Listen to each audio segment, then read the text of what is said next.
Okay, there we go again. I don't know why the game, well, the game didn't just crash. My OBS crashed as well. So it's obviously not the game problem. It's more of a OBS problem, I think. But anyway, there we go again. Hopefully that doesn't happen again, because that's inconvenient. I have to restart and reset up the stream and all of that kind of shit. So let me just make sure I have everything up and running again. Just 1 second.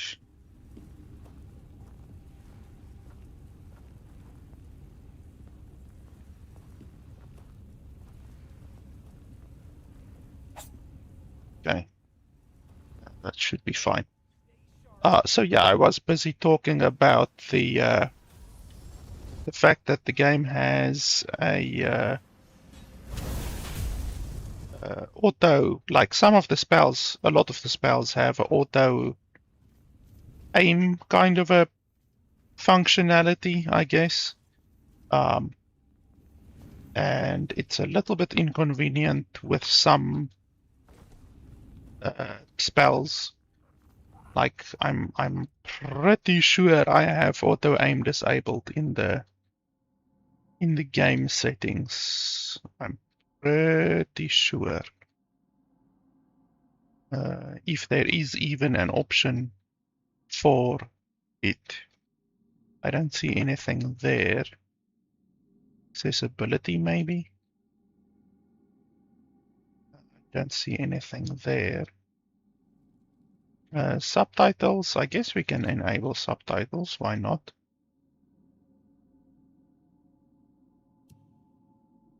I don't even see a way to disable auto aim. So, but yeah, not everything in the game has auto aim. It's just some of the stuff, and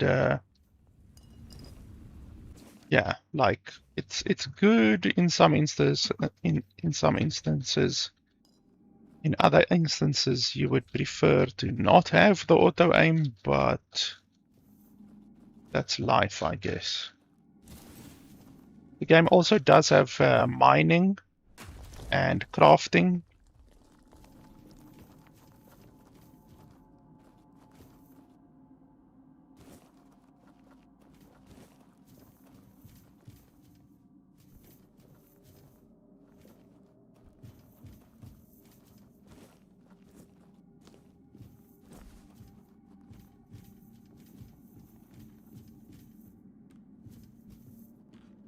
Okay, so we can go that way.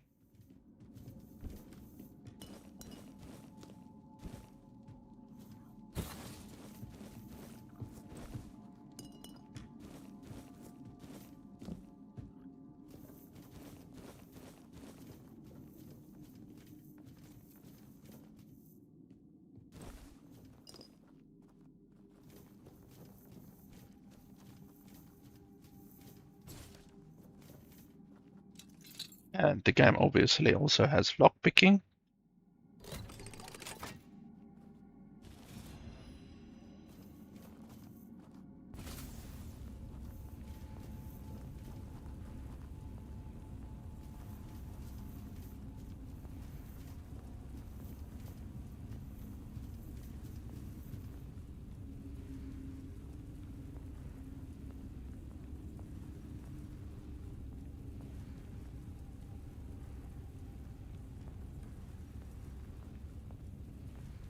And this is where the Dryad was.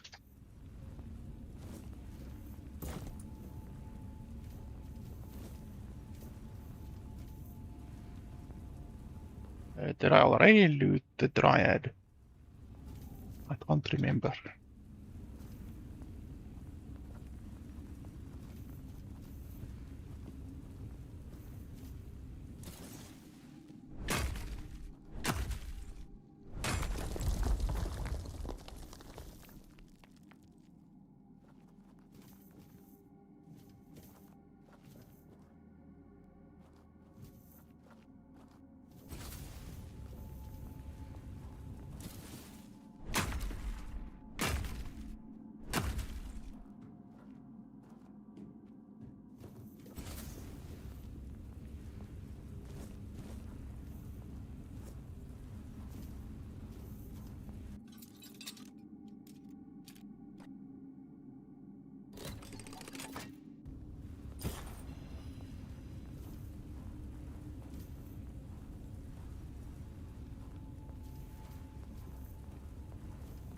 Okay, so that should be all that we can do in this cave, I think.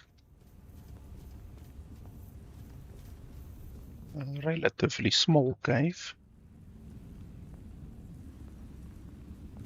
Just like a couple of humans and then a dryad. That's basically it.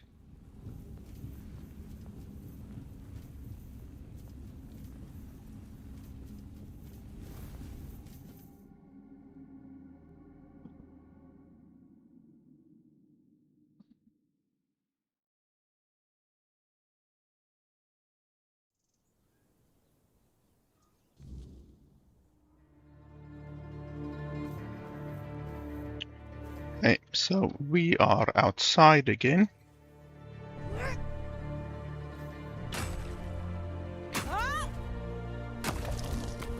By the way, the game has really, really good music. And I have uploaded some, I data mined the game and have uploaded some of the music to my channel. So you're welcome to check out the songs on my channel. A lot of them, most of them don't have monetization, and then probably this live stream today as well is probably not going to have monetization because the music obviously gets copyrighted, but that's fine. I don't have an issue with not having monetization on one stream. It's not the end of the world. So this is the open world map. We are currently in Connacht. It's the second act number 2, basically. And I think we need to go to the town, I believe, to get the quest thing, I believe. So we can do that. By the way, the last time that I played the game, I had a 3080 RTX, which now I have a 5080 RTX. So we might be able to turn up the graphics a little bit. Let's have a look. What's this? Map bias. What's that? Let's make that 100%. High. Can you go higher than high? No, you can't go higher than high. Yeah, high seems to be the highest you can do. Okay, that's fine. So we're running the game on the highest that you can do, and then we're running the game on 2K resolution. And yeah, that's fine.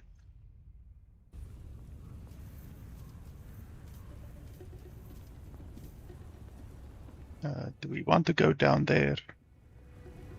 I don't think so.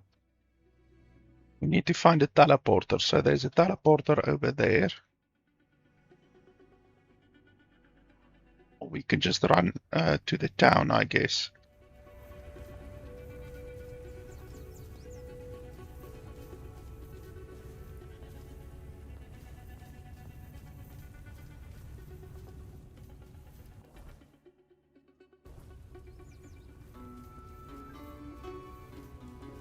You can also make a bonfire or a campfire, and then you can use the campfire to teleport, but you then have to empower the campfire, which takes resources.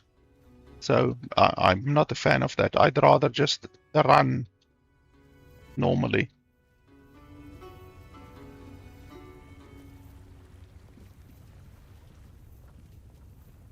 One thing that I still don't like, that I see they haven't addressed yet, is that when you are sprinting, you can't strafe. There's no strafing while sprinting, which is a little bit irritating.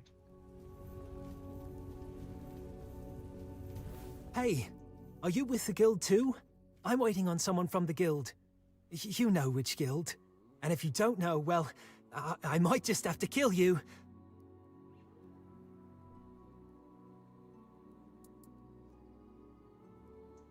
Ha! I knew it! I just knew you were with the children. Are you here to give me my assignment? Luth said someone would be coming soon with my first task. My first task? I can't wait! Yeah, that's me. Edgar's brother. You've heard of him, right? He's already a fledgling. He's the one who convinced me to join the guild, and I can't wait to get started. He told me the first tasks aren't too bad. You know, delivering messages, eavesdropping, that kind of thing. And I really hope so, because, to be honest, I get a little queasy at the sight of blood. But I'm sure I'll toughen up soon enough. So, do you have a task for me?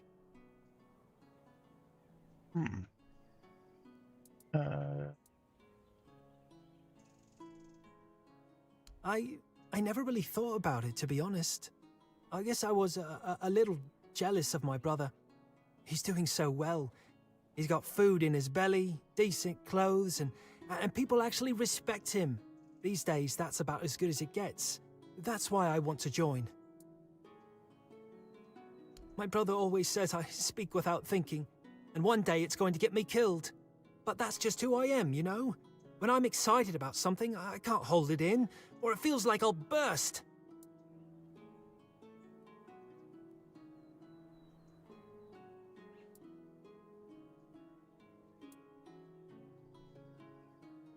But wait, I'm waiting for my task. I have to prove myself. I want to be a child of Morrigan. Please, give me a chance.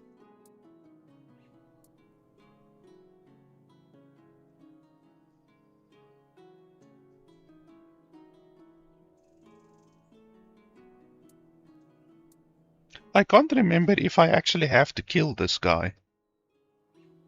I can't remember what my quest was.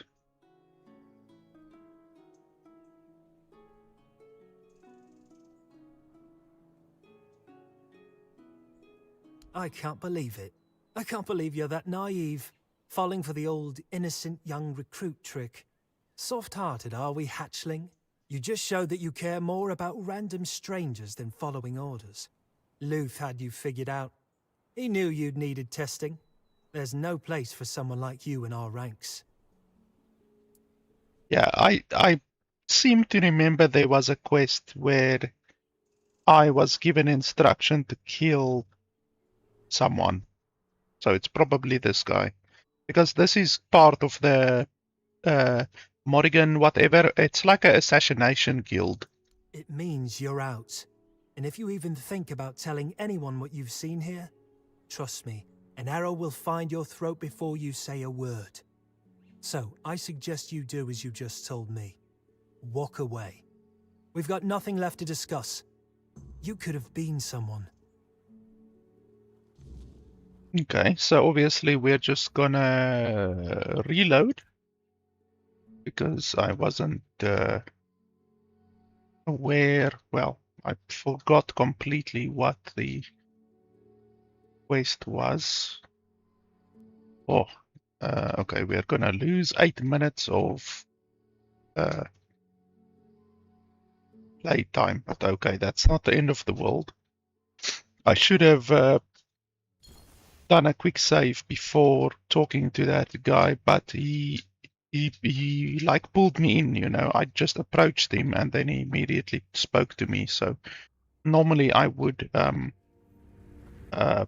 save before taking on a quest or anything like that. Even talking to someone, because obviously, as we just saw there, there's sometimes important information that they have. So we will just quickly run over there again, talk to him, kill him. Well, we will attempt to kill him, basically. I don't know if we actually can kill him.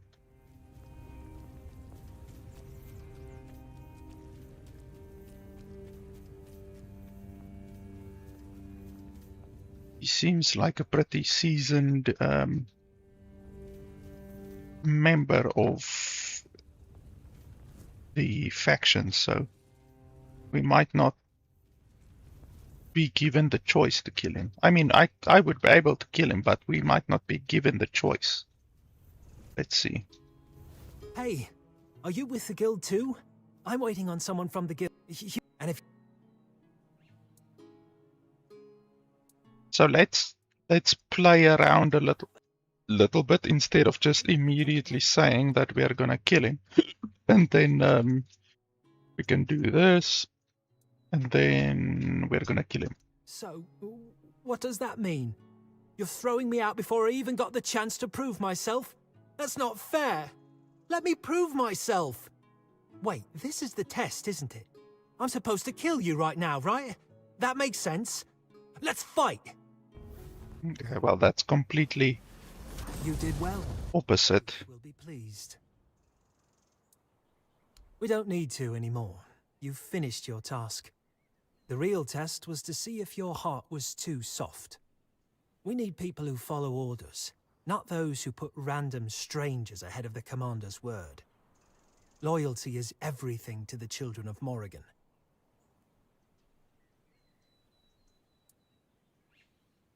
There's no need for more fighting. And you don't seriously think we encourage pointless killing, do you? You followed your orders and proved yourself to Luth. The game's over, and now we can go our separate ways. He'll be waiting for you near Morrigan's Hollow. Here, I'll mark it on your map. May Morrigan's wings shield you from enemy eyes.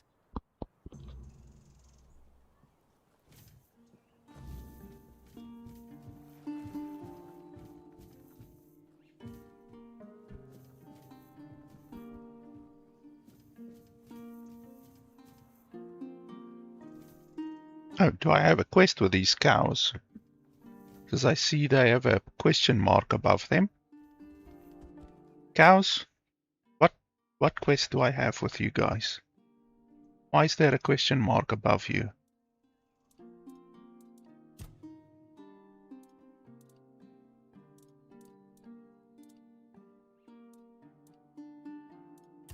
There we go. Oh no, that's a pig.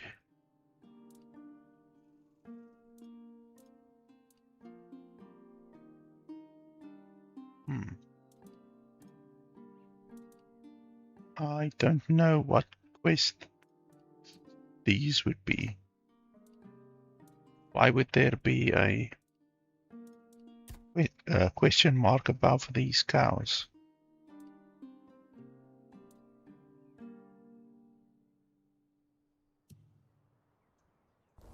Because I'm not seeing a quest on the map, but these clearly have question marks above them. I could try to just kill them and see what happens, maybe. I'm not really sure what else, what I'm supposed to do.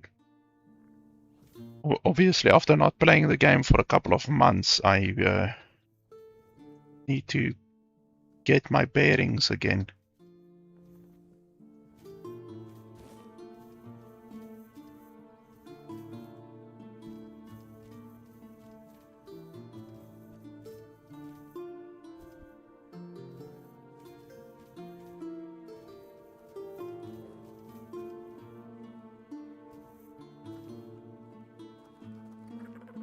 New around here, huh? I'd offer you a job, but you don't look like someone who needs to count every coin. Besides, the folks here wouldn't let an outsider take their work.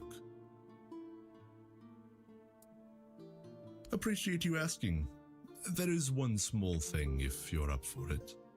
Since I can't leave my post and my friend Bryn needs these gauntlets right away, I need a courier. That's you. Don't worry, he'll pay you. Though if we're being fair, it should be my coin, since I bought him this pair, but I'd rather he have them now than wait. You literally just said that you don't want to give me a job. A friend of mine, he also guards workers nearby, under that old oak they call Merlin for some reason. People of Connacht are a strange bunch. Poor guy's stuck there all day, and his workers are as talkative as mine, meaning not at all. He even helps them sometimes. That's how he ruined his gauntlets. If he doesn't get them back, he'll waste away from boredom.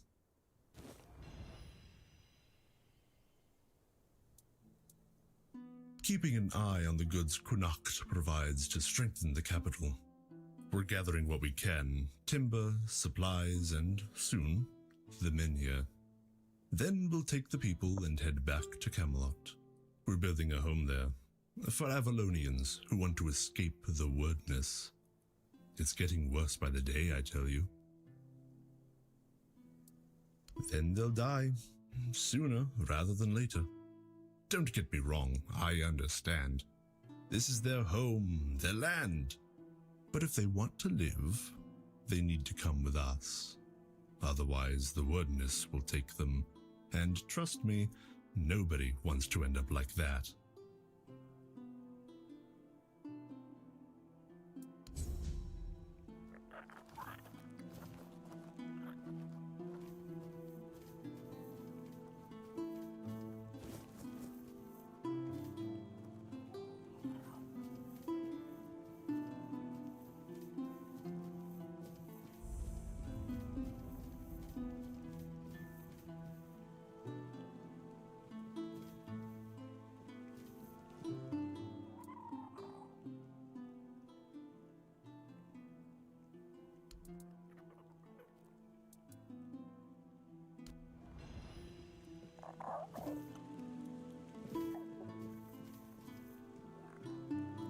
These shrines give you passive bonuses.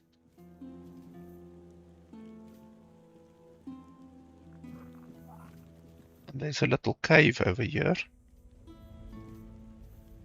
Guess we can go inside. If I don't go inside now, I will definitely forget about the cave, so we might as well.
By the way, this little thing that's following me around is like a little pet that I picked up. I can't remember exactly where, but I think the game might have multiple pets, but this is, I think, the first pet that I found so far.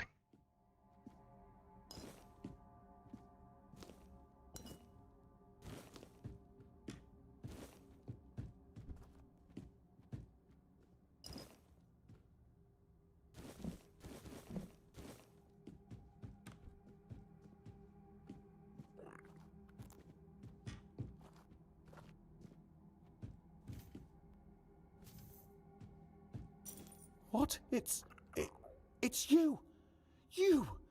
You're stealing from me. Why?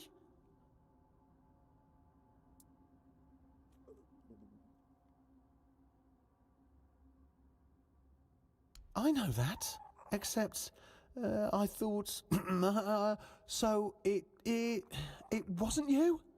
You're telling me someone else was here?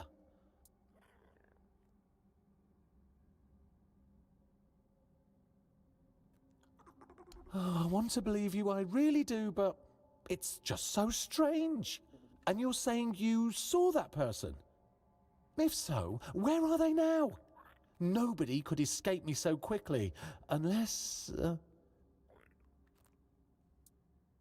Oh, that little... Don't worry. I think I know who it was.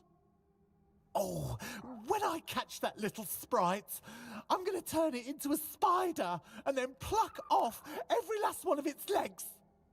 It's always like this. Give them a finger and they'll steal your whole hand. I do not know which I detest more, liars or thieves. Oh, well. There's nothing I can do about it now, except find a better hiding place for my chest. Now, if you'll excuse me, I need to make sure nothing else is missing. Honestly, you can't trust anyone these days. Yeah, so that guy is a vendor. I encountered him on a beach somewhere. He doesn't want to do any vending right now, it looks like, but yeah, he's a vendor. I don't know what would happen if we didn't lie successfully, or if we perhaps told him that it was us that stole. I'm not sure.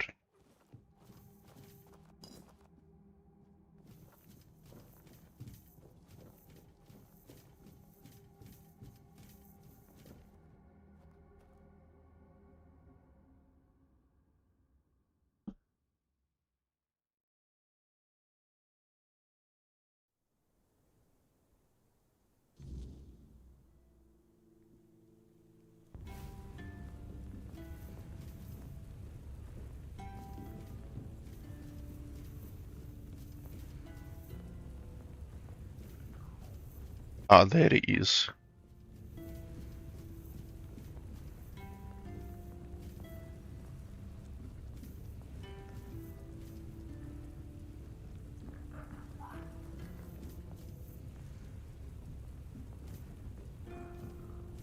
Look who's here, my favourite customer. It's always good to see a friendly face. Good, great, actually. I even had a customer the other day.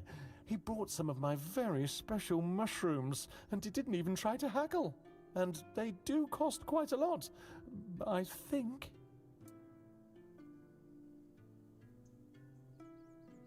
Oh, you see, I stole them from a grove that belongs to one nasty spriggan. And if he caught me, I'd be dead, or worse. Worse than dead. None that I know of. They're just mushrooms. I mean, I'm not saying they are useless, and, well, the spriggan might have done something to them. Spiteful piece of work that he is, but I don't think so.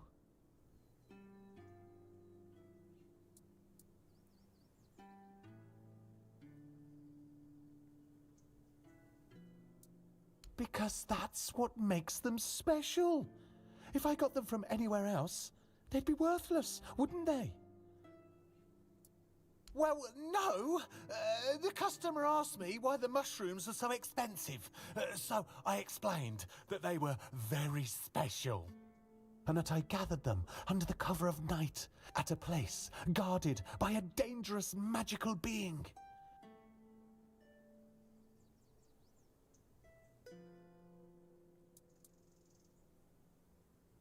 I can't see why. I did not say a word of falsehood.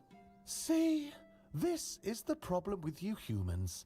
You always hear what you want to hear, and then go around accusing everyone of deception. In truth, you're the ones who deceive yourselves. I'd just be grateful if you didn't try to sell me any weapons, or nails, or buckets with iron handles. It's not that I have anything against things made of iron. I simply don't condone violence, that's it.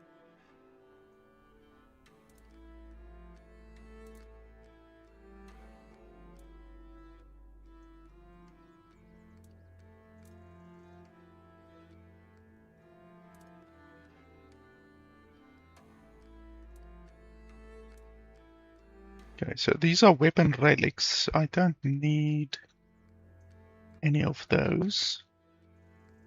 Do I want to buy? As far as I can remember, you can actually make money buying stuff like this and then making potions. I believe that might be what I did.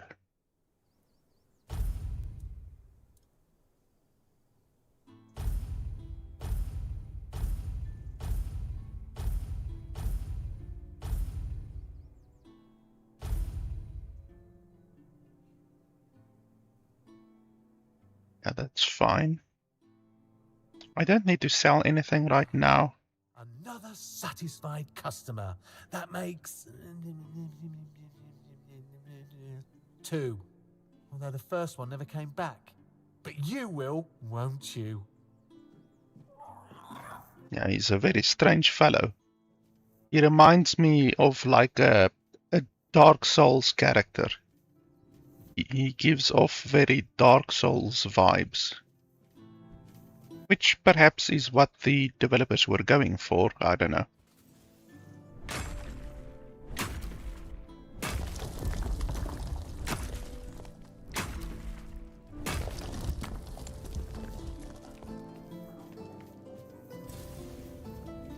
Okay, so let's try to not get sidetracked and let's head to the town.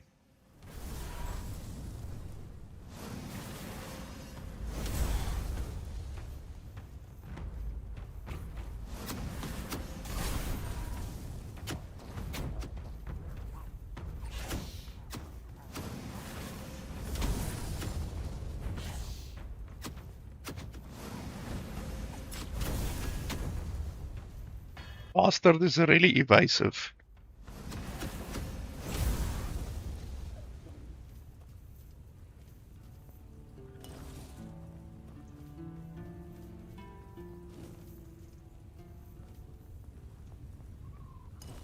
One thing that I don't like is that bodies aren't shown. Like, I recently played, I think it might have been, what's that other game's name? It was released a while ago, like a couple of months ago.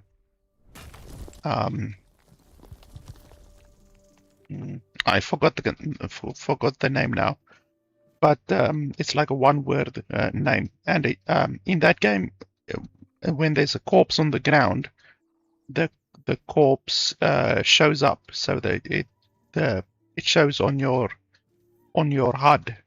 It shows you where a corpse is, and that's a really useful feature in a game like this, where you're going to be killing a lot of enemies and then searching for their corpses afterwards, obviously. So like that corpse got yeeted to the side. Oh, I can talk to this thing. So I would just like to get the indicator of corpses, you know, would be really helpful. Because a lot of times you don't find the corpse after you've killed the enemy.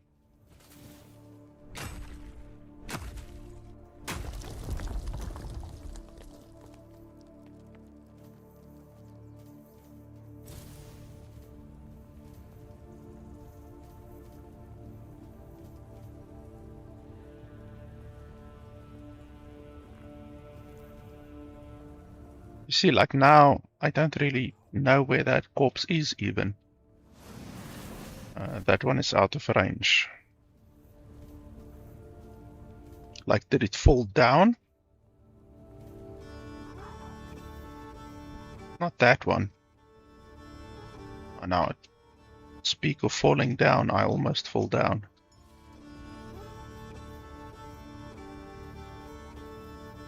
Like, I don't know where that corpse is now.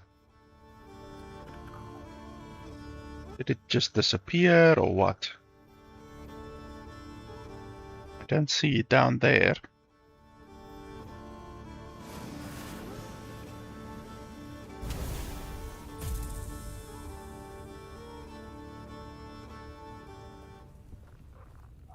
I've got no idea where that corpse went.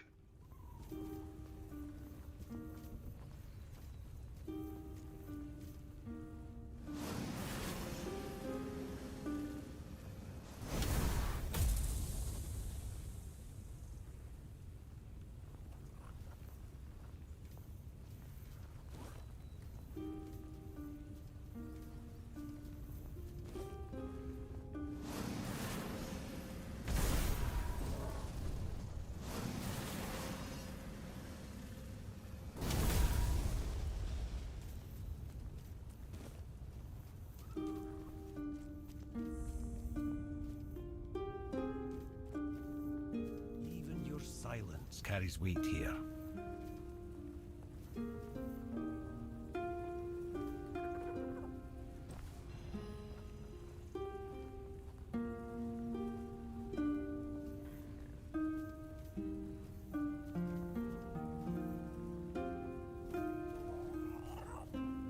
What can I do for you?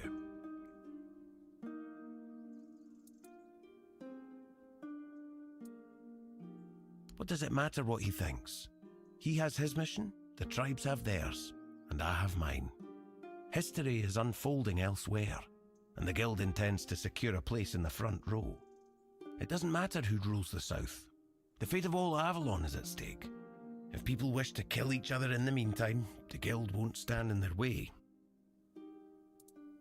It's unrelated to your task, but since you're curious, this is the statue of the Morning Harpist, built in the memory of the twin sisters from the court of Sagrimor, the former ruler of Connacht and its lands. Legend has it that one sister killed the other out of jealousy for her talent. They also say that if you camp here at night, you might hear the wailing of the betrayed sister. But with the weirdness so thick, who'd camp here at night? The inn at Connacht is far more welcoming. That's all I know, but if you ever come across the remnants of the royal geographers, they might be able to tell you more. I'd like you to find Calum and bring me his research. He's a former guild member and a cruel man. He took the idea of life as a form of energy a little too much to heart, and it's made him potentially dangerous. We expelled him and cut him off from our resources, but, as you might guess, that didn't slow him down for long. Personally, I'd like to treat him the way he treats his test subjects. That's just my own view on the matter. The guild only wants information on what he's doing. It'd be best if you didn't get yourself killed while gathering it. We don't know the details, but I doubt it's anything good or humane. From what I hear, he's gone completely mad and started experimenting on humans. He always claimed it's the only way to unlock the spark of life, but practicing necromancy is, of course, strictly forbidden by the guild. The owls are hooting that he's holed up in some hut at the swamps. But knowing that lunatic, he won't be doing his experiments anywhere out in the open.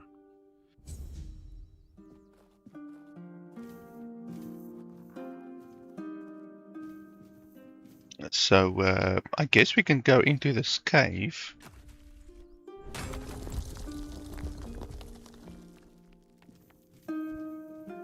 Careful. This place remembers everything.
Who are you?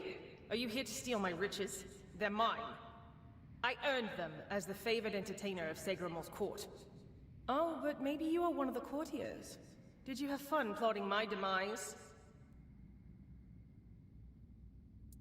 Lies. Why would you come here if not to gloat over my misery? Well, this time I will have the last laugh as you join me here forever. Okay, just like that, apparently.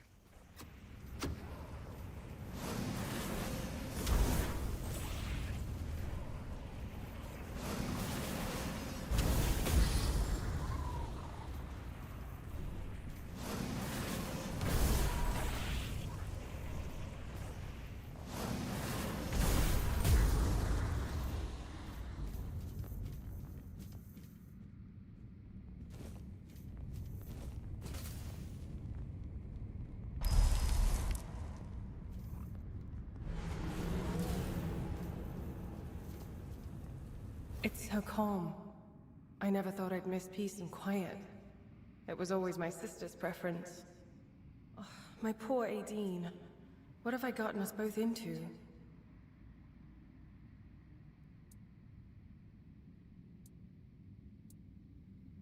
My poor sister.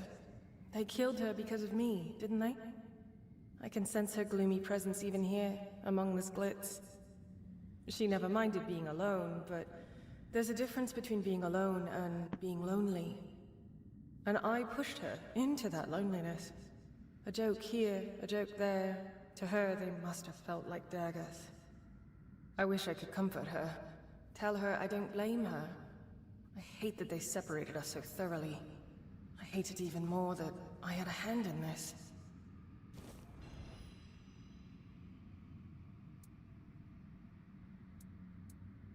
I'd love that. I'm so tired of being on my own. Despite all those times I wish she'd just leave me alone. Now I find myself missing her terribly. Thank you, kind stranger. I'm not sure what I can offer in return, but maybe you'll find something of value in this clutter.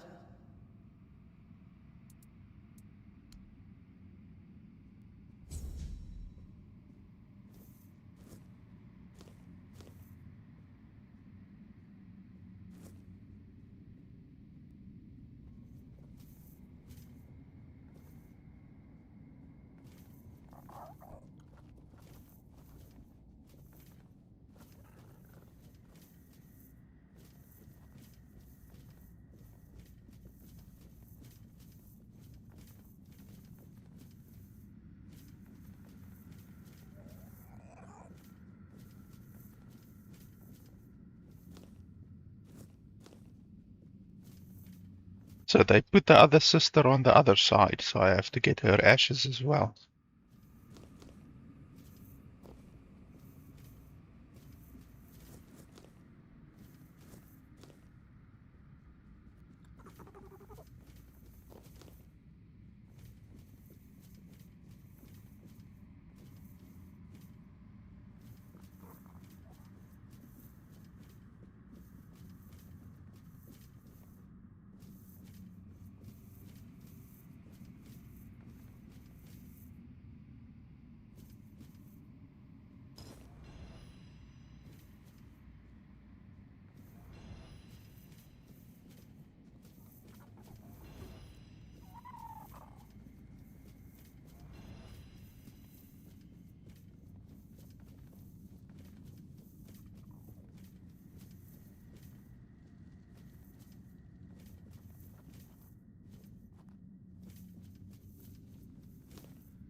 Okay, so how do I get in here?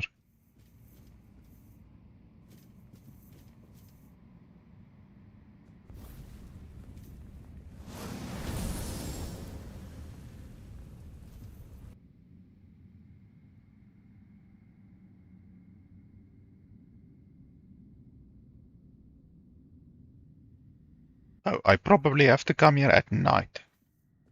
I guess that's the riddle. Okay, we can do that.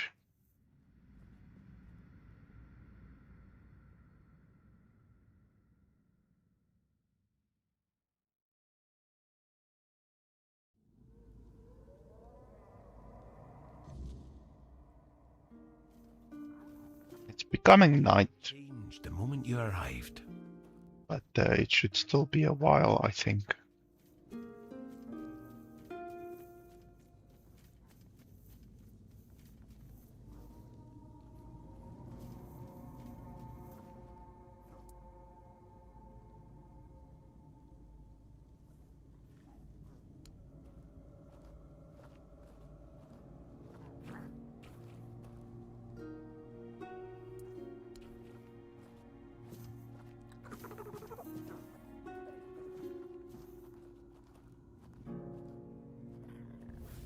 So what was that?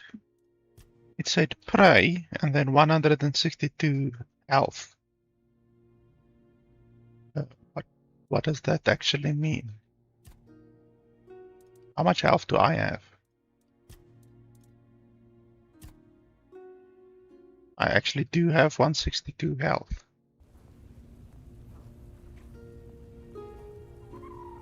So what exactly? I see there's an enemy over there. Where is he? On top, or did the enemy spawn when I interacted with that thing, or what's going on?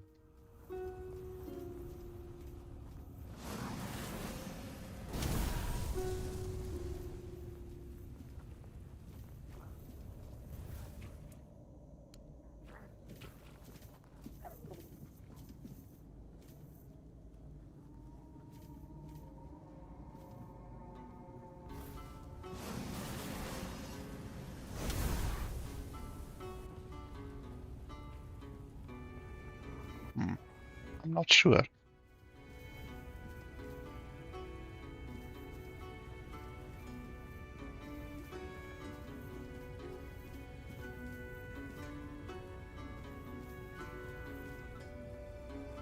If I drop down there, how am I gonna get up again?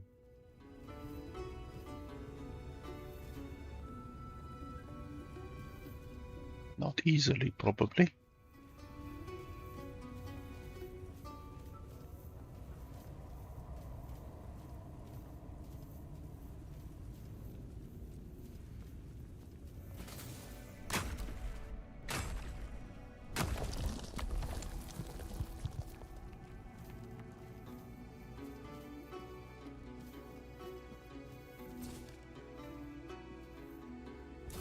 There is someone up there.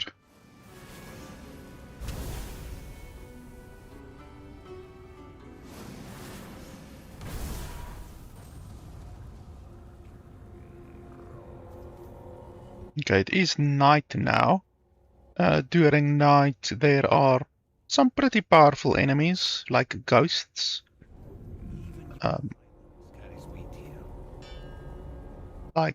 Okay, that one is special.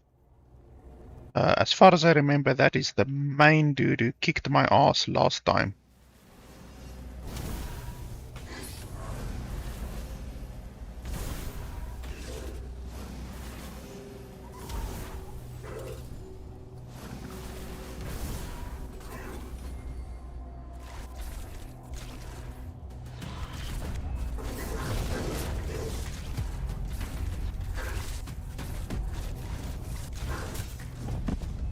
Yeah, he killed me in one hit. Yeah, last time as well, I remember. He's very, very powerful. Now, I should be able to kill him, but he kills me in one hit. So obviously, that's pretty brutal. I'm gonna have to dodge like a bastard.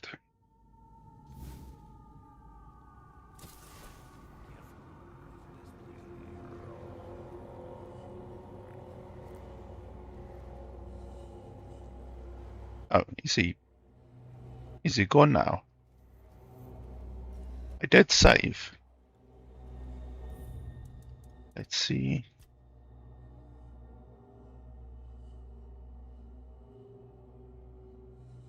Did it load the autosave?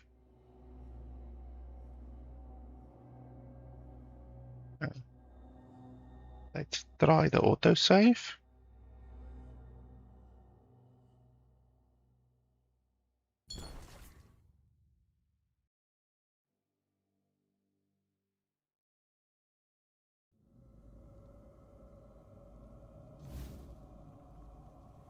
Yeah, so obviously the autosave is not the correct one because he despawned, obviously. And then the quick save, you can literally see him there in the thing, but I think the developers were smart. They somehow made it so that you can't save before fighting him. I've seen him before, so he will appear again. Just sucks because I can kill him. I just have to be smart. So if we, well, this was 4 minutes ago. We can do that. I think that will be fine. That was obviously, I saved before night, so he should appear again during night. Then we should be able to fight him again, perhaps. I'm not sure how smart the developers were when it comes to the dude. So there's an enemy up there. And then when I pray, I'm not sure what this does. Like what?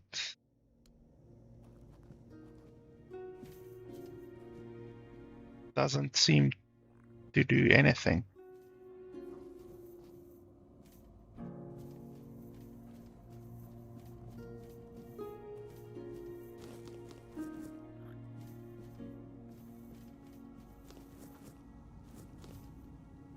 And I don't know how to get up there. We will have to see.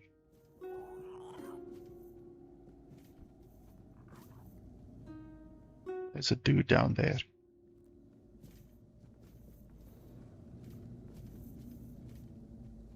Can maybe jump up here.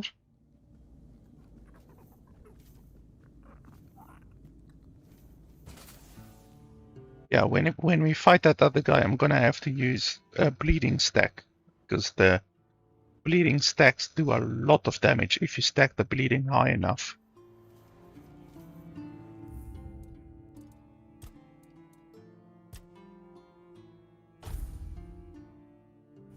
Like I've been able to kill bosses that are very powerful using bleeding stacks.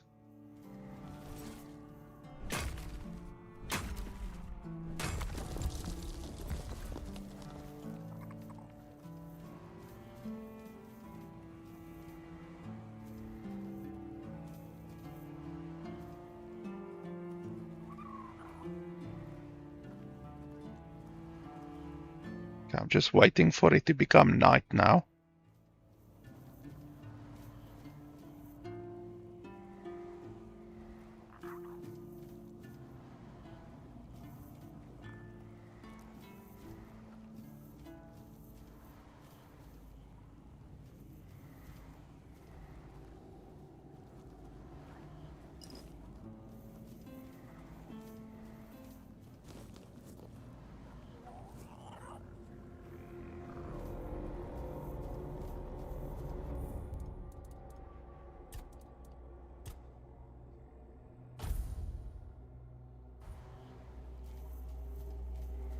Let's see if he spawns again. Yes, there he is.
Oh, that one went right through him.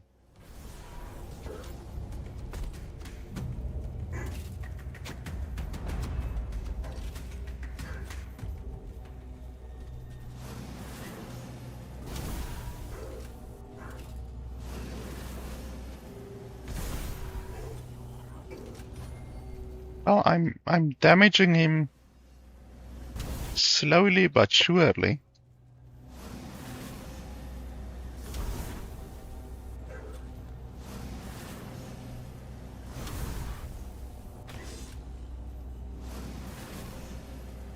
My dudes are not helping me at all.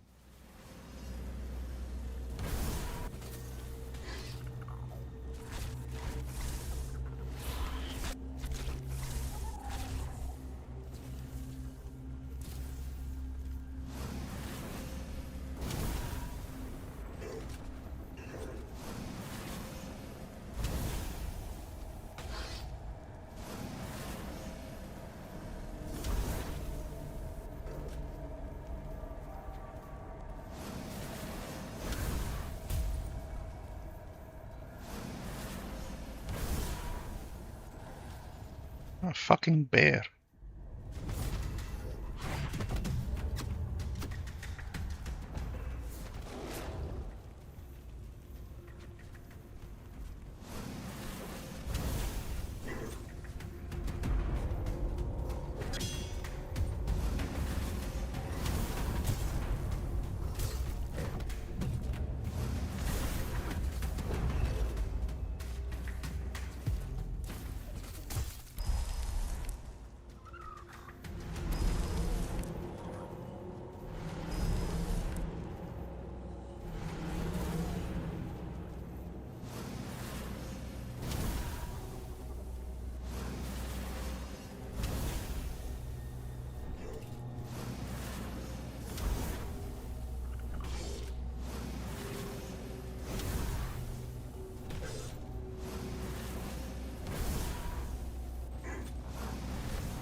The air changed the moment you arrived.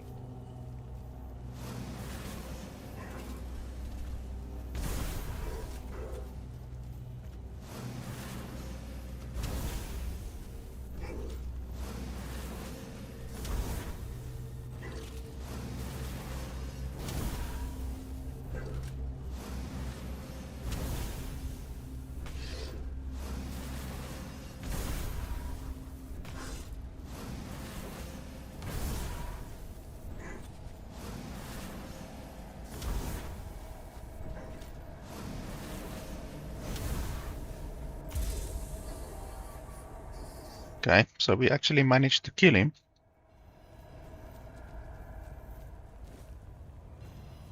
It's a fucking powerful thing. Like this fireball that I charge up is able to kill most things, as you guys have seen, with one hit. And here comes this fucker, which takes like 30 fireballs to the face. So that pretty much should tell you how crazy powerful that guy is. Is this guy an enemy or? Oi, what do you think you're doing here? This is my spot. I got here before dawn, so you better get lost, you miscreant.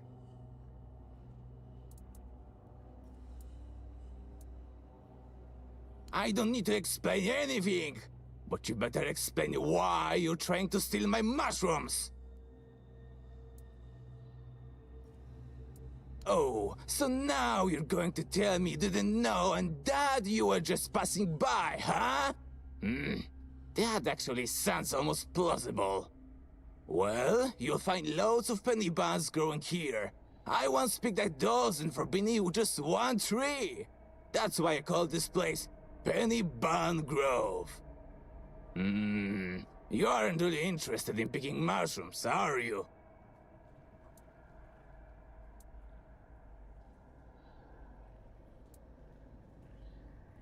Then by all means, go ahead and learn. Just not on my penny buns. You see, the most important thing is to tell the difference between an edible and a poisonous mushroom. I've got this friend, Old Mel they call him. He once decided to get some oyster mushrooms for his scrambled eggs. Now, Mel's been picking mushrooms since he was a wee lad, but his eyes had not what it used to be. So instead of oyster mushrooms, it turned out he cut himself some angel wings. He ended up spending an entire day in the privy, almost shot himself to death.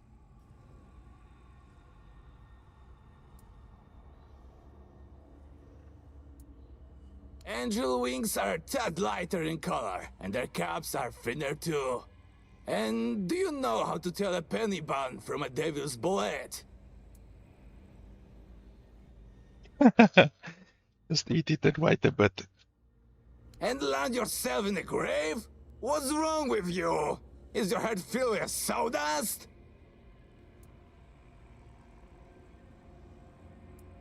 Devil's bullet has reddish deadening on the stern, and if you touch it with the tip of your tongue, you'll find it tastes bitter.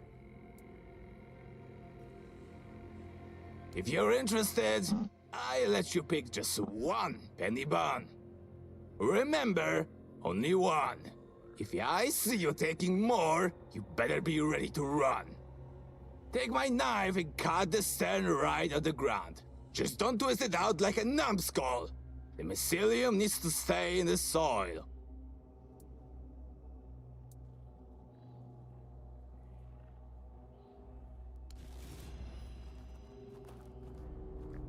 Okay, well, he's nice to give me his axe.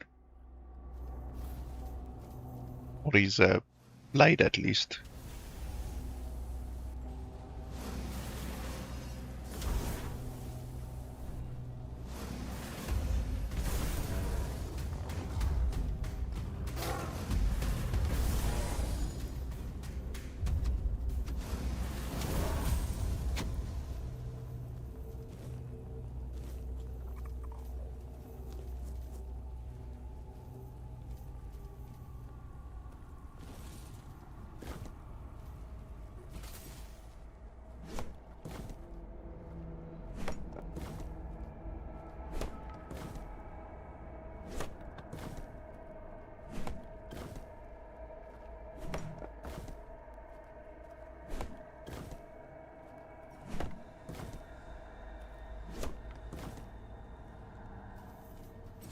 We actually need to go into this cave quickly before the thing runs out. Careful. This place remembers everything. Before night runs out. We spent like 5 minutes fighting that other big fucker.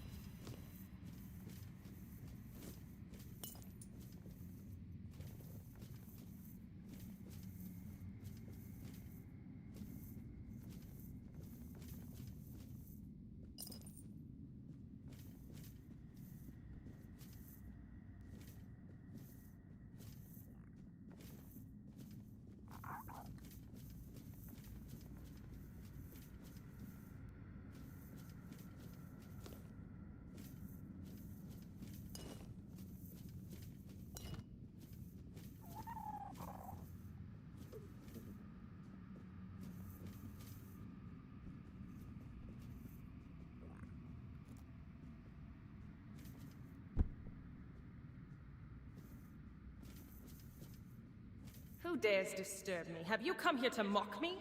To spit on my grave? Don't you dare say that name here. My sister is dead. Dead and gone. Lost to me for all eternity. And now you will share our fate, you filthy liar. She's also pretty aggressive.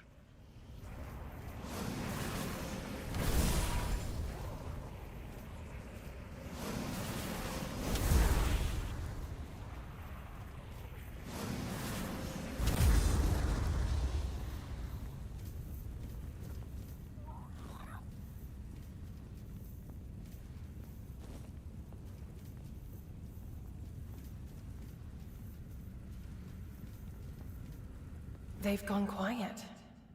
It's so peaceful now. It's been ages since I last felt this peace. Back when we were young and carefree, weaving beautiful melodies together. Oh, my sweet sister, what have I done to you? What have we done to ourselves?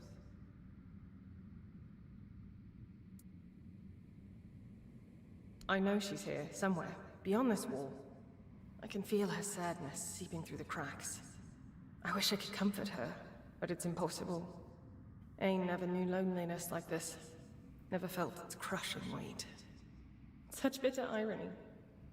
I often wish she could feel what I felt when she turned away from me. To understand that pain. Now she does, and it hurts me even more. I wish I could join her, even if she doesn't forgive me. I don't want her to be alone.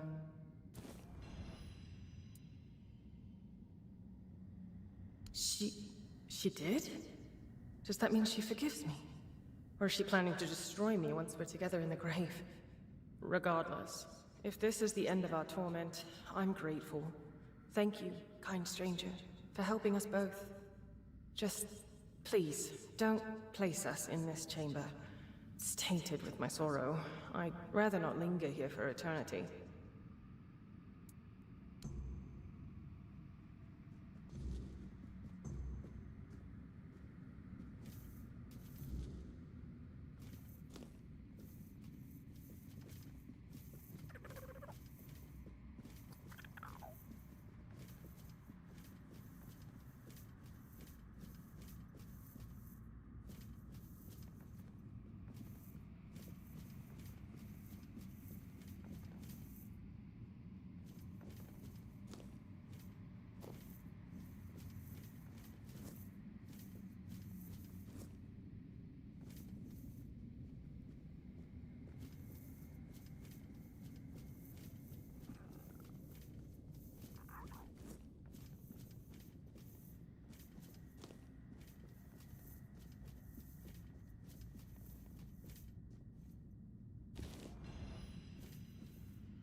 Okay, so now I need to find a place to bury them.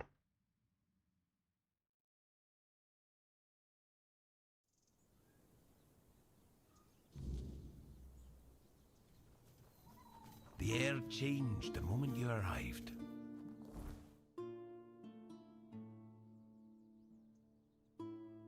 Okay, well, that's very far away, so I'm not gonna go over there now, but that's fine.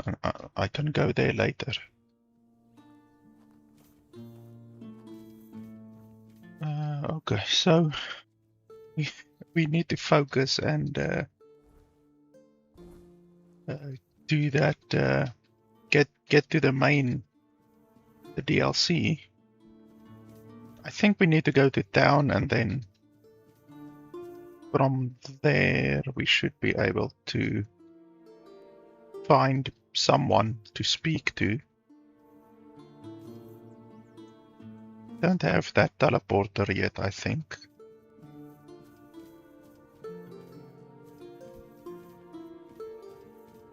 Okay, I'm just gonna get stuck here. If I'm not already stuck.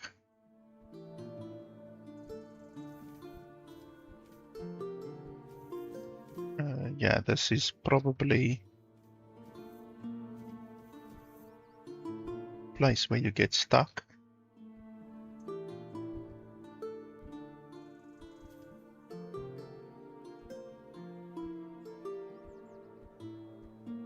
Yeah, that's fine, that's why I saved beforehand.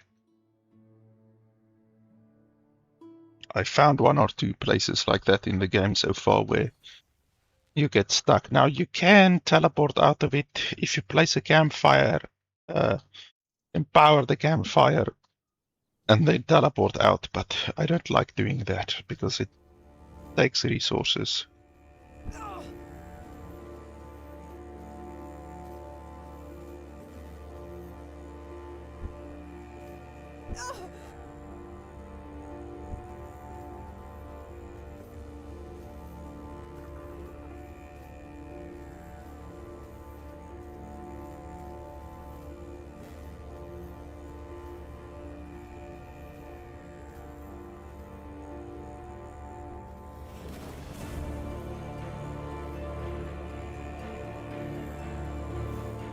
Don't bother.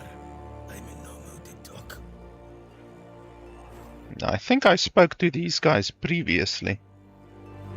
I actually think this might have been the entrance to this zone as far as I can remember. And how do you like it here? Not bad, is it? Working hard. We're gathering people. But we don't need anything from you. You've got some guts. Walking right up to a pair of Dalrita without even flinching. Well, well. Impressive, indeed. We're Dalrita. We make sure that the Camelot scum infesting Kuanach don't even dare to think about heading south. Imagine a Camelotian who's also a deserter. Unbelievable. Even Grindylows have their honor, unlike those scum. And catching a deserter? Now that's a real treat. We do what any honorable warrior would do with deserters. We help Camelot get rid of their cowards. You could say those vermin owe us a debt. Thanks to us, they're well fed, and Denham pays us handsomely. A Camelot legate, he commands the rabble you see swarming in Kuanach. He's decent enough, and he pays a good price for deserters' scalps. Aye, there are. We've been here for 2 years now, and they're multiplying like vermin. It all seemed innocent at first. They were just supposed to help the local lord to mine resources. Ha, sure. And those nitwicks from Kuanach fell for it like naive children. So when the troops arrived, they were caught completely off guard. The Red Priests came along with the troops, and then, out of nowhere, the Red Death resurfaced. Even now, as the Camelotians aim to take the Menhir, the village is torn. Some want to go to Camelot, others want to stay. It's a complete mess in there, Mathair help me. She won't. The goddess doesn't like people like us. Shut your mouth. You're flapping your gums like a wench in a brothel. Anything else? Or will you be on your way? Good hunting.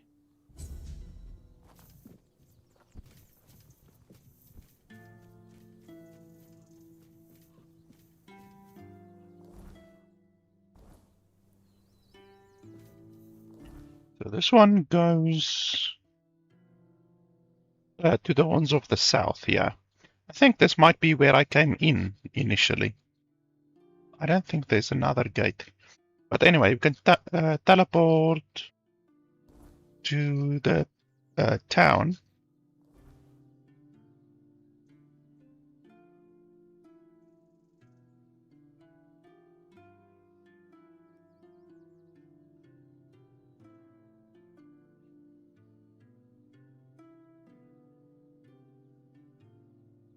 Why don't I see any teleports anywhere? Like these aren't teleports. These are teleports. Are you seriously telling me I don't have a single teleport available anywhere except this one over here? Okay. So we can run like this over there, or we can run like this over there. I guess.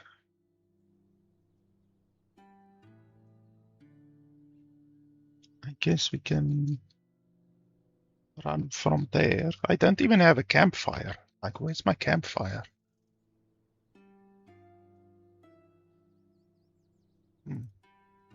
Yeah, let's teleport from here. Oh shit.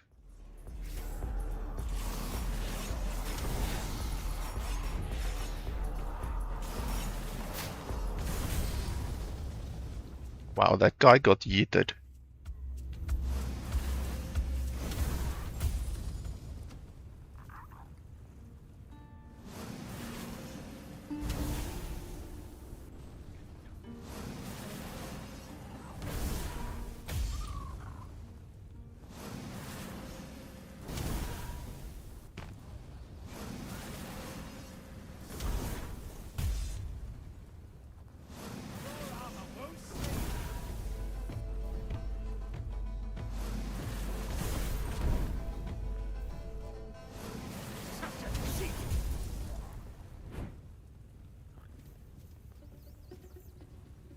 Who's that guy over there?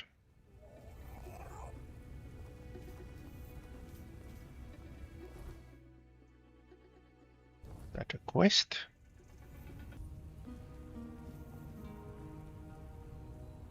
Oh, I recognize this guy actually. It takes more than just ambition to fly. You've got what it takes. You've surprised me, Birdie. And as it seems, not just me. Self will be waiting for you inside. From now on, you answer to them. Congratulations and good luck.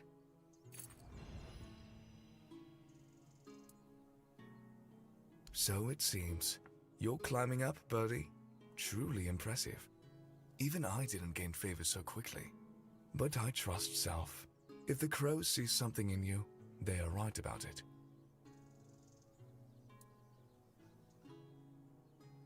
We call it the Morrigan's Hollow, our dwelling in Kunat.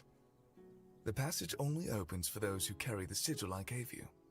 You'll be able to stock up on supplies, rest, or hide if things get too heated outside.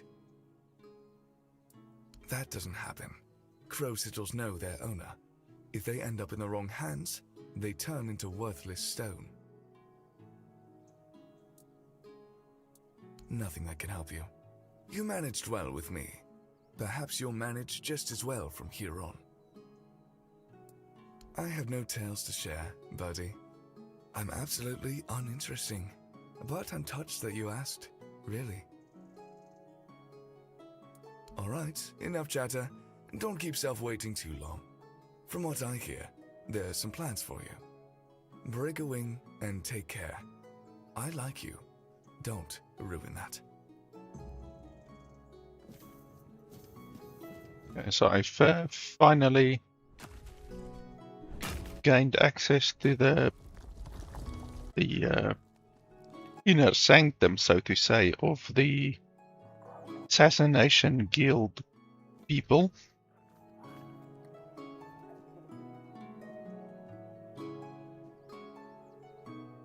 So let's check it out before we continue with the search for the DLC.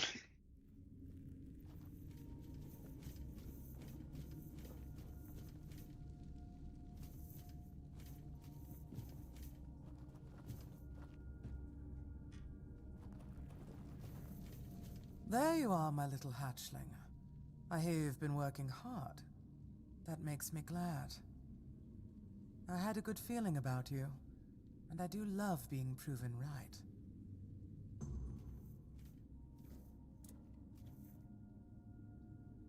Why not? If a name defines us, then I am all I need to be. No. No. Eager, aren't you? Just don't let that eagerness turn into recklessness. Some children get a little too fond of blood, and then we have to clip their wings. I do have another task, but I'm afraid it's not a job I can give to a mere hatchling. I know you can. You've shown that you're ruthless, driven, and cunning when it counts.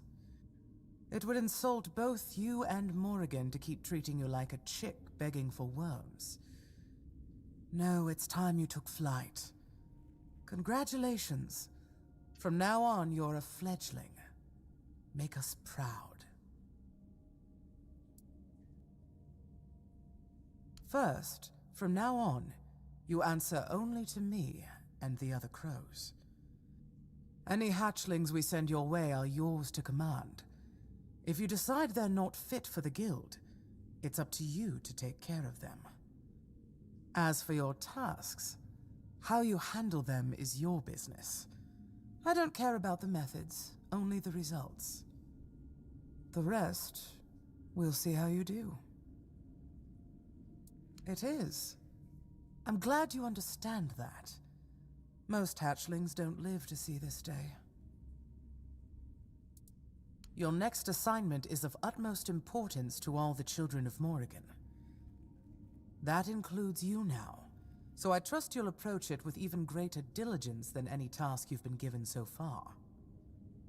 A while ago, we lost contact with one of the seers. What makes this even more troubling is that he was in possession of the head of Morrigan. I doubt he's still alive, so I need you to find his body and, most importantly, recover the head of Morrigan. And of course, eliminate anyone who dared to touch it.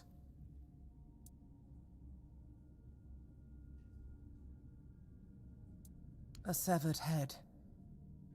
Preserved, of course. It is hundreds of years old, after all. In a way, according to the seers, it belonged to one of the Morrigan's avatars, a human she deemed worthy to serve as her vessel for a time. When the vessel's purpose was fulfilled, Morrigan commanded the children to sever its head so it could forever serve her clerics in spreading her will.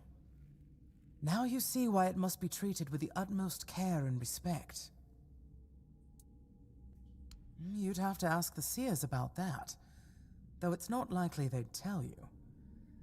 They keep their secrets closely guarded and only speak to the crows. But who knows? Morrigan willing, you may one day have the chance to pester them with your questions. I, for one, am looking forward to it. See that you do. I've marked the seer's last known location on your map. Oh, and if he really is dead, there's likely to be a complication. You see, the seers are very protective of their secrets, even after death. His corpse will probably be guarded by a banshee, and banshees don't distinguish between friend and foe. But I'm confident you'll manage. Now go. May Morrigan's wings shield you from prying eyes. It's a little bit strange that they would give a task as important as recovering the head of an avatar, like an avatar of Morrigan, to someone who is just like newly into the guild. But anyway, I guess we shouldn't read too much into the logic of it. They are the most devoted among the children and the ones closest to her. Their role is to ensure that our actions align with Morrigan's will. Without the seers, we'd be nothing more than a band of murderers, killing indiscriminately for no purpose. That's not who the children are, and it's not who we can ever become.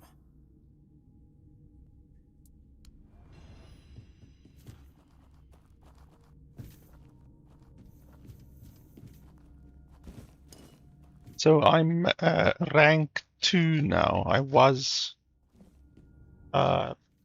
hatchling. Now I'm a fledgling. And then I'm assuming I'm gonna work my way up the ranks as we go on.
Their hideout is not very fancy, to be honest.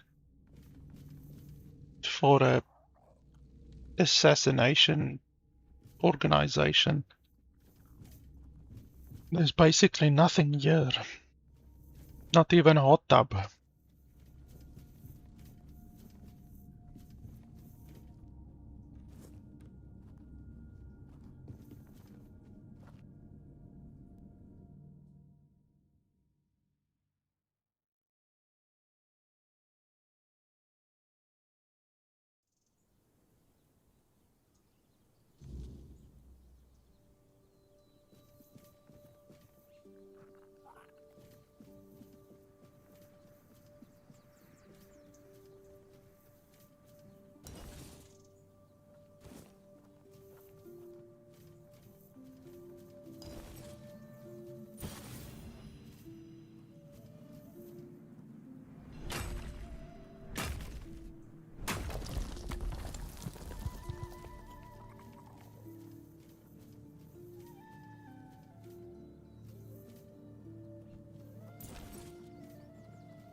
We should actually check out our gear because we got a lot of gear and we got certainly, I would think, we got some special gear from that other guy, the big guy that we fought, like this helmet over here.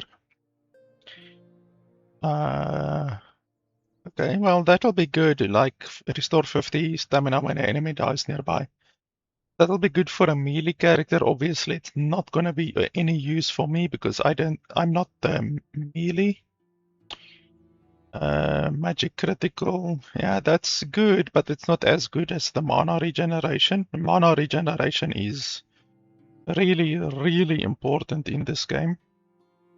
Increases attack speed by 33%. That's incredibly powerful for a melee character, maybe even a bow character. I'm not sure if bows are affected by attack speed. I'm not sure, but that's very powerful for a melee character. And then critical strike when your health is above 50%. That's very good. 20% critical chance is very good. But yeah, it's not, I don't see anything that would really be super fantastic for my magic build right now. So no helmets. Let's have a look over here.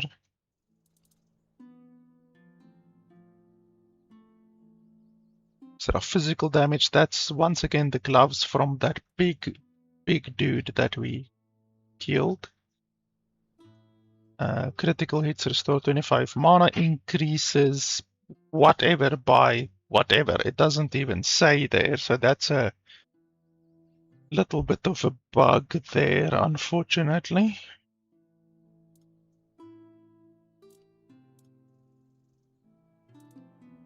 Okay, so nothing really good there with the gloves. Chest.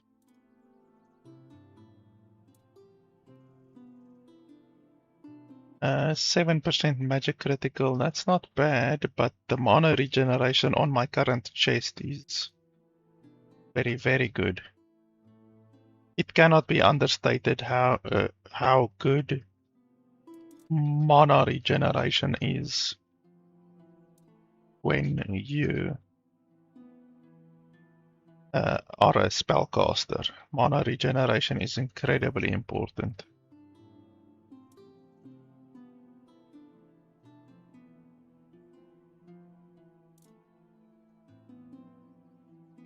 That's not bad. 15% critical chance is nice.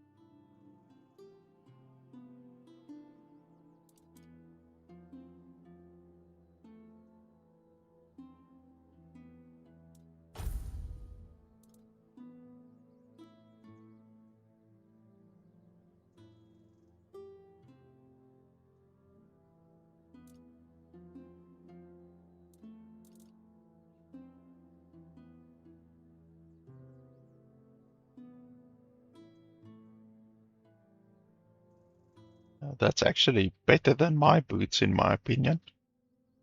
But I need 6 perception and 6 dexterity for it.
And 5 gold per enemy. That's not bad.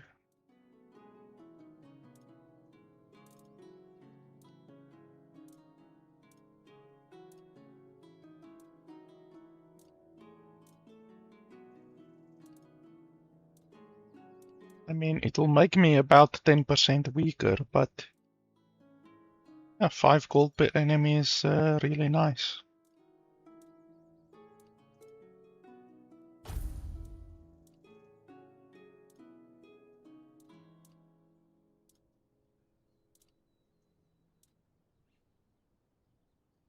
Yeah, so we don't have any new gear. And we probably don't have any better thing than 10 gold after killing an enemy.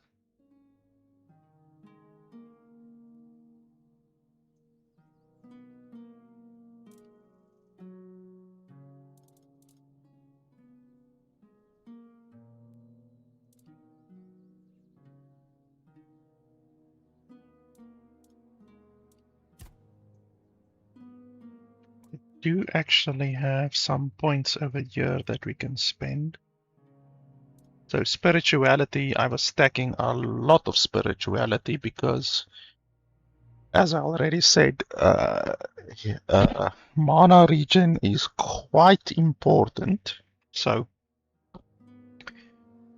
it's showing that my mana regen is 40 right now, but I'm outside of combat. The mana regen outside of combat is significantly higher than the mana regen in combat. So we actually need to check what my mana regen is in combat. Perception. So that other gear requires 6 dexterity, 6 perception. I guess we can do that. Oh, but I need to be at the fire, of course,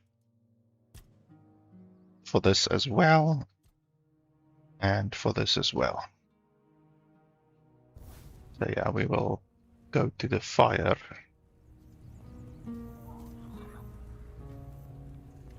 There was another human around here somewhere. Once again, unfortunately, you can't see where the corpses are, so I know there's a corpse around here somewhere, but I don't know where it is.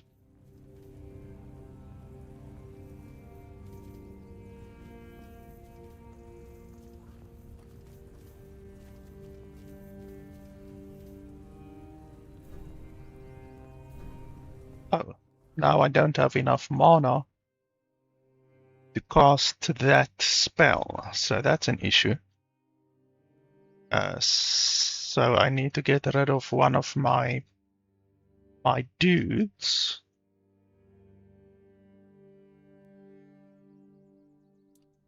Probably.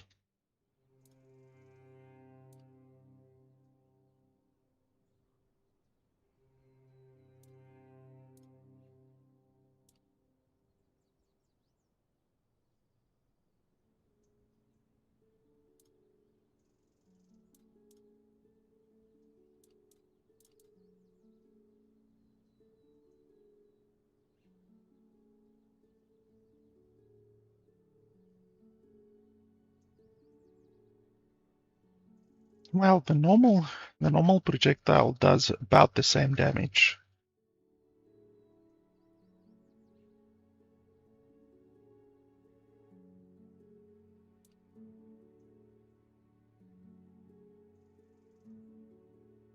So I guess we can just use the normal projectile.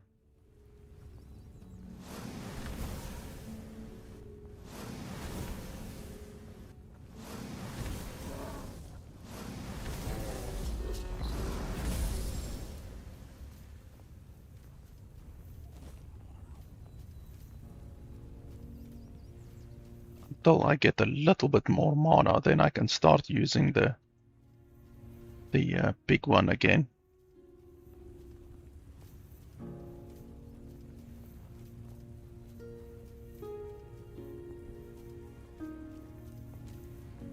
Okay, so where's the city exactly? To the left.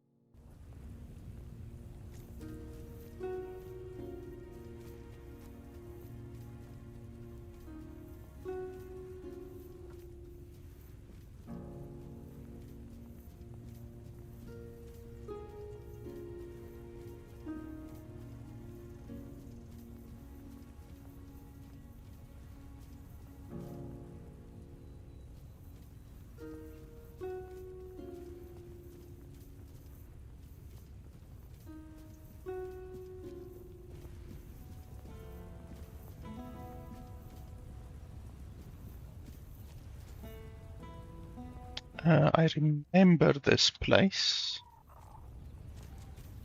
So what we need to do to access the expansion, Help a soul out on your journey, will you? I believe, is talk to someone. I'm not 100% sure to who we are supposed to talk. And I can't even remember who everyone in this town I've spoken to already. Is it because I haven't played the game in a couple months? There's no need for violence. Don't worry. Can we hide? How do you hide? G? I forgot how to hide my my stuff. Anyway. You're not here to talk about the men here, are you? Oh, please say no. I've had my fill of that topic for a lifetime. Oh, there are far more exciting things to chat about. Like treasure hunting, for instance. You got a look about you. I bet you've been to some dangerous places, haven't you? I'm Bonksy, by the way. I'm an adventurer myself. I have a few trinkets to sell from my last expedition. Want to take a look? Bonksy is quite a name. Oh, I'm not entirely sure. I'm just passing through. From what I understand, Camelot wants to move it to their place along with the inhabitants, but they prefer to stay. They want to live in one place their whole lives. Can you imagine that? Oh, all different kinds. Like the ones where you crawl through damp caves or cold tombs, dodge traps, and hope whatever's growling in the dark isn't hungry. Yeah, the dampier the better. Oh, maybe I am. But I manage just fine. And I wouldn't trade this life for anything else. If I had to stay in one place, I'd die of boredom. Oh, I just take old, forgotten trinkets. They're no use for the dead anyway. It's not robbery if nobody's around to miss them. Think of it as giving treasures a second chance to shine. Really? Oh, then you know exactly what I'm talking about. A trip to the caves by the bay in the south. The bandits set up a camp there, so I decided to go after their loot. After all, stealing from a thief isn't a crime, right? They were drunk, so I thought I could sneak in and grab the treasure without any trouble. But I guess I underestimated them. They caught on and started chasing me. 4 or 5 of them, I think. I made it to the exit, And then there was a giant ogre on the beach. I barely managed to slip past it, and the bandits backed off.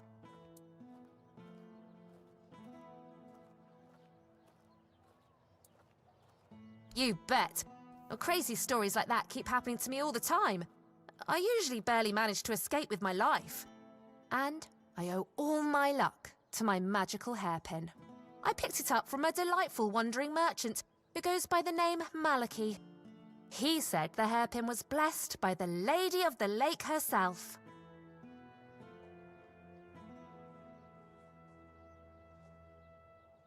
I can't remember who Malachi is exactly.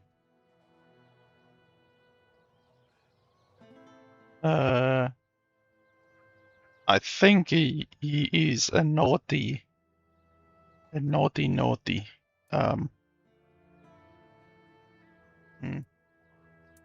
Isn't he? Always with that cheeky grin and a tale to tell. Slowly but surely. In Connacht, fewer people than I expected are looking for artifacts, potion ingredients, or adventuring gear, so I'm counting on travelers. Like you. You must be interested in unique enchanted items, right? Oh, of course you are. I've got something, well, peculiar. But it comes with a fascinating story. It's a piece of armor I found on one of my expeditions. A beautiful knightly breastplate with just one tiny flaw. It screams in pain when it's struck. It's kind of funny, but I'm afraid not many people have the sense of humor to wear it. I'll let it go for a mere 200 coins.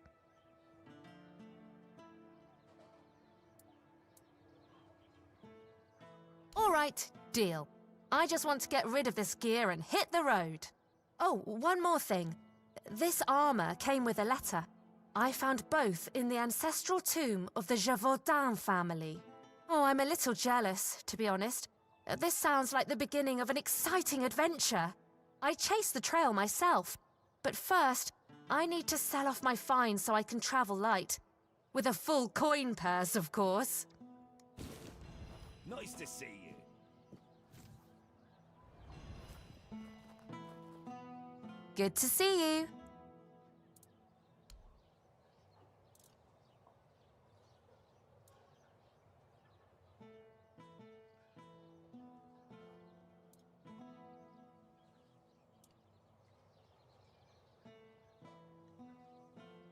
So all of these are things that you need to wear? No, weapon relic, armor relic. These are ones that you put into your weapon.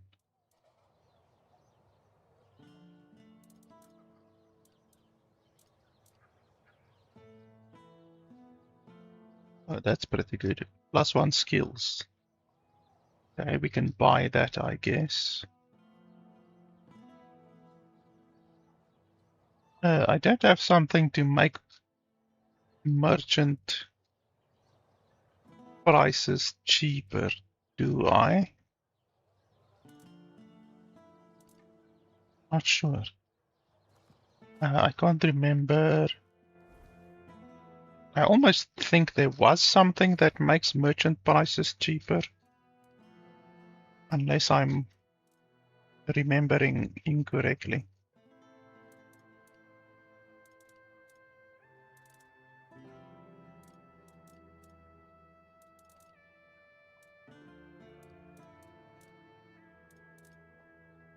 Let me just double check.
That's interesting. 20% damage reduction, basically.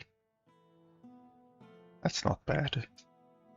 Although I hardly ever take any damage, so I probably won't be wearing it.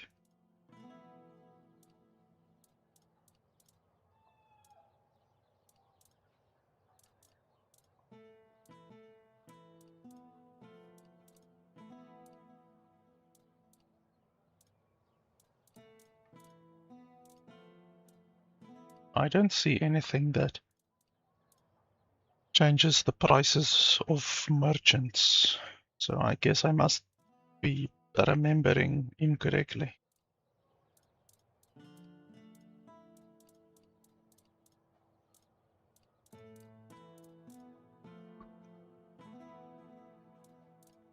Yeah, no, I don't think so. And then with the skills, I don't even think there's something with the skills, to be honest, that reduces your purchasing. I don't think so.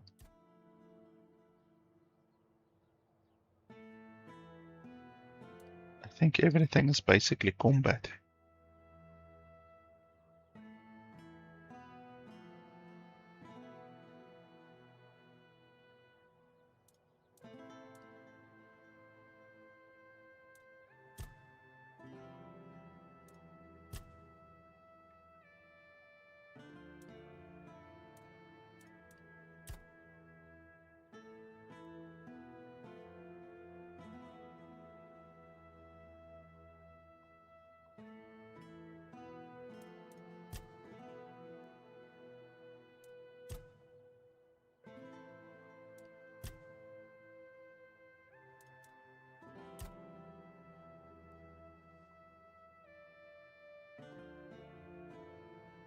Yeah, I don't see anything that would change. Like price of sold goods and price of bought goods, that is a stat over here, but I don't know. Oh, over here, practicality. Price of sold goods. Okay, so we can do that. We can price of sold goods. So how do you change the price of bought goods? Is that even possible? No, it doesn't seem like it's possible to change the price of bought goods. Okay, that's fine, I guess. So we'll just buy that one, this one. It's 3,000, which is like more than like 15% of my money, but anyway.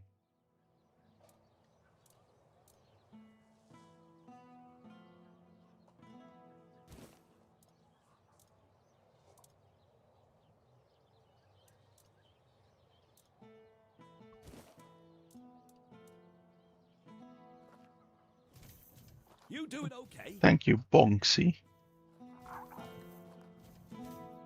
Fucking Bonksy. Bonksy sounds like an innuendo for bumping uglies. Bonksy. Do you want to have a little Bonksy? Osmond, what do you sell? I haven't seen you around before, but since you decided to visit, I can tell that you have excellent taste. One day, a friend of mine asked me if her new dress looked good, and I told her, "You have excellent taste." She was tickled pink and said, "Oh, do you really think so?" And I said, "Absolutely. After all, you came to me for advice." Now, let's get down to business. My name is Osmond. If you're in need of a bow or some arrows, I'm here to explain everything and offer you some advice. Bow and arrows. You look like an alchemist almost. No. Good advice is always handy, especially when it comes from someone experienced. And believe me, when it comes to archery, I'm not just an expert. I'm beyond that. In fact, I'd be surprised if you found anyone on Avalon who knows more about it than I do. Well, find me someone else who's been doing this for over 40 years. Every aspect of it. Back in '84, I was chosen to represent Connacht in the team archery tournament. And I wasn't even a lick over 18 back then. During one round, we were shooting at targets 100 meters away. The target was the size of a small apple and the wind was blowing from the left. So, I took aim and wham! Right in the middle. Even the captain of the Camelot team jumped up and asked, "Have you got any more like this one? Maybe the boy would rather shoot for us." If you were older, you surely would have heard of me. I could have been the first of Avalon's archers. They almost knighted me. But as it happened, I joined the watch, got married, and, well, that was that. Hey, if only I'd had the common sense back then that I have now. About Connacht, what do you want to know? I was born here, and I've been shooting a bow ever since I was a wee lad. Even as a nipper, I had better aim than boys 5 years older than me. Around 81 or 82, I remember being allowed to practice with the adults, even though I was only 14 or so. One time, our master, we called him Uncle, gathered us in a meadow. He said, "Lads, we're going to have a contest. Whoever shoots the farthest gets a honeyed apple and a beer from me." They were shooting and shooting, but I just took one glance, aimed, and whoosh. My arrow flew half again as far as their farthest shot. 300 meters, easily. So they turned to me and went, "Come on, Osmond, we can't compete with you. You always win." Osmond, you always win. That's what they said. This guy is a liar. Like, shooting an arrow 300 meters is fucking impossible. Like, maybe even with a compound bow. Like, it's... Or a not a recurve. Yeah, they shoot with recurves. A compound bow is like the one with cams and stuff like that. Like, 300 meters is insane. I could have joined Camelot's army. With my aim, they would have made me one of the royal archers. But leaving was tough, especially since the girls here love to watch me shoot. They'd squeal with delight every time. And in Camelot, during a war, who knows what might have happened, so I decided to stay in Connacht and join the watch. You're a massive bullshitter. In the watch, I taught others to shoot. Some of them loved those lessons so much they kept practicing even after sunset. So I'd ask them, "What are you doing here? You can't even see the target." And they'd reply, "Oh, but the lessons with you are just too short, and we're really excited about archery." This guy just doesn't want to drop the subject. I kept participating in tournaments. People often bet against me, claiming I couldn't hit a bird in flight or a birch as thin as 2 fingers. I usually came out on top, earning a decent amount of money. But somehow it all just vanished over time. Then I quit the watch and began trading in top quality bows and arrows. That's all there is to know about me. Oh, and I have an adult daughter, but I'm not sure if she's still around. She left Connacht and we lost touch. Gossip is for women and innkeepers. You should see Morag for that. She's both. She's a good one. About 3 years ago, I helped her fix her roof because her husband had died, and there was no one else to do it. She still mentions it. "Osmond, you fixed that roof better than any roofer could." She tells me that every time she sees me. Yeah, this guy is the biggest bullshitter I've ever seen in a game. As it happens, there's something you can do for me. I've written a letter to Lord Yvain, a few suggestions on how, in my view, he ought to handle this whole business with Camelot. Figured he could use a bit of advice from someone with strategic sense, a head for negotiation, and a touch of military experience. Would you take it to him? You've got younger legs, and I'd rather not leave my stall unattended. I'll give you a few coins for your trouble. Brilliant. Here you go. Just don't lose it. I've only got the one copy, and I've no mind to write it all out again. Hello. Coming back to me, I see. You must have excellent taste.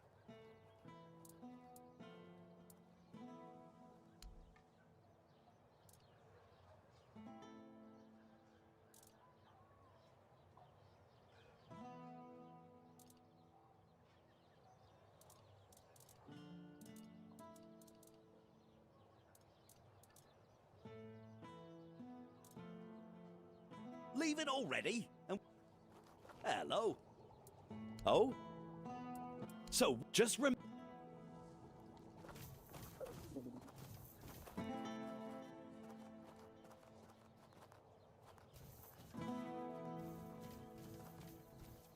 Elixirs, powders, ointments, got something for wounds, poisons, something to keep you on your feet through the night and help you survive the cold.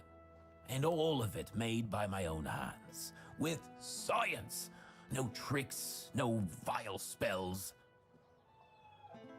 Yes, all magic is a scam, an illusion that pretends to give you something but always takes more in return. My elixirs work because they're based on knowledge and experience, not some fickle power from another world. Anyway, go ahead and read my anti-magic manifesto. I've laid it all out, why the magical plague must be wiped from Avalon.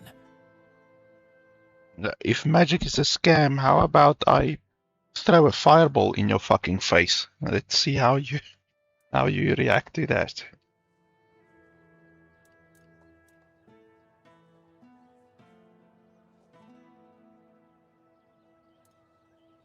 Wow, fully inhibits your mana regeneration.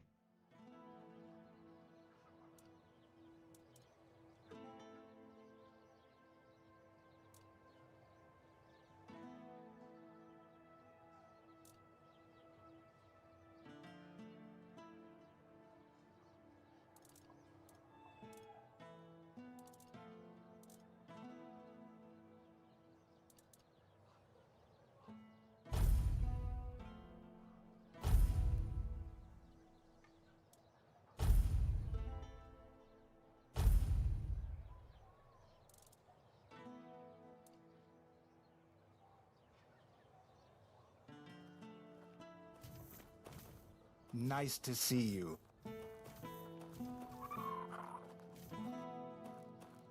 Oh, starborn egg. That seems nice. I might come back here at night and steal all of these chests that they have over here. Even though I can maybe do it during the day, like over here. Always a pleasure to see you. Well, you're not seeing me apparently, because I'm still hidden apparently.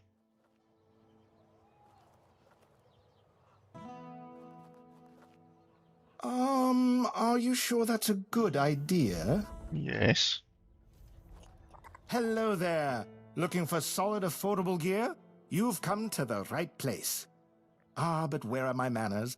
I'm Alwyn, and you, my dear stranger, look like you're in dire need of a resupply. Well, the men here doesn't seem to be on the verge of dying anymore, and with the Camelosians around, business is booming.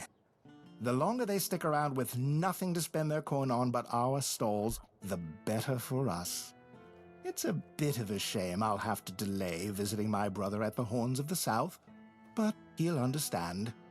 He always says he can't leave his stall for even a single day.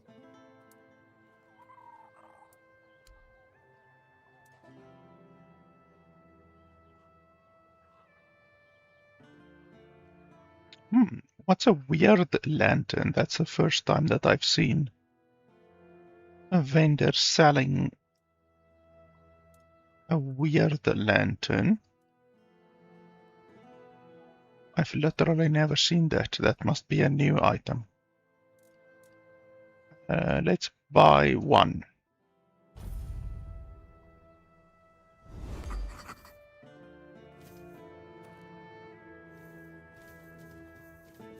This is my stash.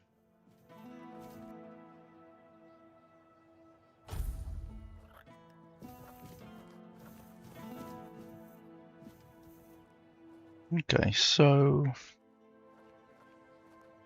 we should make a campfire.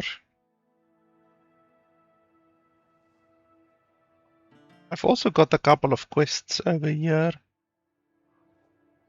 which we can hand in, I guess.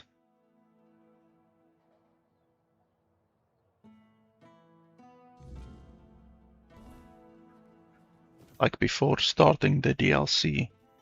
Because the DLC is actually a completely new zone, so we will be literally going away from this zone and going to a new zone. So even though I don't want to spend too much time messing around in this zone, if you can just literally hand in a couple of quests and get a bunch of experience, then why not?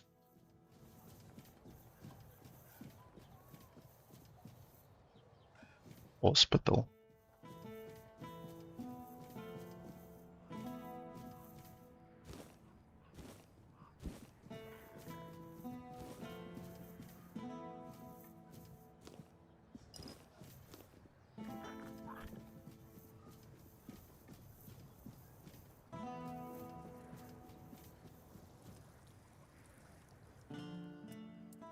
I've worked there since I was strong enough to lift a tankard full of ale. It's been in my family for 4 generations. I'd hoped to leave it to one of my sons, but Camelot took them too, and all I can do now is pray they come back safe. Eh? Too bad you'll never taste my ale, best in the land, and I don't say that lightly. It wouldn't be the same. The secret to good ale isn't just the recipe. It's the ingredients. It needs Connacht water, Connacht soil. Without that, it's just the same slop they sell everywhere else.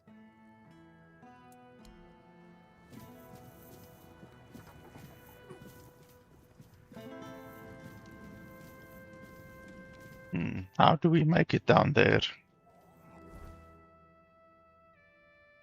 Well, we also have a quest over there. I guess we can go do that one quickly. I think I was in here previously. It's like a mansion. Yes, no, we were in here previously.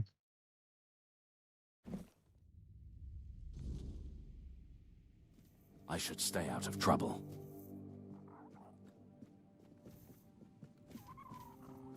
I wasn't expecting company.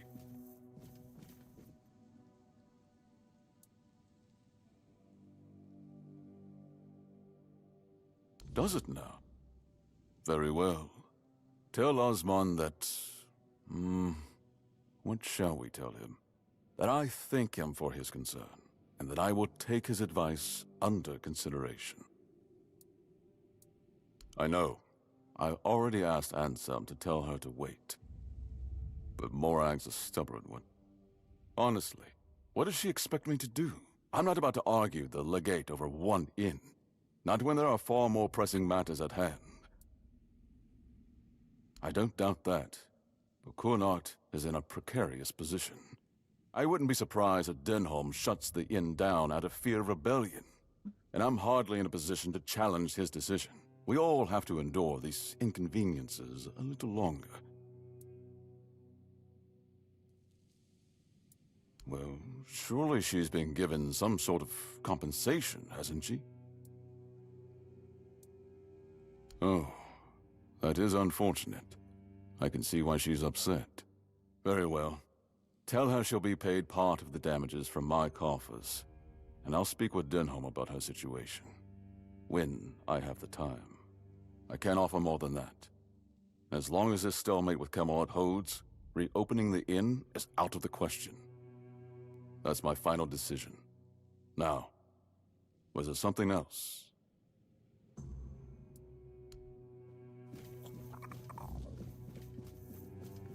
Ah, you need something? Ah, there you are. What news do you bring to the court today? Until next time.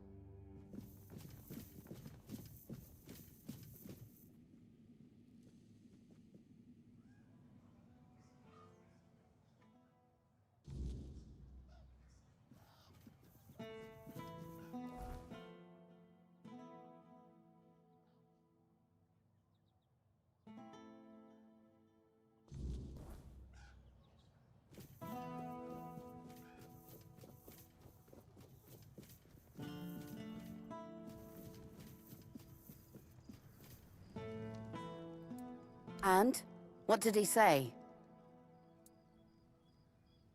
But the inn stays closed? Figures. So now instead of standing around here, I'll be stuck at home, hoping those thugs from Camelot will graciously pay what they owe me. I'd say it's better than nothing, but honestly, it's barely that. Eh? Should have known better than to count on that good-for-nothing lordling. Thank you, stranger. I'm glad at least someone here still cares about the common folk.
What is it now? If it's chatter you're after, you'll be disappointed.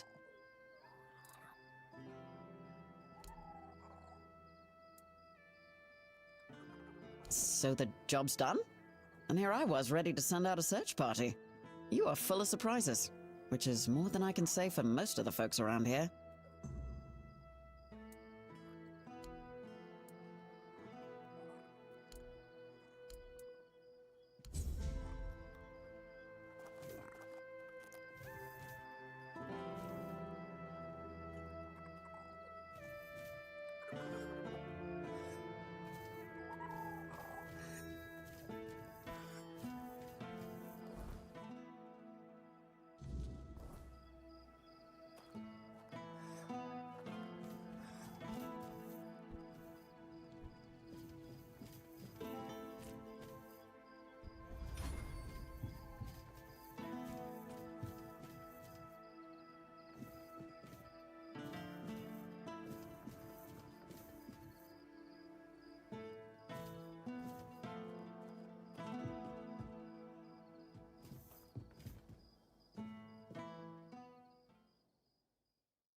Hey, what the fuck is that?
Wow, that's irritating.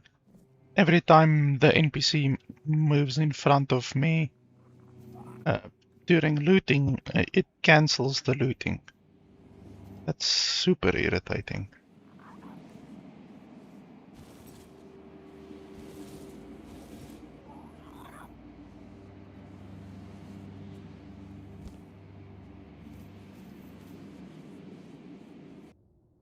Okay, we get sucked into some kind of a portal. Not sure what this quest is.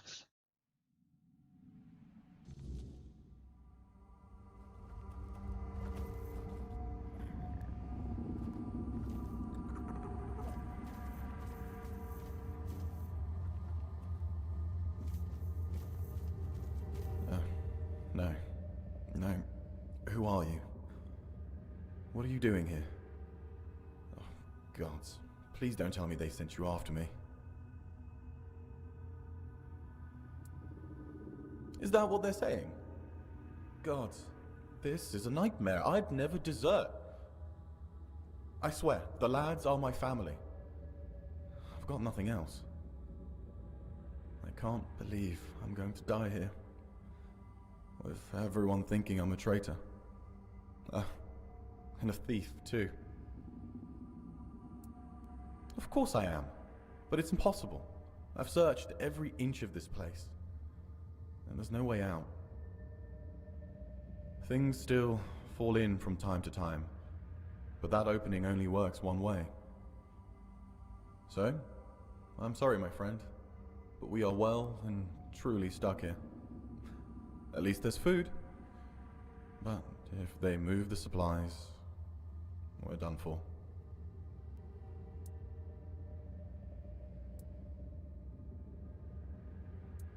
I don't envy you your hope. I know what it's like to lose it.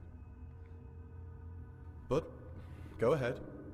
I remember what it felt like to have something to do.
Oh, the fog is thick as a motherfucker over here.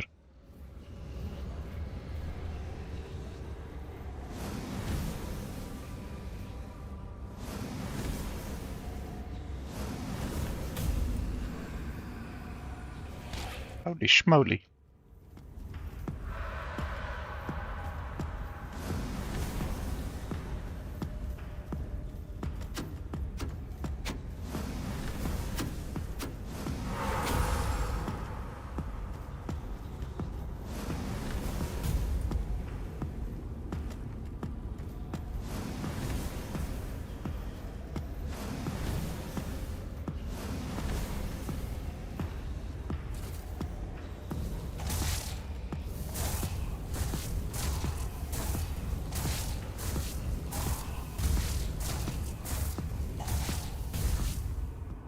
Yeah, the lightning doesn't miss.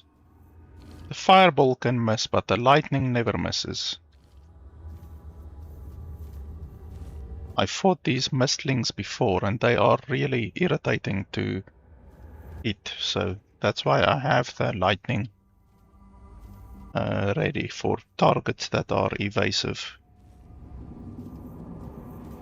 The lightning is not as powerful as the fireball, but it does the job.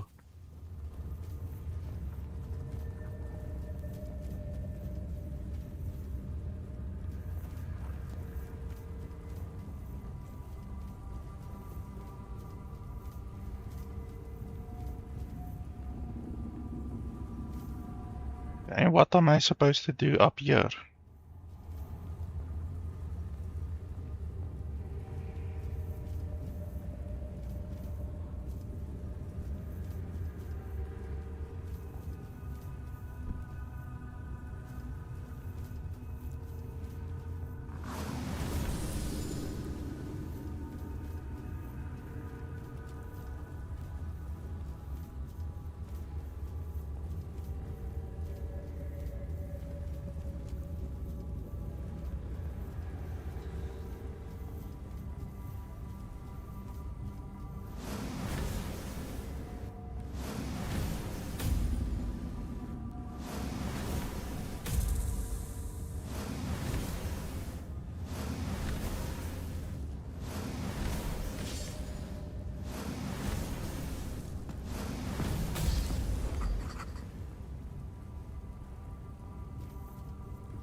Fucking on top of the roof.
The fact that these fuckers move so slowly almost makes me think they are quite powerful, because things in this game that move very slowly are usually formidable.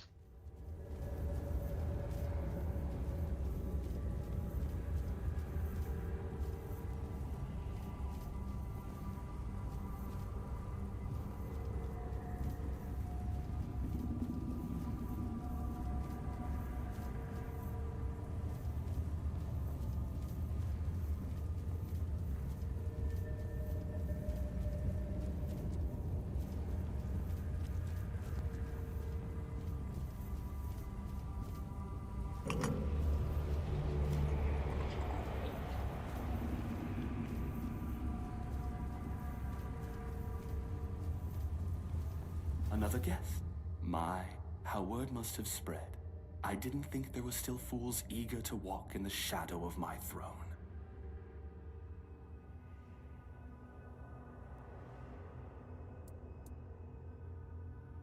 Yes, I know. You think this prison blinds me? No, I see the world. I watch my bloodline waste what was once carved in iron and fear. And Yvain, he is the true downfall of House Tarion. A soft-bellied fawn, too weak to hold the reins, too fearful to demand what is his by right. He is not my heir. He is the ghost of a great house, waiting to fade.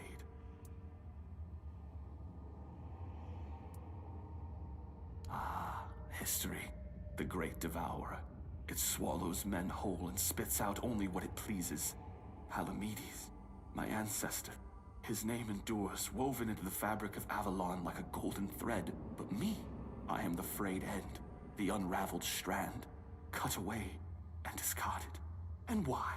Because I ruled not with honeyed words, but with truth. Because I did what was necessary. Connacht was mine. My name should have echoed through the ages, carved into stone, whispered in fear and reverence alike. And yet, here you stand, proving what I have long suspected. I was not lost to history. I was erased. Gracious. You mistake me for a king who begged to be loved. Gracious rulers are forgotten. Merciful kings are overthrown. I ruled with a firm hand because Avalon demands it. The weak do not last here. Did my people fear me? Perhaps. But they obeyed. And obedience is the only thing that truly keeps a kingdom standing. Tell me, would you rather be adored and forgotten, or feared and eternal? Haha, clever. But this was not history's doing. This was her doing. A Bondrui's curse, not time's judgment. And yet, what's the difference in the end? Whether by time's hand or by hers, my name is dust. My throne is tainted. And the wretch who calls himself Tarion sits upon it, a hollow shadow of what should have been. I believed eternity was the right of kings. Now I see it for what it is. A punishment, fit only for fools. I am Garrick Tarion, rightful lord of Connacht, blood of Palamedes, born to rule, my legacy squandered by lesser men.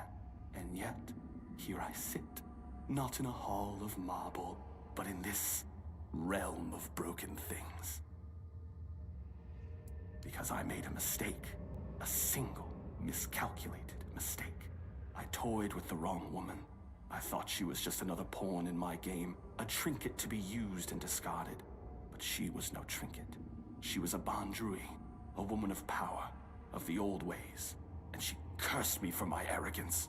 And all I wanted was to live longer.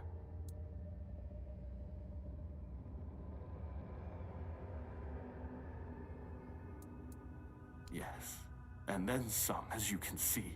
Eternal life. Sounds like a gift, doesn't it? But no, I was not given life. Only existence. Trapped in this mockery of a world, able to watch, to see, but never to touch. I have seen my house crumble. I have seen weak men take what was once mine, and I have seen it all from behind a veil I can never tear. This is a prison, woven from the fabric of the weirdness itself. Only those with true mastery over the old ways, druids, Bondrui, could tear a hole in reality and trap something within it. A realm that both is and is not. A perfect, unbreakable cage. For me, it is damnation. A place where time does not move, where the world unfolds just beyond my reach. A theater where I may watch but never step upon the stage. And worst of it all, it is boring. No conquests, no feasts, no pleasure, no purpose. Just an eternity of watching lesser men fumble through history. And the veil between worlds is thinning. The weirdness does not break easily, only when the fabric of reality itself begins to fray. My prison and your world should never touch. And yet, here you stand. It seems the world outside is shifting, twisting in ways it was never meant to, and when that happens, things bleed together. A tear like this should not exist, and yet somehow you've slipped through. Whether that's for good or ill, I suppose we'll find out soon enough. I don't know. I cannot be killed. Not by blade, not by fire, not by time itself. I've tried everything. More times than I care to count. So unless you hold power equal to the one who cursed me, I wouldn't bother reaching for your weapon. You can always duel me, and die for my amusement if that suits you. Oh, now that is a bold claim. You are not the first to make such an offer, nor would you be the first to fall. What am I, to refuse a dance? Come then, let us see if your blade can carve deeper than fate itself. Oh shit, okay, we are trapped.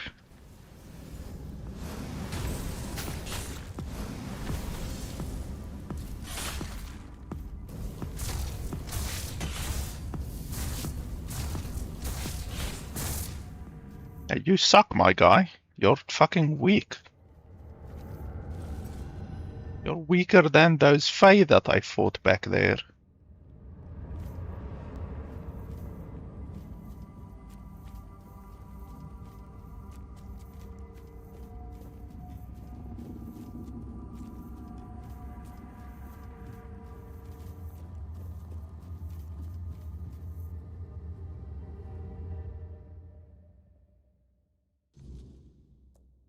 I can't believe it. We're actually free. You? How did you manage to get us out of there?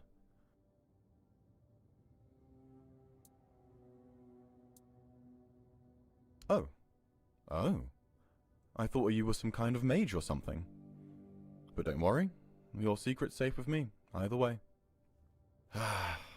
It's good to be back. Less thrilled about reporting to Shine, but at least I have you to back up my story. I doubt she'd believe me otherwise. I know I wouldn't.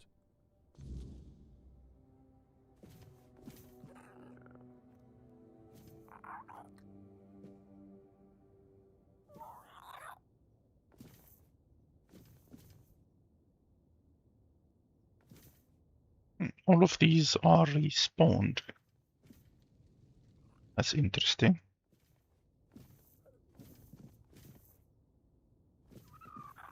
Even these weapons are respawned.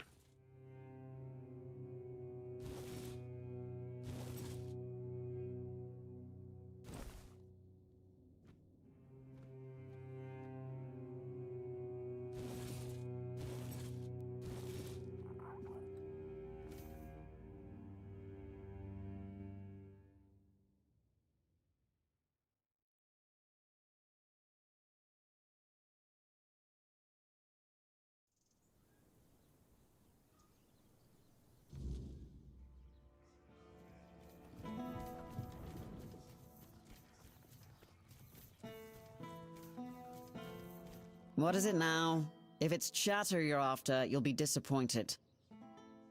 What's wrong with your hand? Holy shit. Mm-hmm. Percy tried to spin me some wild story about falling into another realm. I didn't toss him straight into a cell, only because he swore you could back him up. So, what did you find? You're pulling my leg, aren't you? Tell me this is some elaborate prank you two cooked up. Oh, mother have mercy. Can nothing in this goddamn place just be normal? I may be a bit of a city woman, but you can't tell me that it's normal to have creatures made of bloody straw attacking outside the walls. And now you're saying there are cracks in the world. Does that mean I need to move my supplies? Well, that's some good news at least. Not gonna ask how, in case there's something about you that we'd both be better off with me not knowing. Thanks for your help. Here, something for your trouble.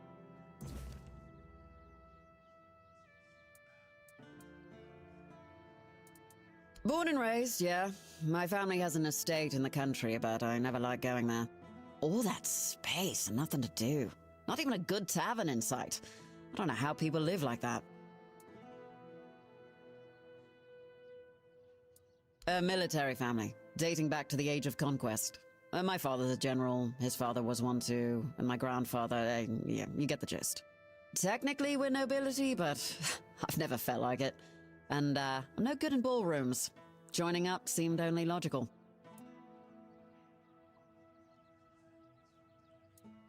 There aren't. It's a tough life, you know? Most women aren't built for it.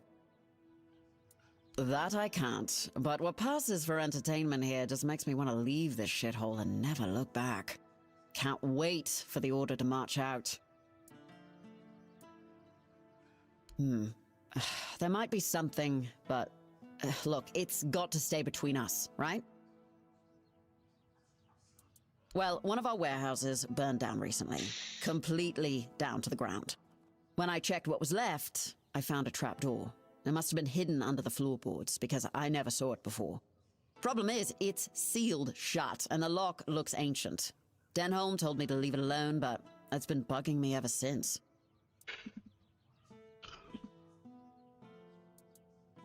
Yeah, I am. Really bloody curious. Can you blame me? There's not much here in the way of distractions. And who knows, you might find something useful down there, even if it's just more space I can use for storing supplies. Yeah, I've set aside some of my wages. Not like there's much to spend on around here anyway. No, because I don't know how. I'm an officer in Camelot's army, not a bloody thief. Despite what the locals think of us, we don't go around stealing everyone's stuff. Great. Let me know what you find. Even if it's just a pile of rotten grain, I just want to know and be done with it. Oh, and one more thing. There's someone in Kunakt who could help you get through that lock. Name's Filth, lives in what's left of the Eastern Tower. Yeah, well, of all the things I've seen in Kunakt, at least I know Filth is harmless and knows everything that happens around here. I've never caught Filth doing anything illegal, and as long as it stays that way, we're good.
Oh. All right. Come on in.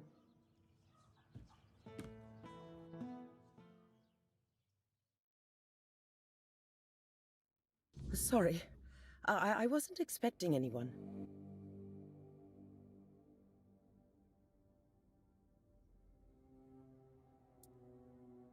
You'd be nervous too. If half of Connacht branded you and your husband as traitors. I wish Quill hadn't been so eager when Camelot was looking for workers. I told him people wouldn't be happy with us. But he just brushed me off. If he had just waited a bit, I could have told everyone. He was forced like the rest. As long as I don't go out too much. I mean, I don't think anyone would actually hurt me. Or at least I hope not, but still, it's hard. Being spat on by people you've known your whole life. I get that they're angry, but Quill and I aren't to blame. We just wanted a better life.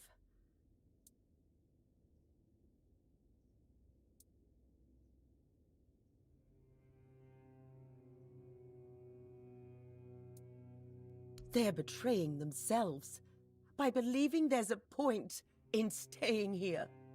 If they want to die to the wordness when the min here goes out, oh, fine. But they don't have to drag the rest of us down with them. We owe them nothing. Not after the way they treated us. So he won't be home for dinner. Again. Or the next few days, I suppose. Oh, bother, fine. Fine, I'll go. Maybe she's got some news about when we're finally leaving. Thank you for coming. Here, take this for the road. I just took it fresh from the oven. Not unless you can give our lord a swift kick in the arse. And get him to finally give the order to move. If this drags on any longer, we'll just leave on our own. And hope the road is kind. But thank you for asking. I hope the next time we talk, it's under better circumstances.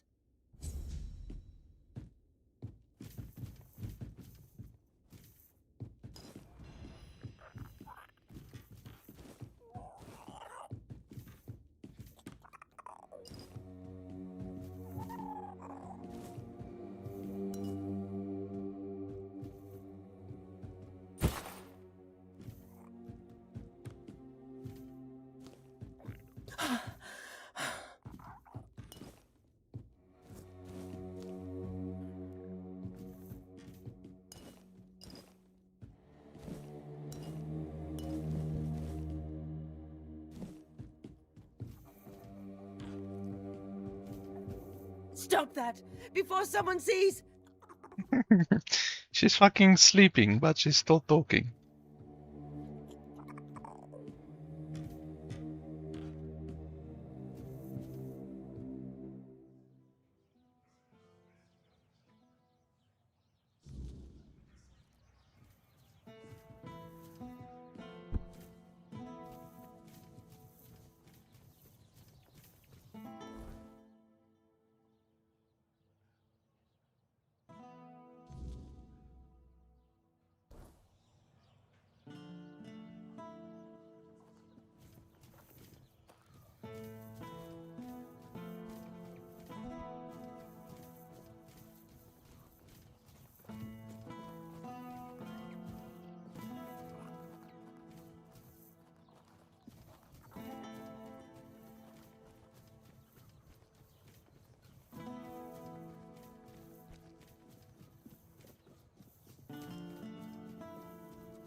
Haven't seen your face around here before. A visitor, eh? Try to stay out of trouble. I'd rather not have to put your name on the bounty board.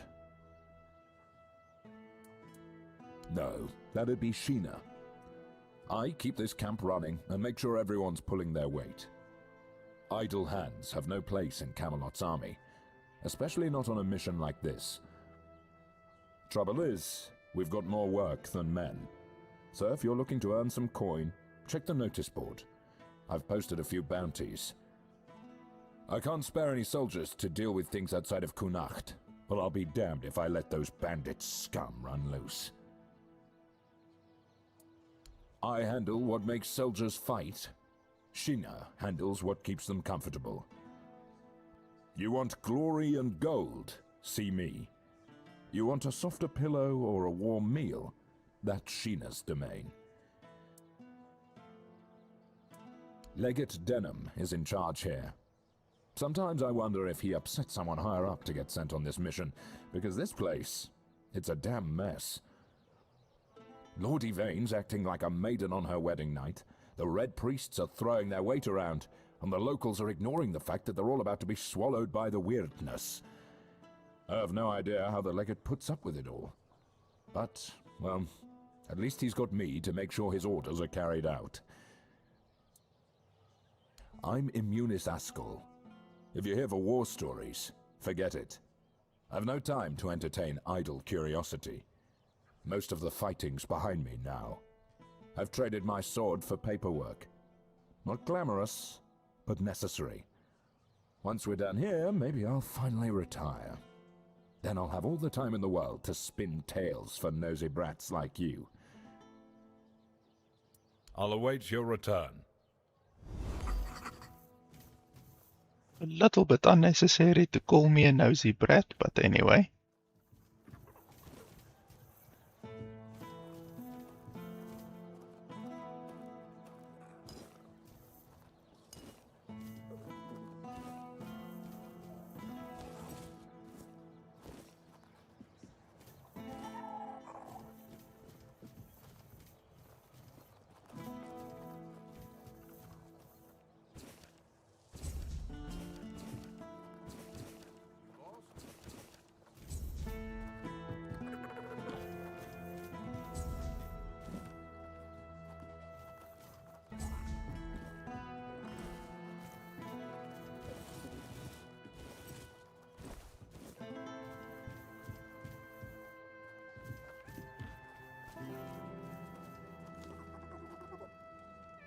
Eyes forward, and mind your step.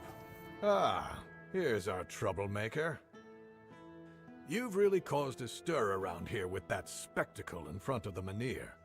I had everything in order. The cart was ready, and people were all set to move to Camelot.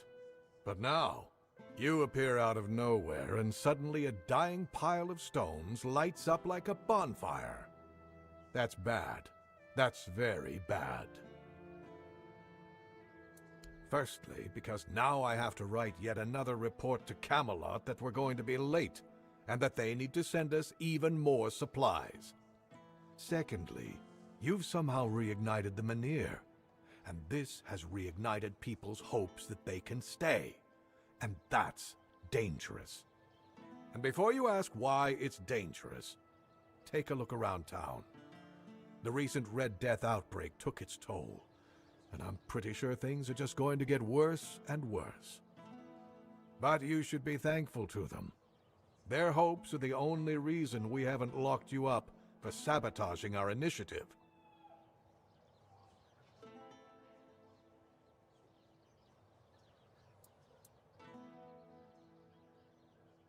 You can go tell Murig that your presence doesn't change anything about our deal, and that you are unwilling to help with his endeavors, whatever they may be.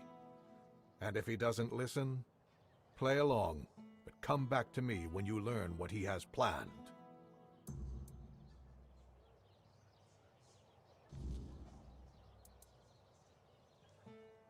Isn't it obvious?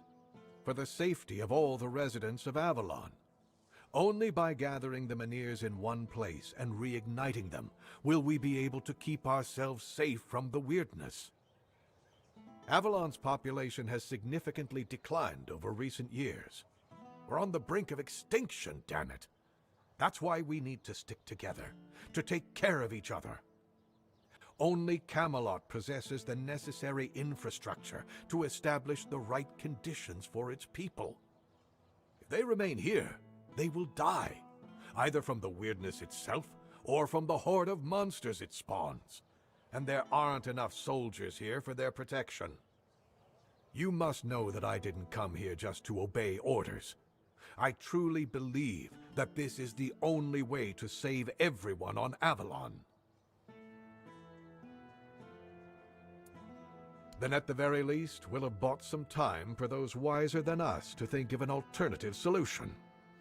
Perhaps we will invade Tuathan, like in the glorious old days. Or perhaps someone will find a way to free the derelict fleet, allowing us return to the homelands. I don't know. But there's one thing I'm certain of, and I'll repeat it as often as necessary. Only by standing together can we overcome the weirdness. Scattering our people across the island is the worst solution, and it's a sure path to our ruin.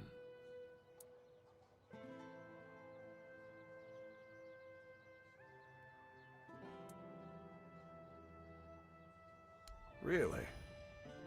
Airfear. I hope you understand that this needs to stay between us. If anyone finds out who's responsible for the sabotage, well, I'd be forced to take drastic measures, and I don't want to do that. Even my own men can't know about this. We're not interested in a conflict with the residents of Connacht.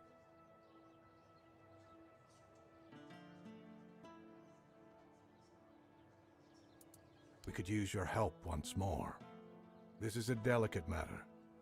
I will talk about the sabotage with Airfear personally. However, I know that resorting to violence and public punishment will not be a good solution in this case.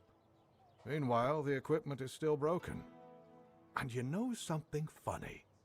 The only person who could get us replacements for the damaged parts is Airfear.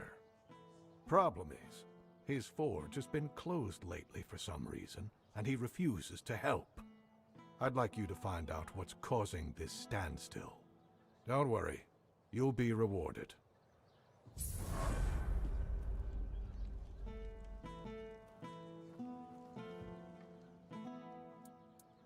Murig, who apparently prefers to be called Maggot, is a druid, even though he may not look the part. And druids are the only ones who know the rituals necessary to ignite the Menhirs. Due to bad luck, or more accurately, the decisions of my superiors, our options for druids are limited. That's why I'm forced to work with Murig, and prophet be my witness, neither of us is happy about that. But I'm no fool. I know that what happened in front of the Menhir might make Murig consider double-crossing us. He'll try to find a way to reignite the Menhir so that it could stay in Connacht despite our agreement. So, if you ever find out what he's planning, if he ever asks you to fetch something for his ritual, you make sure you come to me first.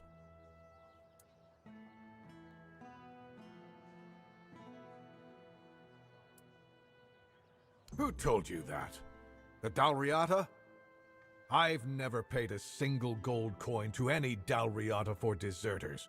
Not even once in my life. However, there is some truth to what you've heard. You see, it's hard to keep the men's morale up in these uncertain times. It's really no wonder that every once in a while, some of them try to desert. Still, this is the military. Desertion is unacceptable and will always be punishable by death. Camelot especially insists on nipping that problem in the bud. So if you do take care of the deserters, you can be sure you'll be rewarded. Asgard will pay out bounties for each and every scalp you manage to bring him. Anything else?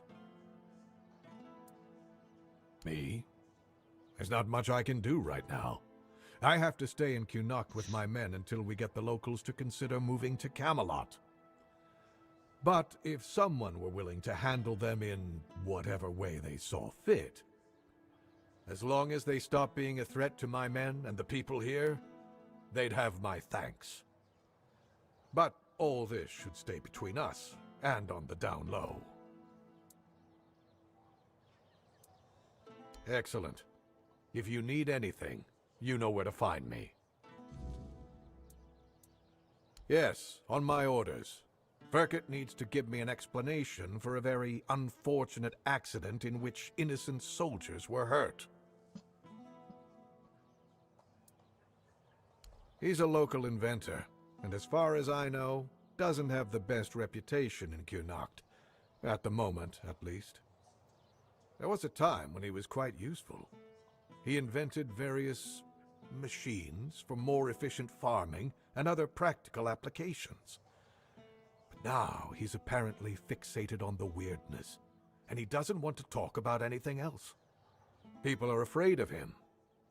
Since you're already here, I might have a task for you.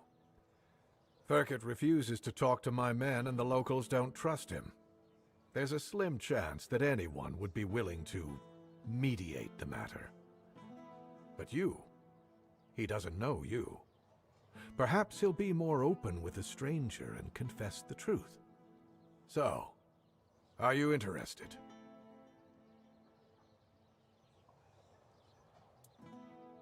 You can ask him if he set fire to our warehouse on purpose. You should also try to bring him in voluntarily, though knowing Firkett, that's unlikely. Do whatever you think is best. I just want to find out who is responsible for this accident and make an informed decision based on that.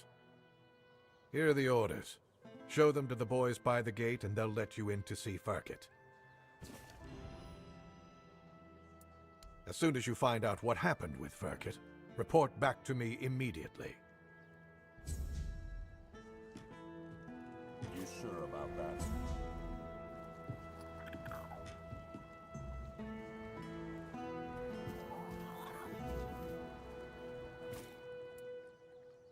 Excellent. Here's your gold. Yes? Well, I'll be damned. Nevera, known as the Chillheart. She earned that nickname because her blade supposedly freezes the blood of her opponents. It certainly leaves marks like frostbite. Nevera is said to be a Dalreator from the Forlorn Swords. They say she was too cruel even for her own tribe and was exiled. If you ask me, she should have stayed there. But she won't be causing trouble anymore. Here's your reward.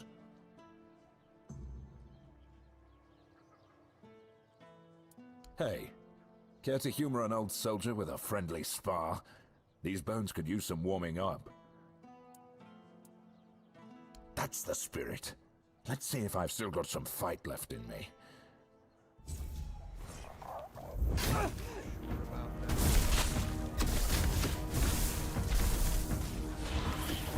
Let me regret it now.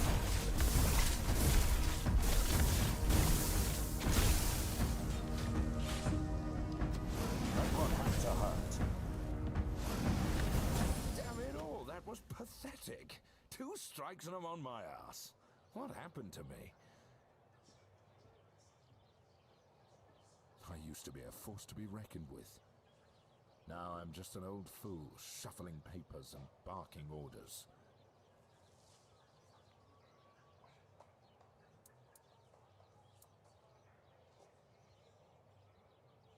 Exercise? I don't have time for that. I'll be in the grave before I see results. No, I need something faster, something stronger.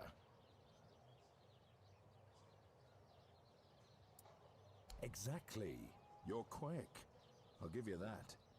There are potions, elixirs, things out there that can bring back the strength I've lost. I need one of those. Not some quack remedy, mind you. Something real. Something powerful.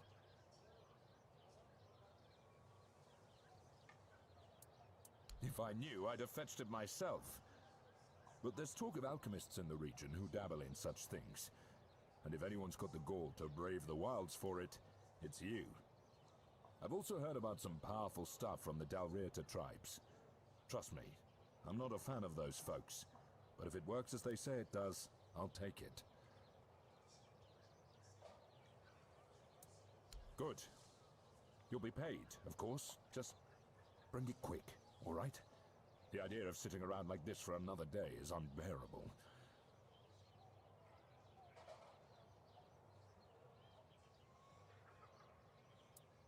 Yes? I'll await your return.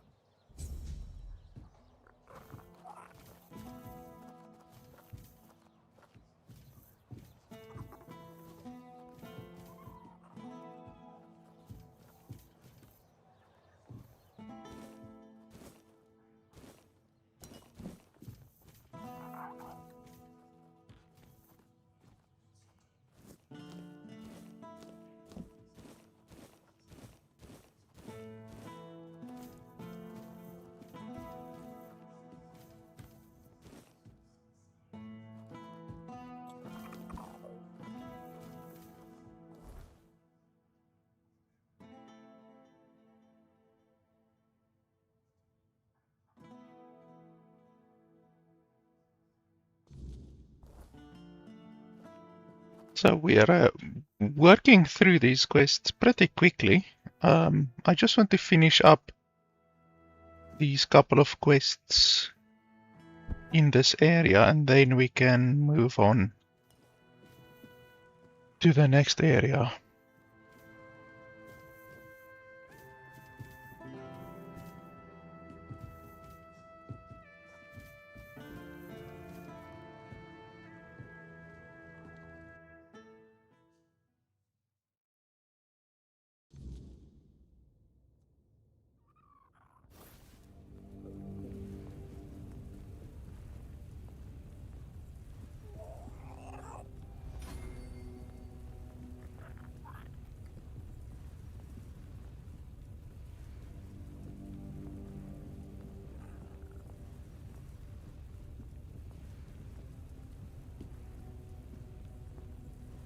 Stop that right now! I'm not even doing anything. Oh, it's you. You look, well, all things considered. I always knew you had to have survived. There simply wasn't any other possibility. Ah, no. Sadly not. I apologize for my forwardness. It's just, I've read so much about you. I feel as though we've known each other for ages. I've spent hours poring over the drawings of your vascular system.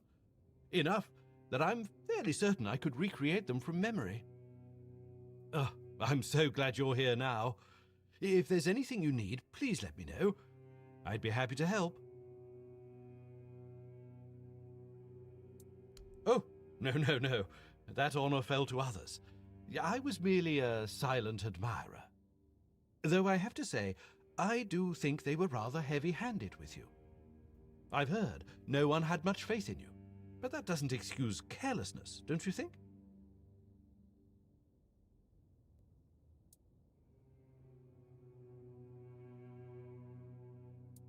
Exactly. That's what I've been trying to say all along. A softer touch wouldn't go amiss. Some of them acted like butchers hacking away at a fresh carcass. There should be a sense of respect for their patients, a kind of reverence. Suffering is sacred, not something to be enjoyed. Why, indeed. I have my suspicions, but nothing I can say for certain. Not yet, at least. You left so suddenly.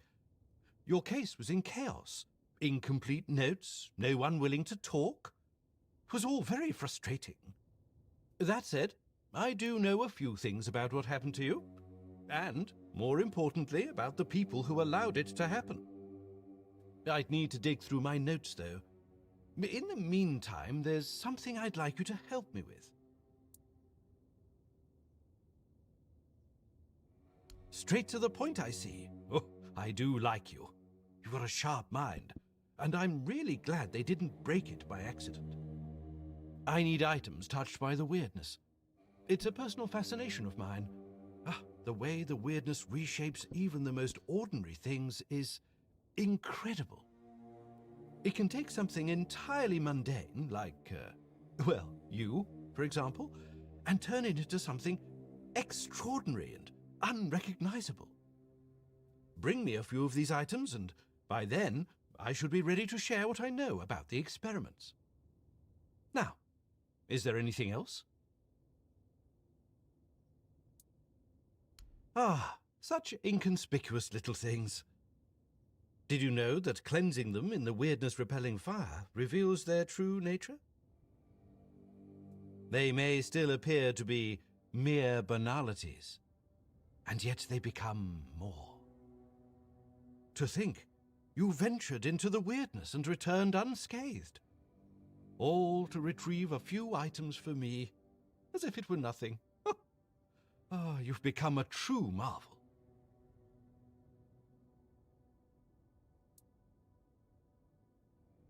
Ah, yes, of course. Now that you've proven the success of what was done to you, some things have become clearer to me. You see, from all the documents I've read and the research notes I've studied, I always believed that the way your treatment was conducted was for the greater good. It was meant to be the key to curing the Red Death. But now, I'm not so sure that the people who orchestrated your stay with us had the same goal in mind. Of sorts. I hope you'll forgive my little ruse, but I needed some answers myself. And you've delivered them in a most satisfactory manner. Not that I expected anything less of you.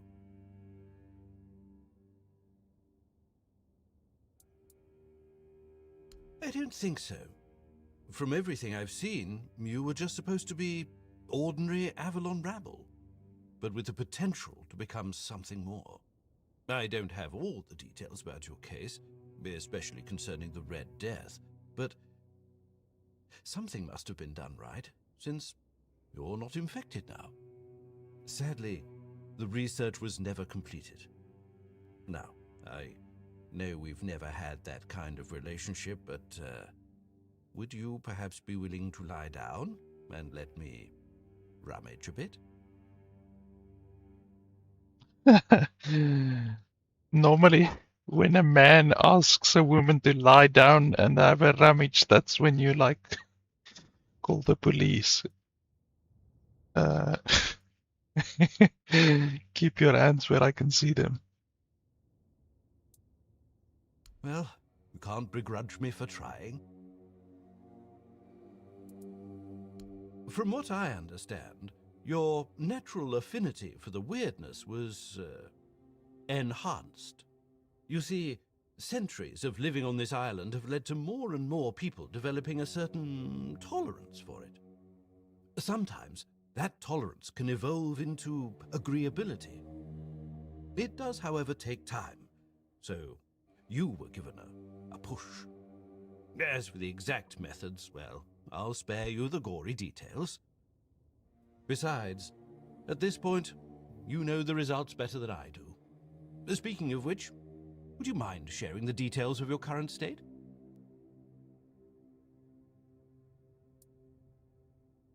Ah, I can't say I don't understand. I respect your choice, of course. And I sincerely hope you live a long and happy life.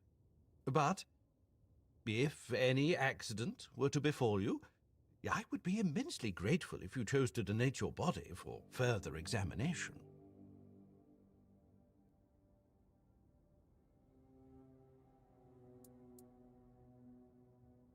Abhorrent.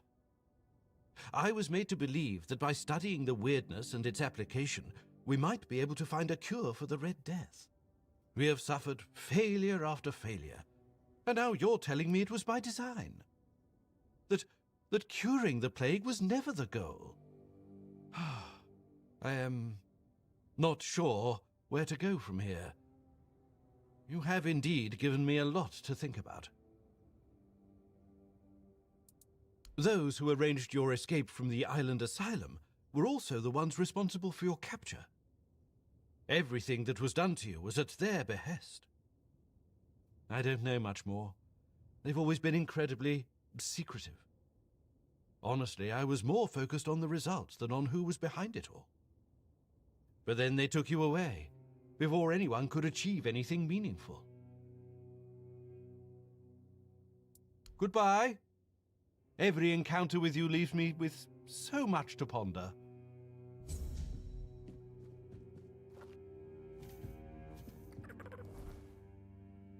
So I gave that guy a bunch of unidentified items.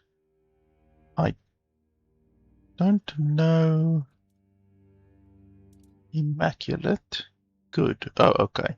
So, fortunately, he took like 4 good items and 1 immaculate item. So that's fine, because I didn't want him to take my exquisite items or too many of my immaculate items.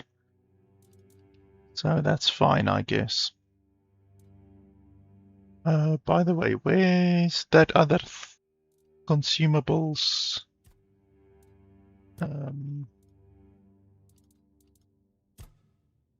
Which increases my stats.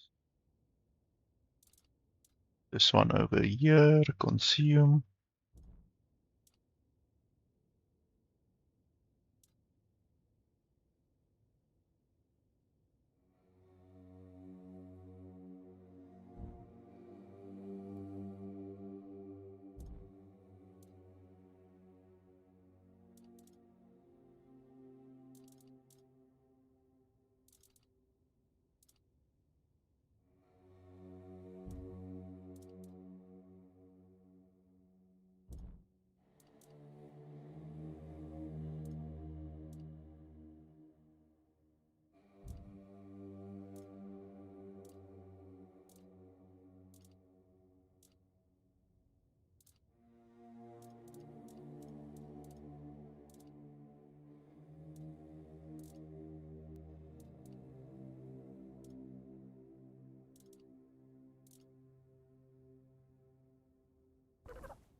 So yeah, if you don't know the story that this guy was just talking about, then you would have to go watch my first playthrough, because this guy is part of the group who experimented on myself and other people on an island. That's basically what he was talking about and where the story started.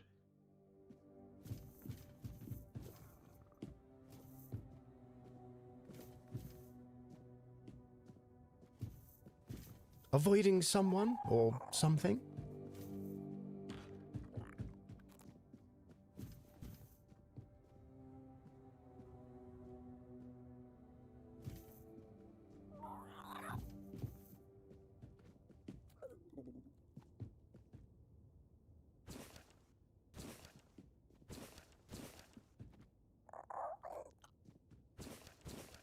You think I don't...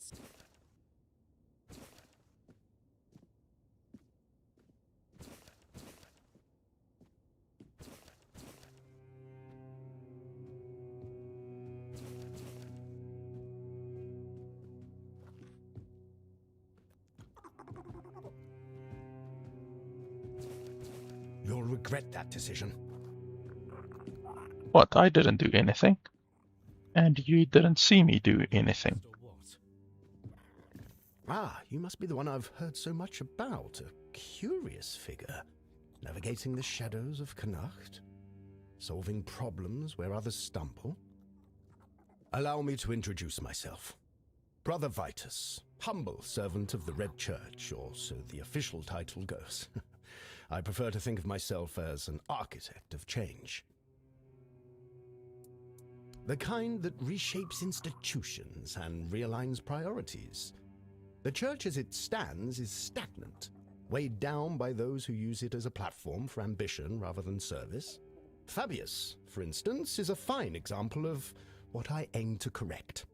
I seek reform. Nothing so dramatic as rebellion, of course. A more elegant approach is required.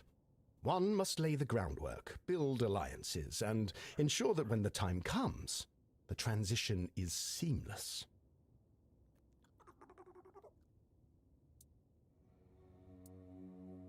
On parchment, yes. In practice, let's just say the hierarchy of the Red Church is more fluid than it appears.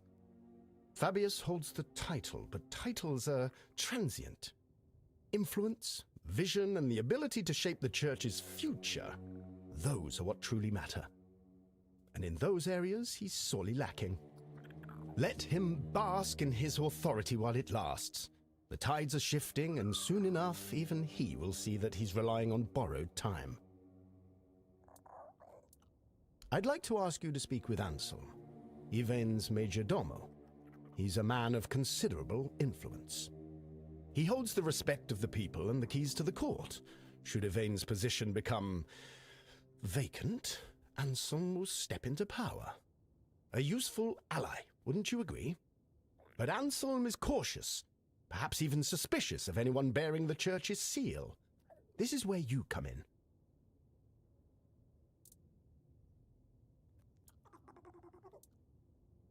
Fabius, in his infinite wisdom, has forbidden the Red Priests from participating in the matters of the court. That's just how he is. Very eager to maintain his spotless image. Fortunately, I have no shortage of resourceful individuals willing to assist.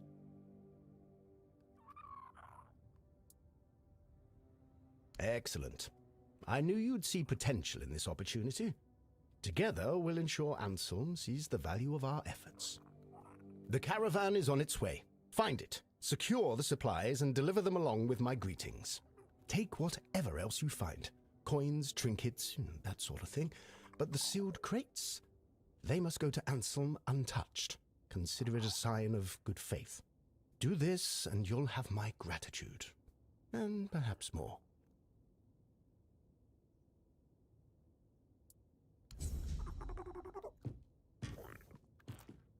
What brings you this way?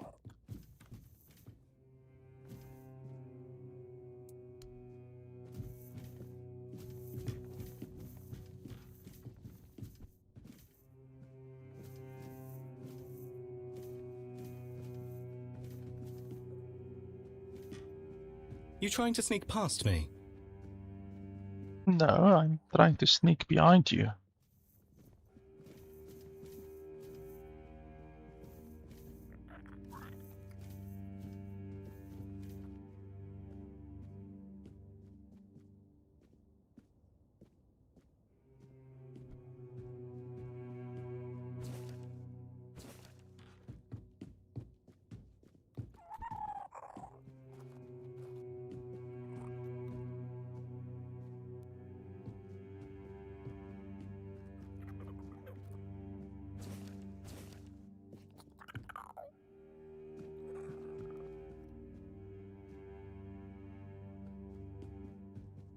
I've got my eye on you.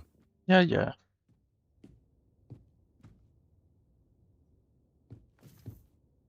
Well, look who it is. The one who reignited the men here. I must say I'm impressed. Tell me, how did you manage to do that? Fascinating. You may not know, but I suspect the Kaya whispers her word to those who listen, even if they don't realize it. Tell me, would you like to help further? The people of Kunakt are in need, and someone like you could make all the difference. The fields of Kunakt are dying, their lifeblood drained by the creeping weirdness. If the crops fail, the people starve, and starving people are restless people. That cannot happen. Properly placed, they can shield the farmlands long enough for a harvest to be salvaged. It's not the perfect solution, but it's a start. And if the people see that the priests care for their well-being, they'll be more inclined to trust us. I need someone capable to handle this. Someone like you.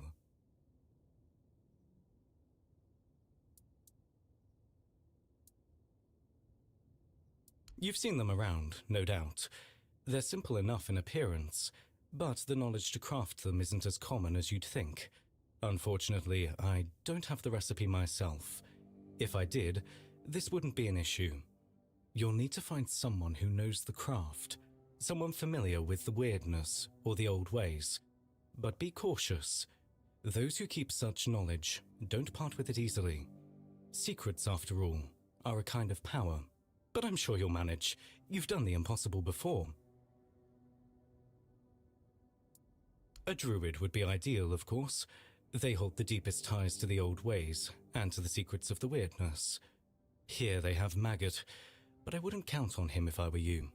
But there may be others who might help. Furket, the local inventor, has a knack for turning scraps of knowledge into working tools. If not him, perhaps someone who deals in druidic artifacts. Collectors sometimes know more than they let on. Legate Denholm won't be pleased. He prefers the weirdness close. It makes travel to Camelot faster.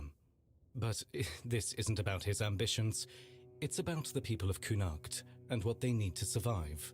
Help me do this, and you'll have not only my gratitude, but the gratitude of every farmer whose fields we save. So, my Menhir Whisperer, what say you? Will you lend a hand and help the people of Connacht?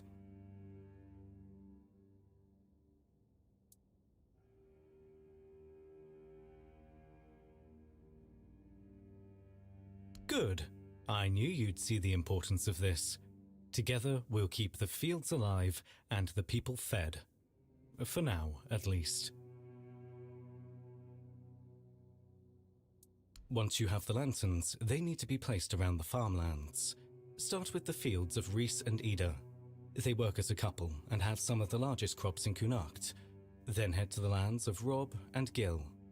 They're brothers and, while they're stubborn, their fields are crucial to the town's food supply. Without their harvest, we'd be in serious trouble. Position the lanterns carefully. Their glow will push back the weirdness, at least for a time. It won't be a permanent solution, but it's what we need to survive the season.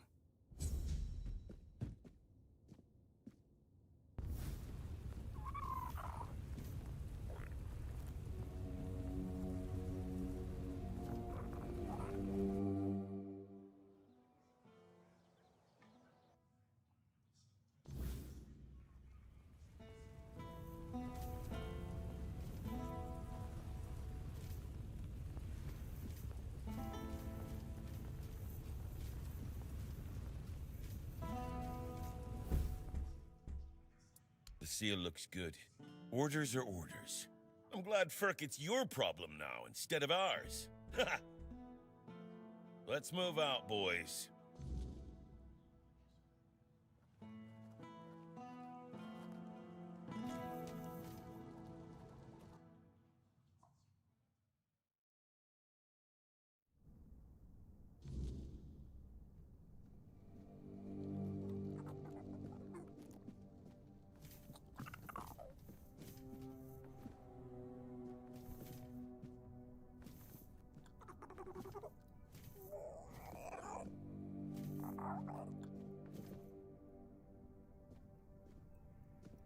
Who are you? Did Camelot send you? I'm not talking to those thieves. Get lost.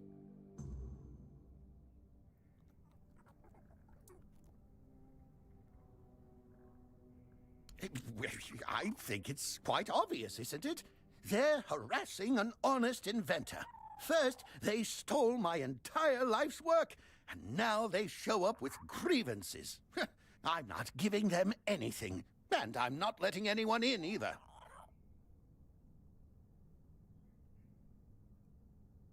Oh, aye, it did. And no surprise there. They've only got themselves to blame. They barged in here and grabbed everything that wasn't nailed down. No, actually, they even prized loose the things that were nailed down and took them too. Do you know what this device is? It's a pyrolusite stabilizer. And they took all the pyrolusite, but left the stabilizer behind. No wonder it blew up.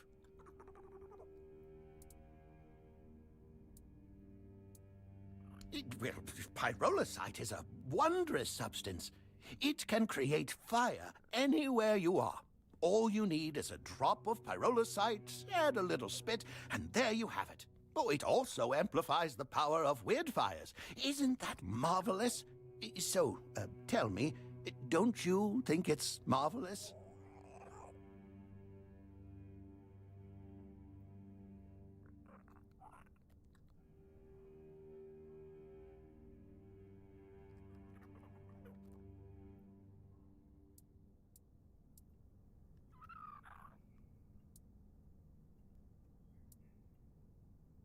Exactly! But all great inventions need painstaking preparation. It takes years of experimentation to make them safe for use.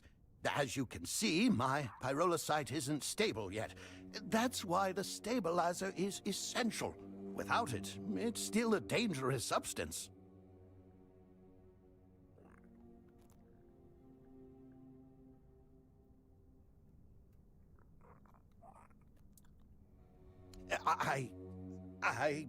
Well, I was pretty agitated at the time.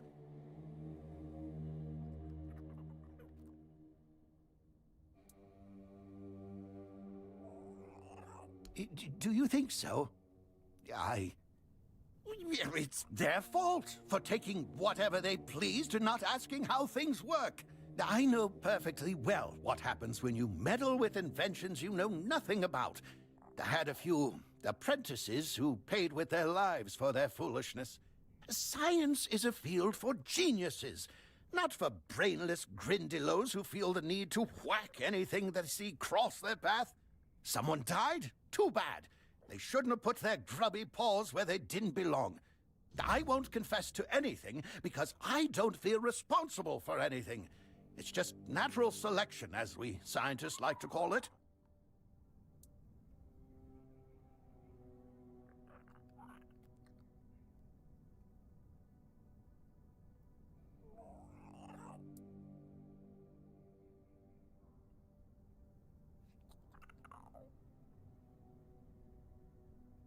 And yet, such is the law of nature.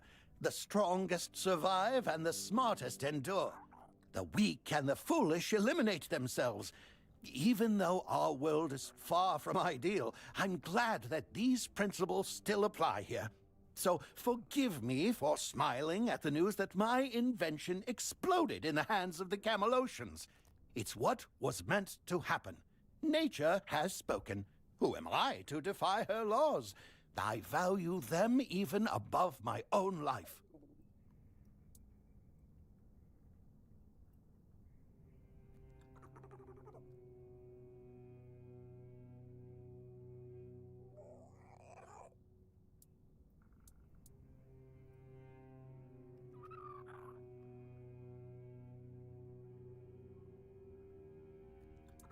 Yes, I suspect so too. Still, I hope we can resolve this matter amicably. There are two things I value above all: science and life itself. If I need to sacrifice one for the other, then so be it. At least I'll take all my secrets to the grave, so my inventions won't fall into the hands of utter imbeciles.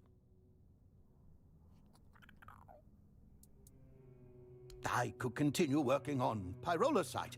I have another idea that might help address the issue of its stability. Are you familiar with weird candles? They possess the ability to dispel the weirdness, just like a campfire, but portable. If you light one, you can walk through the night without fearing transformation or ambush.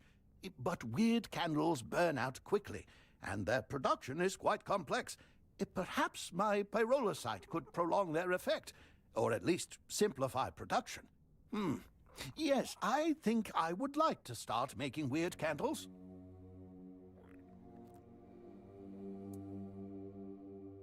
As you already know, I have no love for Camelot. However, if it means securing my survival, I might consider accepting that offer. Go to Denholm and tell him what we discussed. I trust you to draw the right conclusions. Yeah, well, the conclusion is basically that he allowed the soldiers to take explosives and then he just let it explode. And he's clearly anti-Camelocian, so He basically killed those soldiers through his inaction. But we will see what I tell the dude.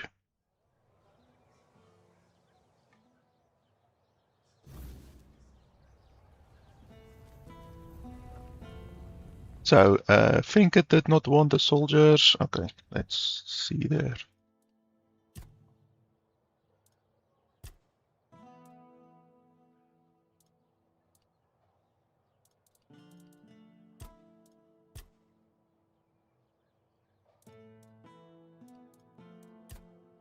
Finket did not warn the soldiers about the explosive nature, although he does feel guilty about it.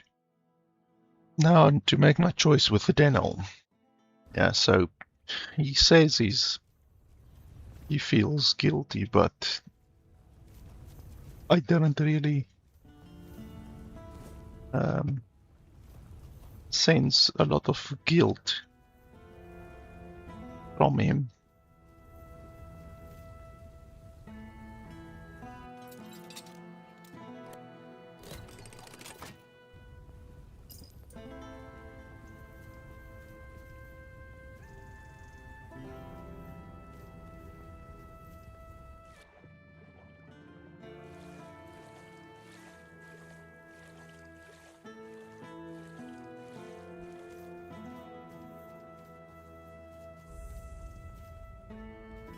I don't know why these cows have question marks above their heads.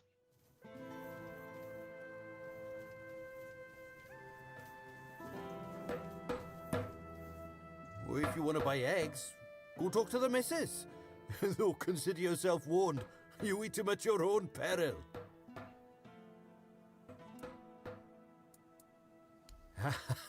No need to worry. Yeah, the missus told me to say that to anyone asking after the eggs.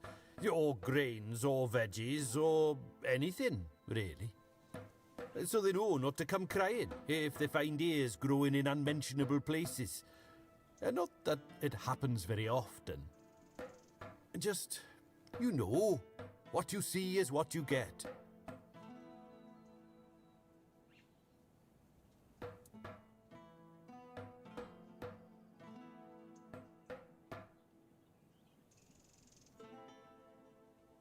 Nothing wrong. Well, not at the moment. We'll see how the next crop comes in. It's been a bit hit and miss lately. The wheat was a nice surprise because, you know, it's the wrong season and we were worried about the glowing. But it turned out to be perfectly good wheat. On the other hand, the turnips were not so good. We fed them to the pig as we always do and it turned her inside out. Poor thing, eh? Maybe it's time to move the plots within the range of the weirdness repellents again.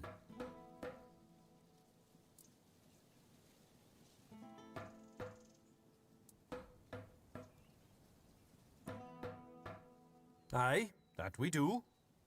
It was getting into the crops one way or the other, so why not use it, you know? You see, with the weirdness, sometimes it's good and sometimes it's not. But the good has saved us from starving to death. I ate potatoes that looked like pig hearts and carrots that tasted like what standing in a field in the middle of the night feels like. All perfectly nice food. I say, it's better to have a meal that's a tiny bit different than what you're used to, than not to have one at all.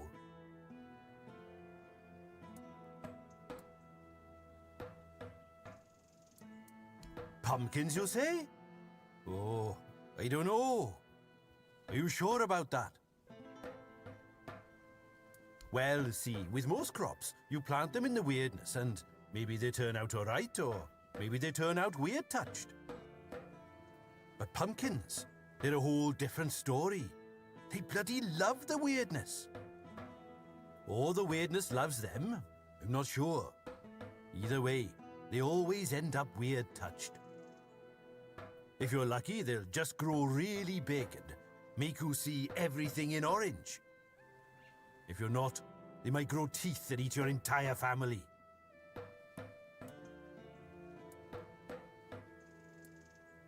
All right then, it's your funeral. That's gonna be a weird one, that's for sure.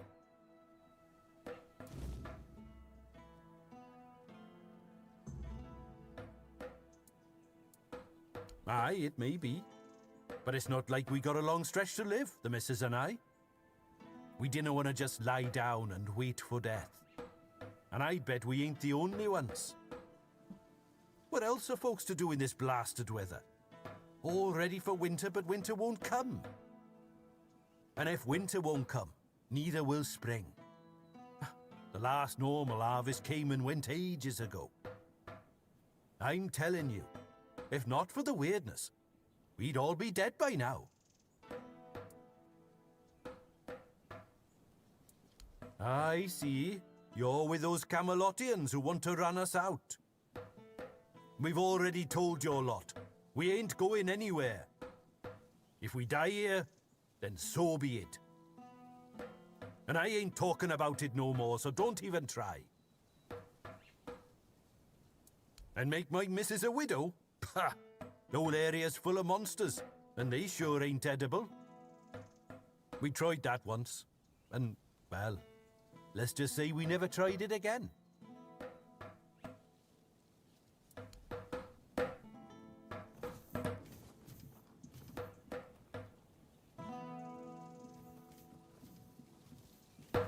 You need something? Another one? We've had enough strangers in Connacht. You lot bring nothing but trouble. Which ones do you want to hear about? The Camelotians who want to take Armenir and rob us of our land? Or the Red Priests knocking on everyone's door and dragging people out into the streets? We already had enough problems without all those prissy arseholes adding to them.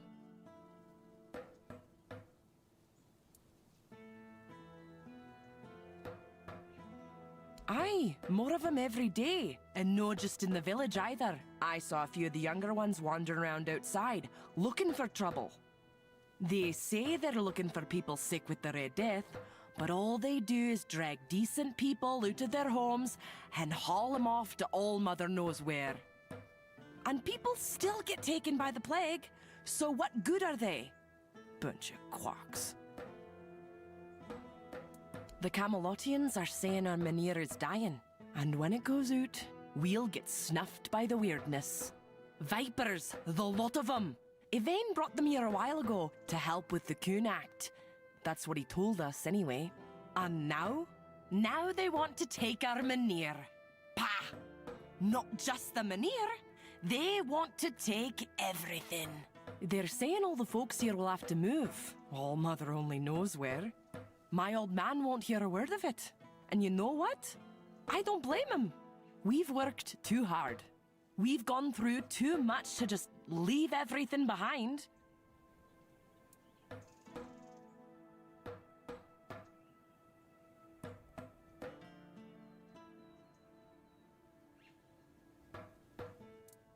I know some do. The two brothers from the neighboring farm, they can't wait to be rid of that place.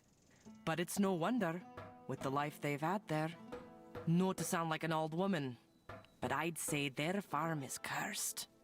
You see, there's an old well on their field, right at the very edge. If you go there at night, you can hear something wailing and growling inside.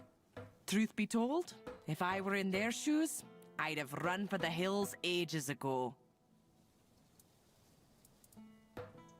Aye, why no? Everyone says me auntie's girl got touched by the weirdness, but she's still here, ain't she? Besides, we know the weirdness. We live with it every day. If it kills me, then so be it. There's no much left for me in this world anyway.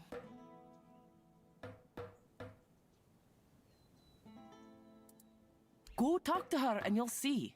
I might be an old woman, but I am no one to gossip. Our priestess, or rather, Yvain's priestess, because we haven't seen hide nor hair of her in ages. She took Ailey in, and that ended up being a blessing for us all. She might be a little odd with that eye of hers, but she's a sweet girl. Maybe they will, Maybe they won't. Makes no difference to me. They could promise me a palace and I still wouldn't leave.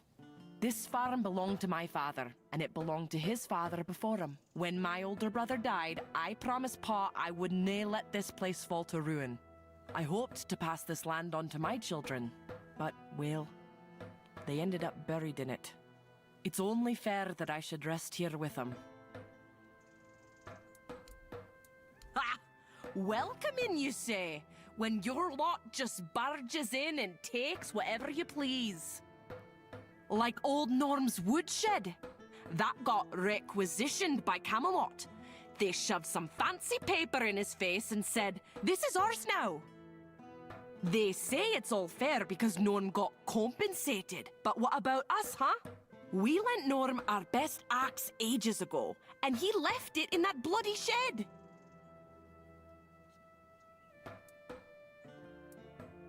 Why? Huh. Maybe you do. But I don't trust folks who offer things for free. They always want something sooner or later. We may not have much, but we're honest folk. Bring me back that axe and I'll pay you. Just don't get caught. Eggs, some veggies.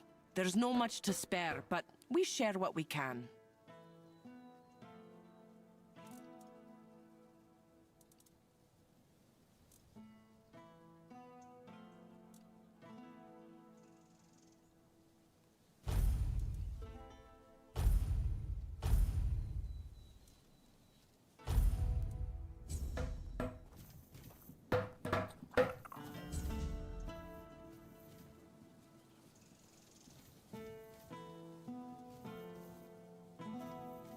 Yeah, well, I'll come do these quests later.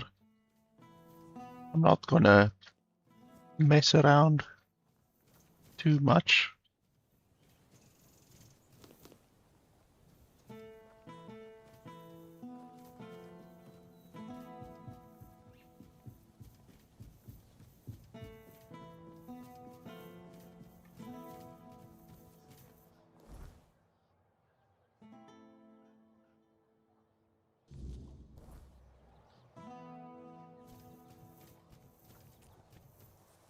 Okay, well, it seems that... Oh no, this is the armorer, the blacksmith.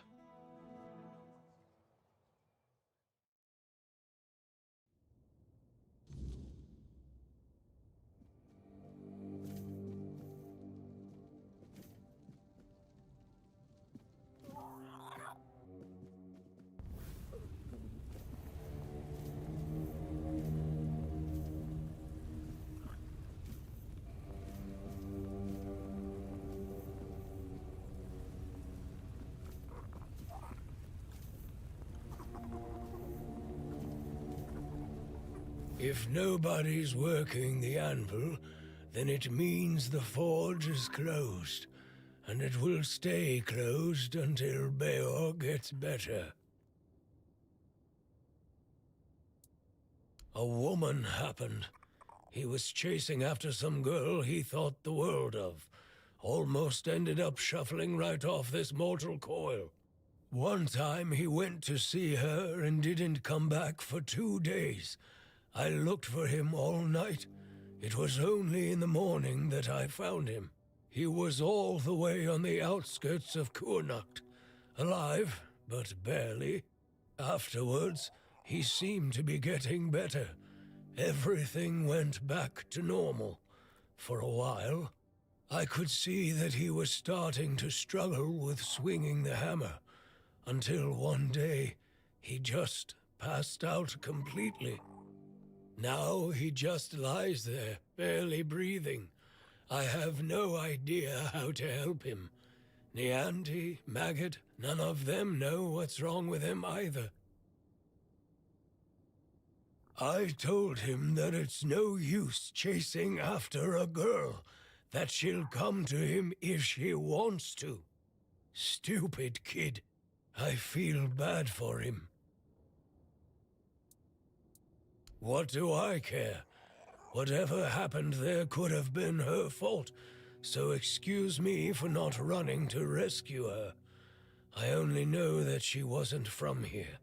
Beor's wound wasn't caused by a mere boar, oh no. Hell knows what happened there. He didn't want to tell me what actually happened, but I know that youngsters in love used to visit this one cave with a spring. It was all hogwash, if you ask me. Maybe they went there and were attacked by weird beasts or something. I don't know. To be fair, I don't give a damn now, and I didn't then either. I only cared that Beor was alive.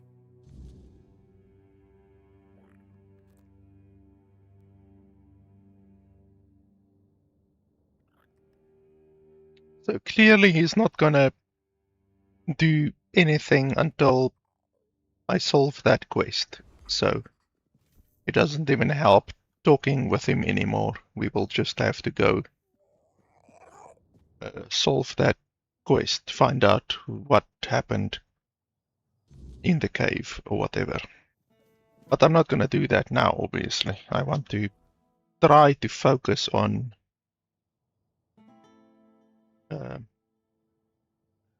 getting started with our other quest.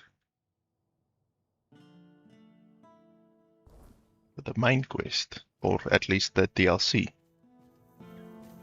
Technically, it's not the main quest. How do I get up there? Can I teleport?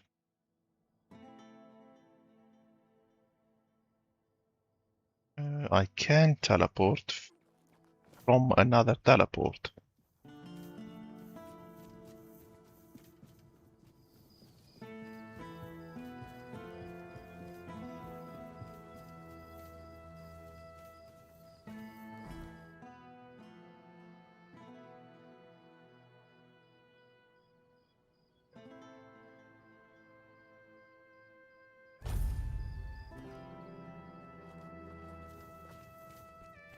What brings you this way?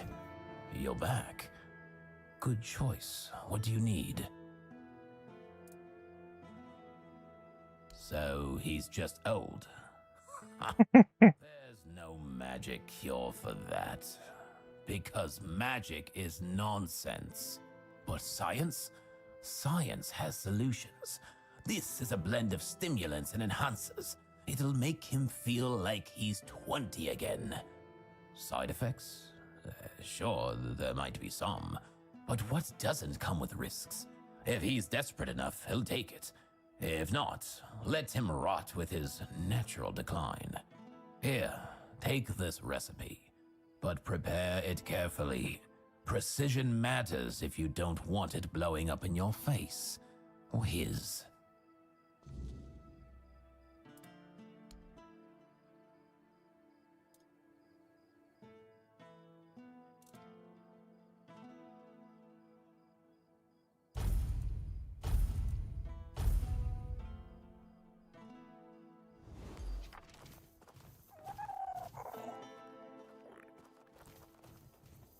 Oh dear, I'm pretty sure that's not allowed.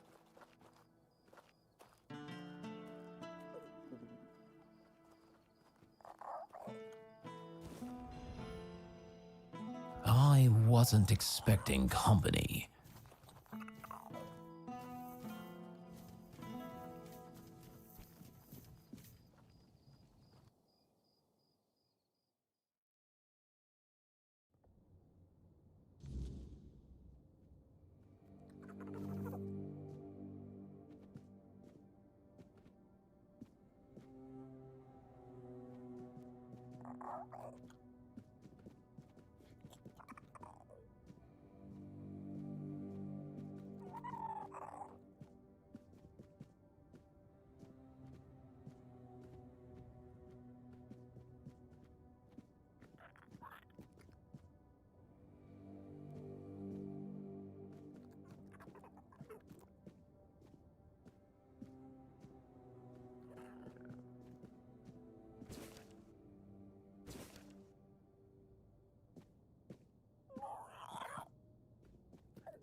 Welcome to Vrel's bookshop. No reading without buying.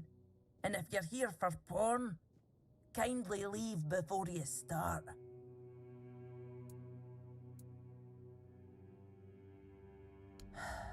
Aye.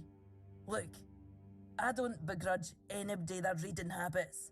Each to their own. But some things should be kept private. Aye. Not only can I read, I can even make recommendations. Imagine that. So, if you have a joke to tell, don't bother. I'm pretty sure I've heard them all.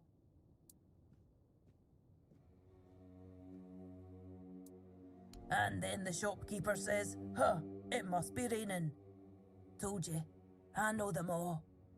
Maybe one day, I'll even compile them into a collection and burn it. Let me guess. Your friend's a Camlosian who's heard the Berserker potion can make a man tear a bear's arms from its sockets, and now he thinks he can be like us. Hate to break it to you, but that's not how it works. Our strength comes from battle, from blood, and that brew is Mither's ain rage running in our veins. Besides, it's a tribe secret. I might have left the Volker, but I'm no about to hand over our secrets just to anybody.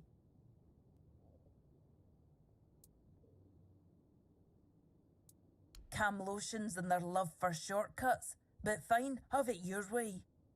If your friend thinks swallowing something will help, maybe I can lend a horn. Here, it's harmless. Mostly herbs and a bit of spice. My father used to say true strength lies in the mind. So if your friend is as determined as you say, who knows? This might be enough for them. Good luck convincing them it's the real deal. That's half the battle. This shop belonged to my late husband. We met on the road. I was a mercenary hired to protect the caravan. He was a fine older gentleman, fascinated with a Del Rita lass who shared his love for books. It was a lethal combination for my poor heart. We didn't get near enough years together, but we were happy. We didn't have much family left, and they couldn't care less about this place, so he left it all to me. Well, I can't just take the shop and hitch it to a cart, can I? Although I suppose that might be more or less what I need today. I didn't hate living here, you know. It was fine when my husband was still alive. I even thought people were starting to warm up to me. And then he died, and the respect died with him. And then Camelot arrived. Everything just went downhill for there.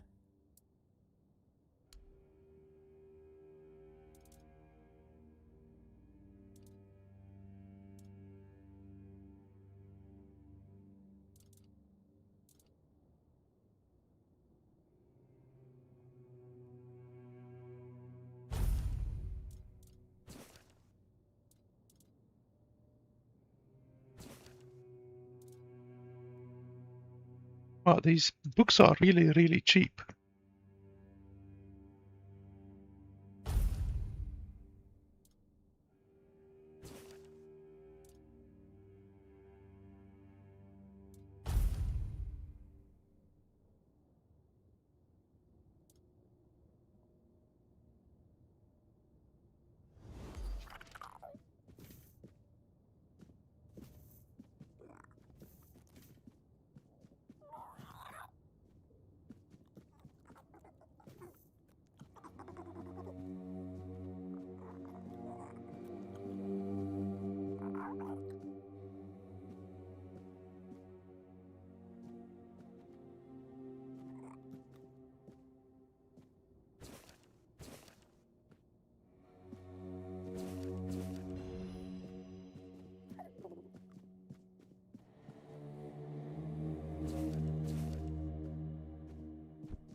Oh, forgive the mess.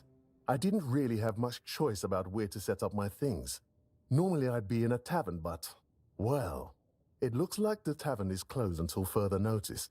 That means Varel's bookshop is the only place where I can read and work in peace. Oh, of course, my apologies. I'm Imran. My thoughts tend to drift far from the present. I'm a scholar of sorts, though not the kind that hides behind walls of parchment. My calling is to seek out traces of what was lost, ruins, relics, anything older than old. And yes, I'm a Pict. Not many of us wander these lands, I know. Staying in one place isn't exactly in my nature, so I travel. I learn. I dig through the bones of the world, hoping to find something more ancient than mankind. If you're asking out of politeness, let's just leave it at this. I thank you for your interest, but I won't give an answer. Trust me. I could talk the hind leg off a donkey. No need to waste time on such things. Wow! That's really kind of you. So, thanks to Varel's generosity, I managed to get my hands on a certain book. Well, once a book. Now it's just a pile of loose pages. However, these are some truly fascinating loose pages. They're the writings of a Dalariata scribe from nearly 6 centuries ago. Incredible, right? But what's even more astonishing is the content. This man describes encounters with people who knew nothing of King Arthur or the homelands. Nothing at all. Do you understand what that suggests?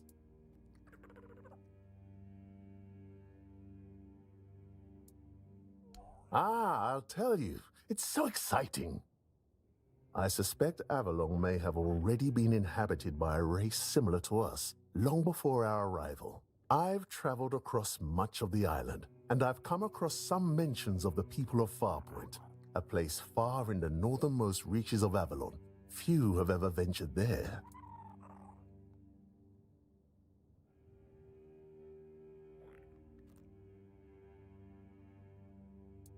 Perhaps the weirdness started to gather and ruin their crops, or made hunting more dangerous. Or maybe it was some sort of conflict that forced them to seek a new place on the island. Or perhaps they simply had a nomadic spirit. It's hard to say with the scraps of information I've managed to gather so far.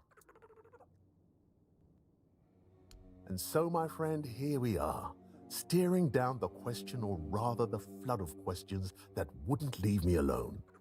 Many Picts I've known have prolonged contact with the weirdness. I thought it was just them, a bunch of lunatics, who first dared to embrace that strange force. And what if it was the first men who knew how to live alongside the weirdness? And think about it. If we could uncover how they did it, the possibilities would be endless. It could change everything. But now, I'm trying to pull together more valuable information from these writings. But honestly, I feel like I'm hitting a wall. I won't uncover anything new just sitting here. And unfortunately, I'm stuck here for the time being. I got injured on my way to Connacht, and I'm not quite back to my full strength yet. Oh, don't worry about that, really. It's more of a, let's call it an occupational hazard rather than an actual ailment. I have to give myself some time and everything will settle back into place. I'll be as fit as a fiddle, or whatever it is you say here. Yes, something like that. The Grotto of First Men. That tribal scribe detailed where it should be located. And I'm assuming you're asking for a reason, aren't you?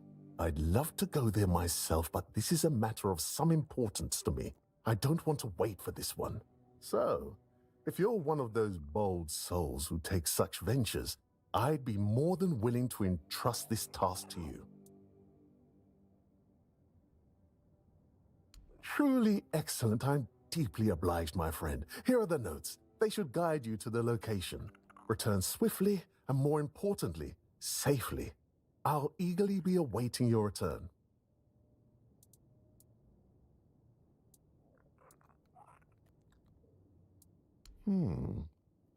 I once heard a legend of a mysterious chapel that appears only to those it chooses. Many adventurers have gone to seek it, but I've never heard of anyone returning to tell the tale. Some say it holds a sacred spring that cures all ailments. Others say it is a passage to the very bottom of the sea, the domain of the Lord of the Seas himself. But I've never found any proof of either claim. I heard she was a Dalariata who runs a bookshop in Connacht. I was a bit apprehensive about meeting her. I thought I'd find someone overly rattled and stripped of her own cultural heritage, but Varel, she's different. And I admire her work that she even bothers to do it. Sometimes it feels like people have lost all interest in discovery, whether it's the kind found in verses or the kind waiting out there in the wide world. Try not to get eaten by something weird out there.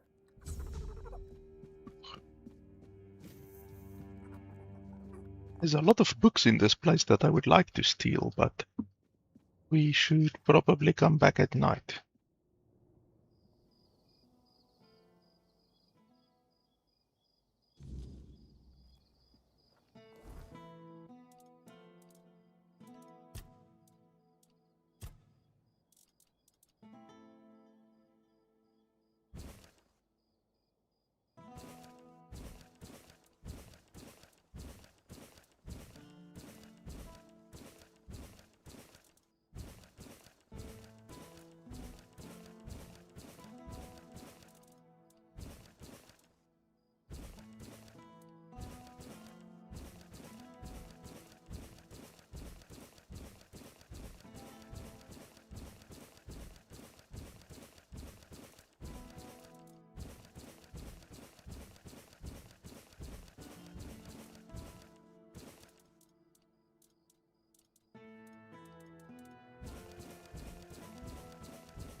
Always a pleasure to see you. There. You're going to feel better soon. I'm just trying to help you. You'll get better soon, you'll see. Just try to calm down. Calm down. Don't be scared. It's just medicine. It'll help ease your pain before long. My skin! It's burning! It hurts! It hurts so much! Leave me! Those cursed scales! Don't touch me! Please don't touch me! No! I'm so scared!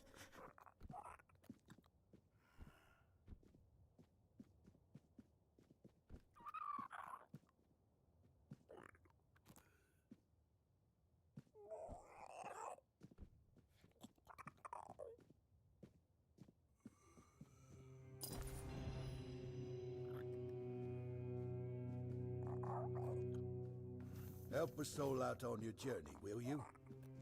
Have you come to offer aid, or do you stand among the wounded? If so, do not let fear grip your heart. Your time will come. Trust the will of the word, and you shall shine. No, I am no priest, merely a corpse through which the word is fulfilled. My path is clear now. When I am strong enough, I shall speak of the miracle I have lived through. In the shadow of the plague I stood, and yet I survived, shielded by the divine protection of the word. I am but an empty vessel, yearning to be filled with the sacred joy of the word. Now I am perfectly blank and naked. Alone, I lie in this cold place, silently watching, patiently waiting. But soon, all shall be perfectly splendid. I have been marked, a gift given to me so that I may pass it on. Tell me, do you wish to become a hollow shell, an obedient corpse, able to hear the voice of the one who guides us to the final act?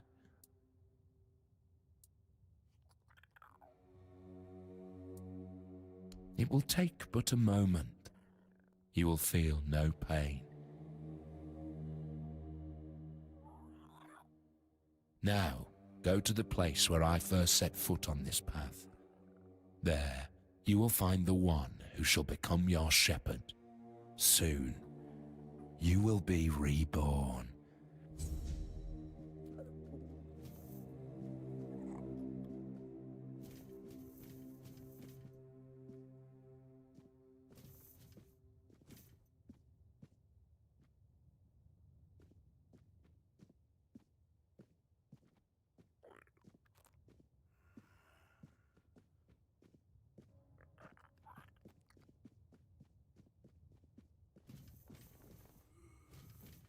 Nice to see you. Do you need something? Are you in pain? I'll do all I can to help, but I need to warn you that our supplies are quite limited.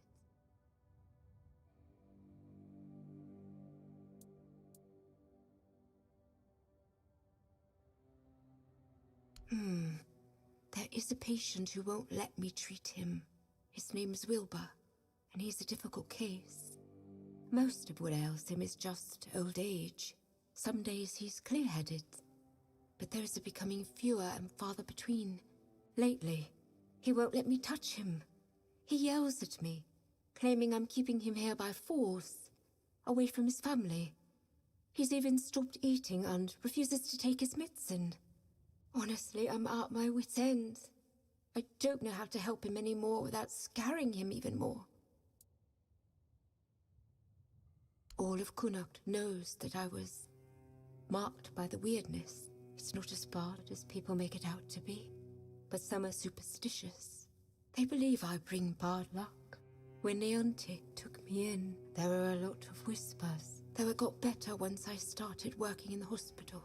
Weirdness or not, at least they have a healer. But I'm afraid that, in Wilbur's head, I've become some monstrous figure, keeping him prisoner. You can try, if you'd like. Maybe he'll trust you more than he trusts me. Just, please, be gentle with him. He's been through enough already.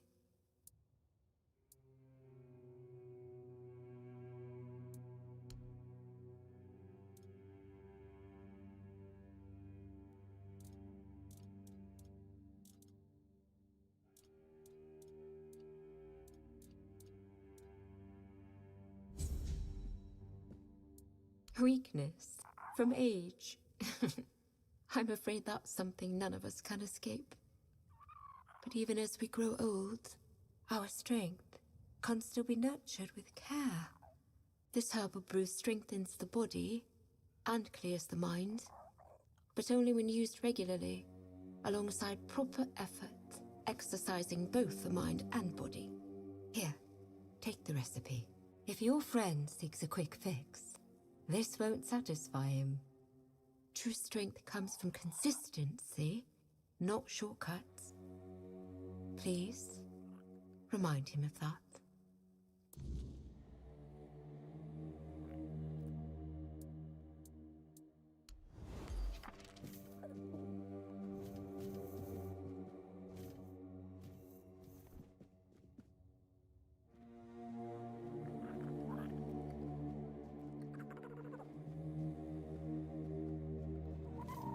Have some spare.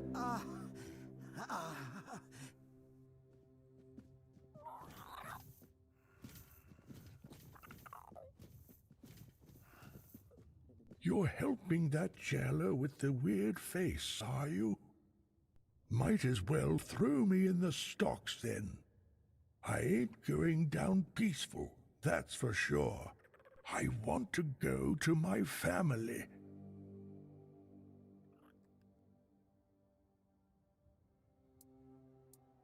To me, this is a prison, and the worst kind at that. Even prisoners of war get better treatment. At least they don't have mutants poking at them. That damn weird spawn girl.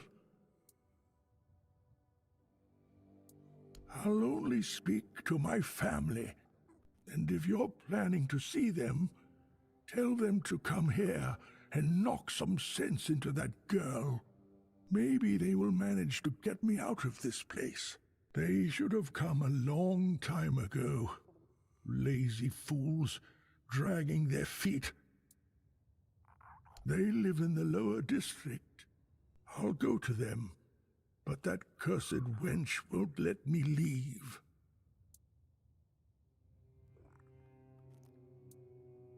Bollocks. There's been no Red Death since King Arthur's times. I bet she's the one who filled your head with all that nonsense, eh? Don't listen to her. You can tell right away that nothing good comes from her. Good folk don't end up twisted like she is.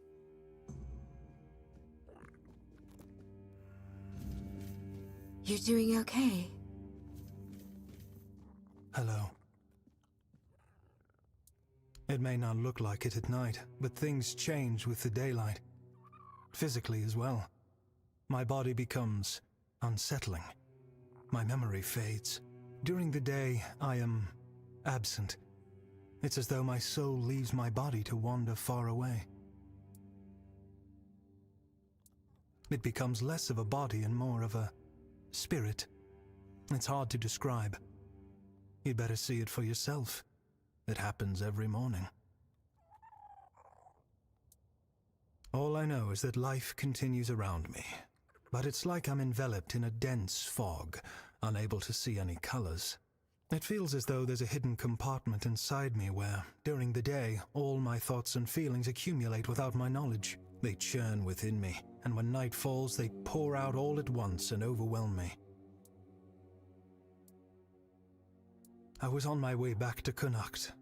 I thought I'd make it before dark, but the rain was so heavy I could barely see the road ahead of me. As night fell, so did the weirdness. The rain never let up. I kept trying to light the protective fire, but to no avail. I felt completely helpless and desperate.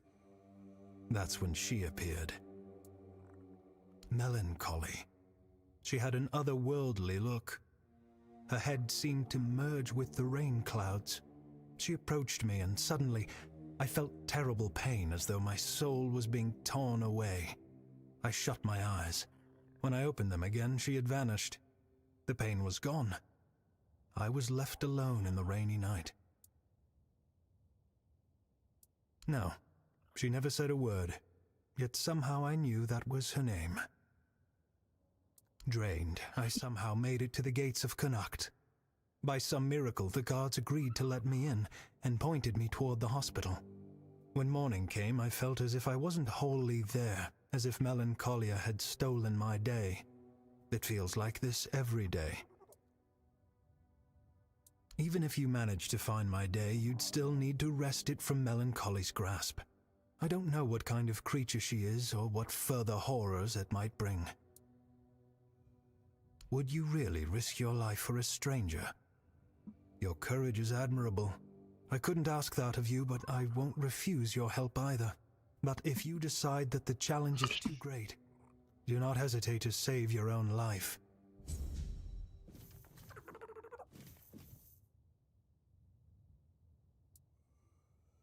Well, actually, the hospital is run by Camelot.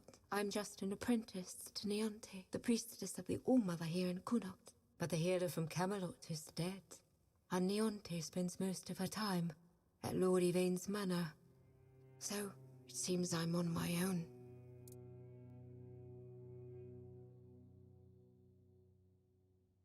Oh, she thinks I have everything well in hand, as if she doesn't notice it, all falling apart. I know I should feel flattered by her trust, but honestly, I'm just exhausted. I'm not even a priestess. The only training I've had is what she's given me. Ever since Lady May fell ill and died, Neonte's barely been here. She just sits by her grave. Truth be told, I'm a bit worried about her. Even when she does come by, she seems absent, and I don't even have the time to go check on her.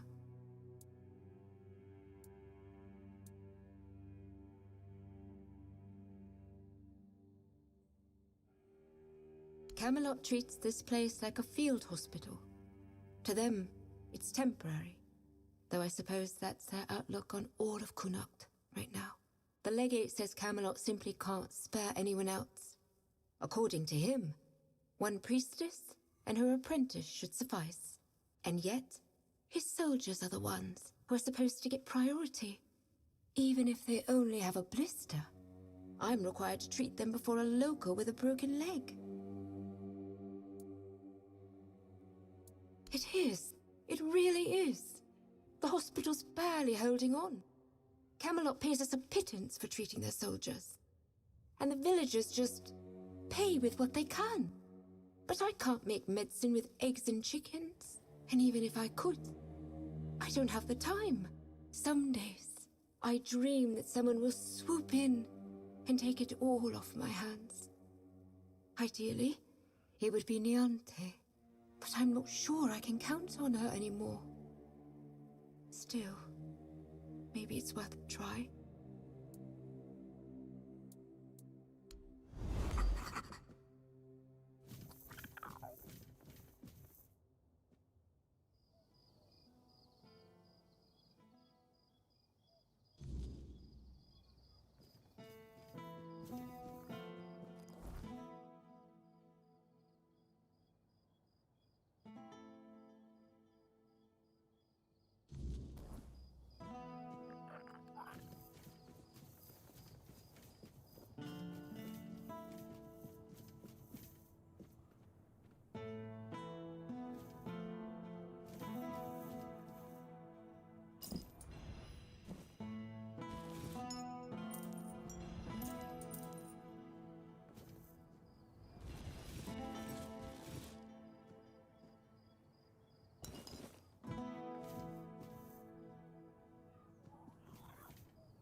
this is unexpected.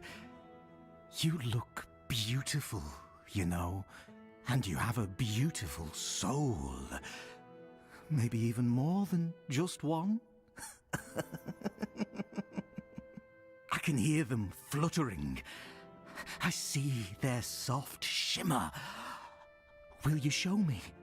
Show me, show me. Trust me.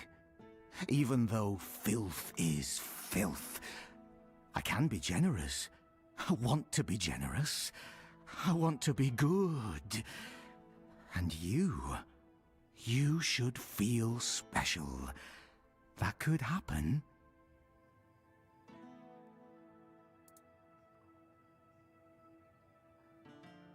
Ah, the gateway to the hidden beggar's kingdom.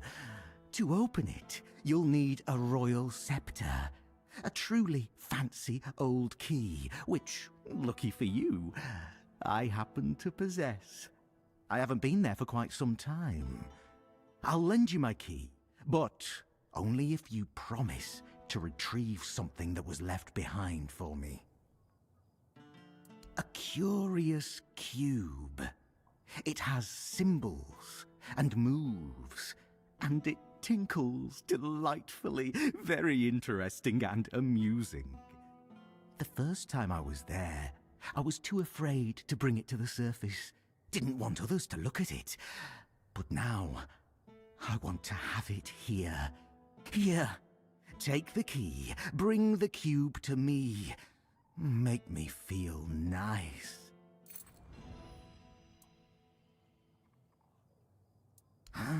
The secret of a scavenger. Asked, he doesn't tell, and at no guess does he nod. What a dull world we'd live in if people shared all their secrets. Am I right, my dear? Oh, of course not. I have my own interest in this. I hope you haven't forgotten about that already. Besides, would you really take a borrowed gift with no intention of returning it? Shattering the fragile beggar's trust I've placed in you? No, no, you wouldn't do that, would you? You know very well that such things only bring about rather unpleasant outcomes.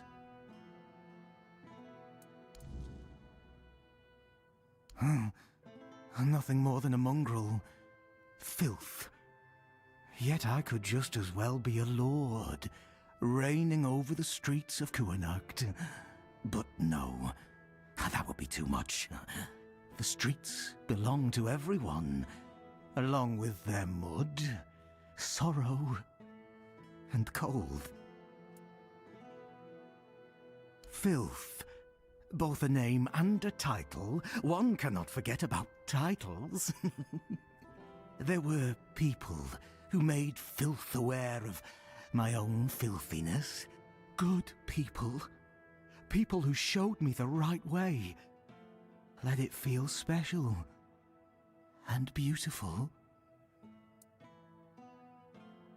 Souls, trinkets, all those that belonged to others, but are now yours, because you dared to reach for them. For you. A blessing of sophistication, or perhaps splendor. For those who have had something taken away, a blessing of absence. Even lack can be worth experiencing. Deeply and intensely. Coins, items. Items become coins. They gain a soul. A man who is a scavenger, whether he's filth or not, also possesses a soul. Strong, shimmering, fluttering. A soul that yearns. One more thing. If you have anything that once belonged to someone else, I'll gladly take care of it.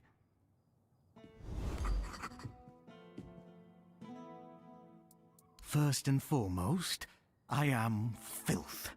And filth is at your service. Heavy souls don't rest so heavy on filth. Guards don't see filth. Their eyes glaze over when they look in filth's direction.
Wow, that thing does a lot of damage.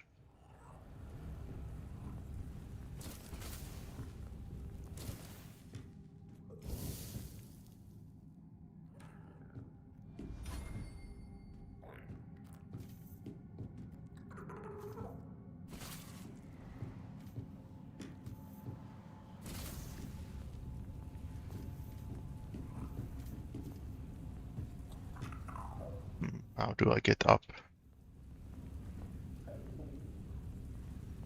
Okay, I guess I can't get up.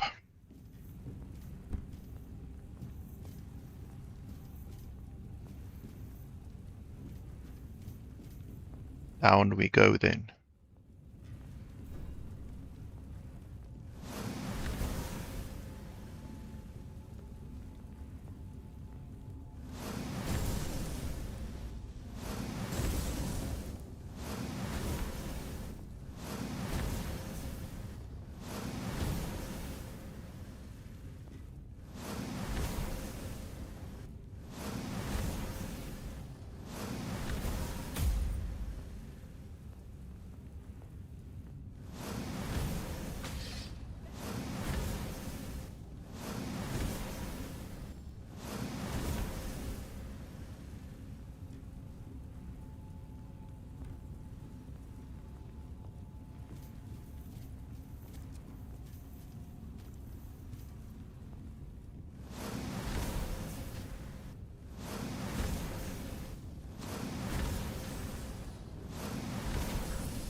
I haven't leveled up in quite some time. I can't remember what I was busy with leveling up last time.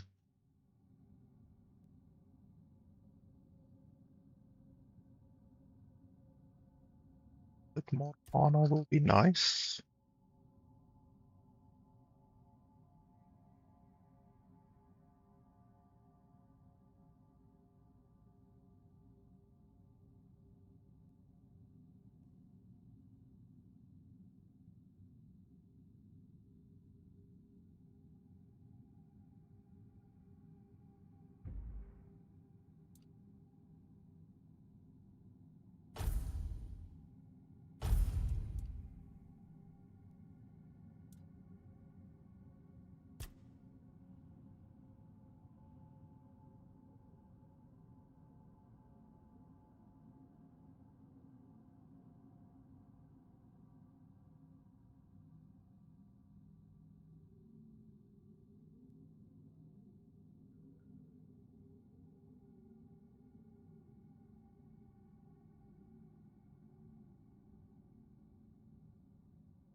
I'm not sure what we want to focus on.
Now I can equip those other boots. I think it was boots, maybe.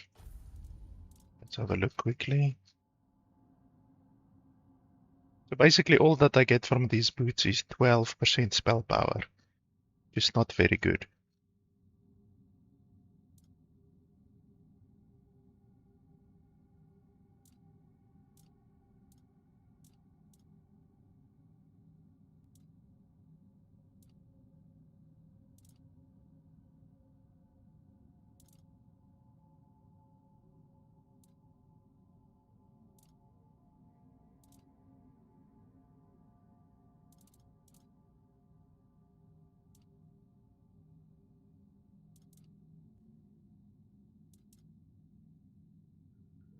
%10 critical chance is much better than 12% spell power. But this game, it does critical chance strangely. I'm not sure if critical chance is actually equal to magical critical chance, because there's actually a difference. So if we look over here,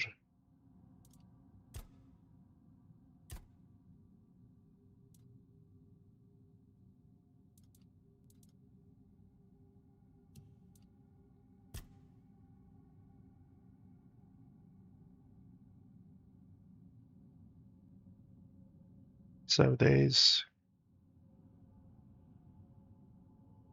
magic critical chance, 24%. So if we unequip these boots,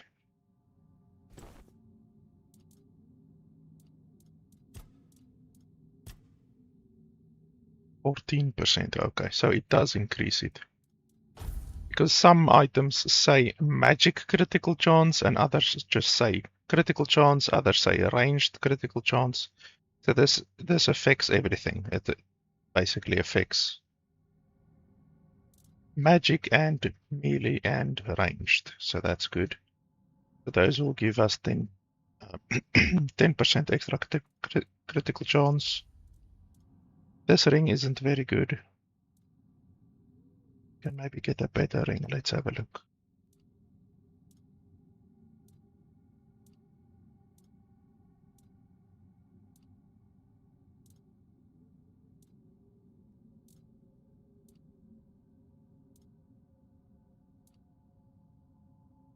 Ranged critical chance, 25%. That's fucking insane. Unfortunately, magic isn't ranged.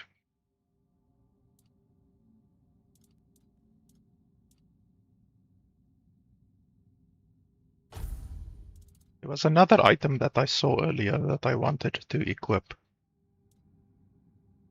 Not sure what it was.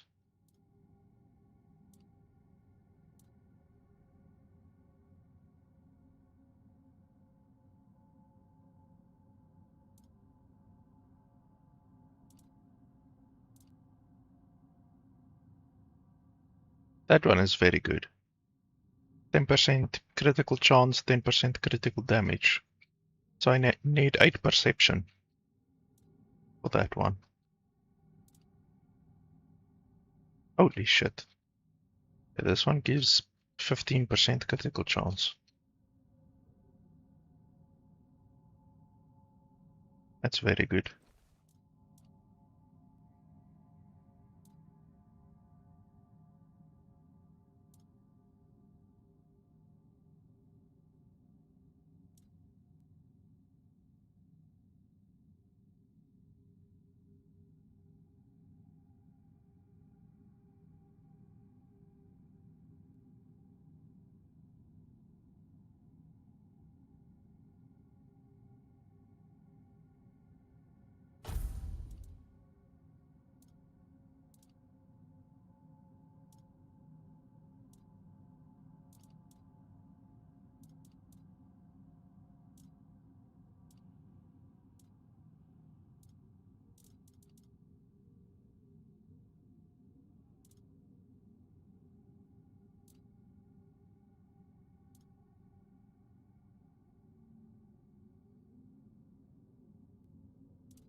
And the splash damage is really nice.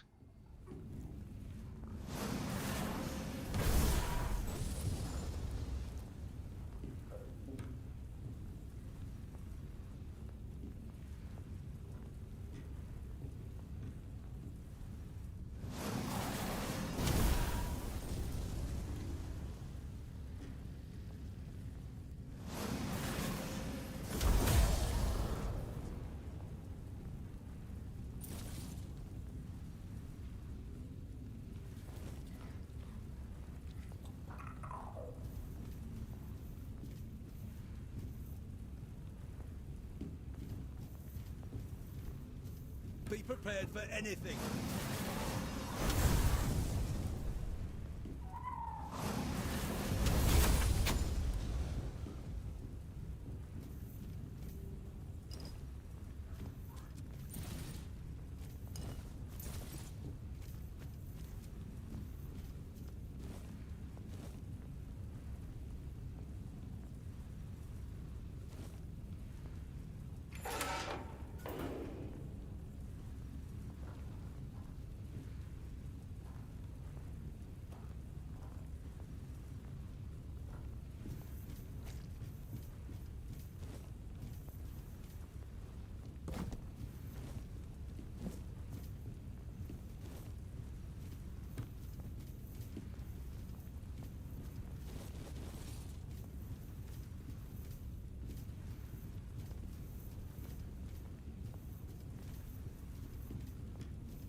Stay sharp.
These flame gobblers are like 99% immune to fire, so that's why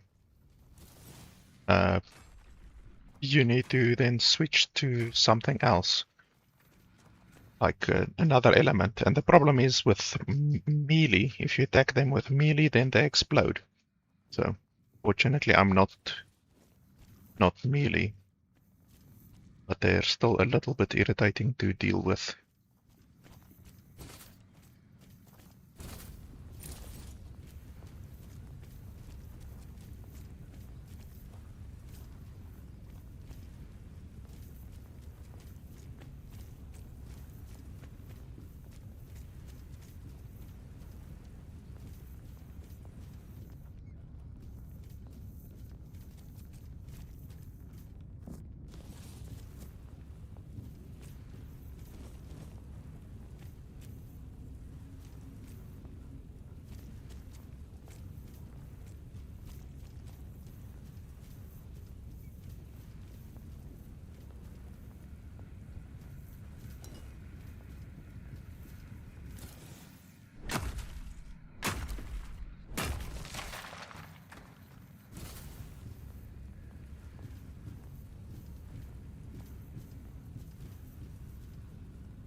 I don't think these can actually be mined. They are just cosmetic.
Please, someone hear me. That's me, or it was. Soon I'll be one of them. I can't hold on any longer. Please help me. I don't know how much longer I can hold on. They don't want me to let go. Wait. They say you must leave. That I belong to them now. They're here, and they will stay. They really want me to join them. It might be too late already.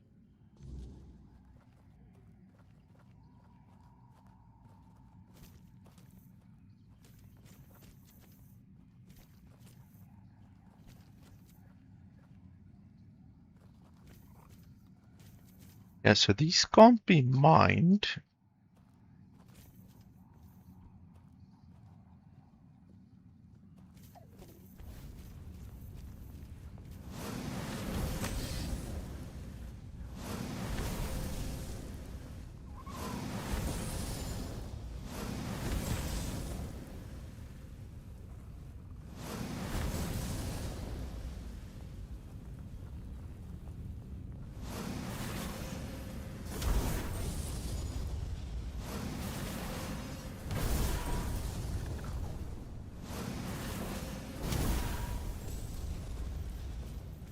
I'm not sure.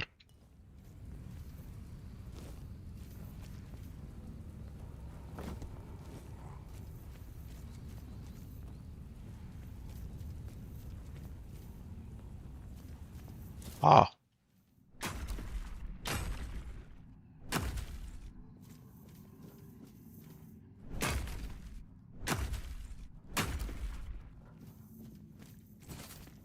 Now we're getting to the root of the problem.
These guys are quite powerful.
Okay, so he escaped on his own, hopefully.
If I'd known it would end up like this, I never would have gone in there alone. Now, neither the Stone Wardens nor my own tribe will want me back.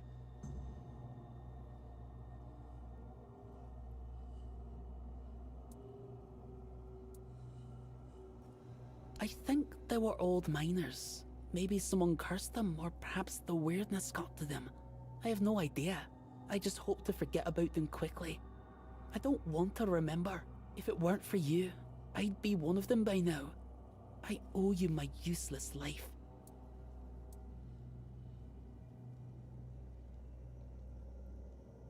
I wasn't a skilled enough hunter to stay with my tribe, and not a good enough miner for the Stone Wardens. There's nothing left for me. And if I'm not a Dalrita, then who am I?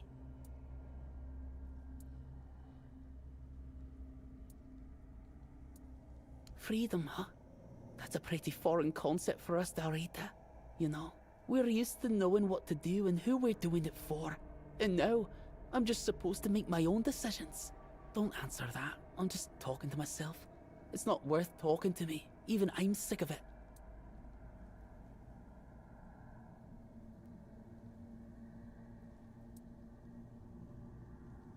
Yeah, whatever. Tell Kavor he doesn't need to worry about me anymore.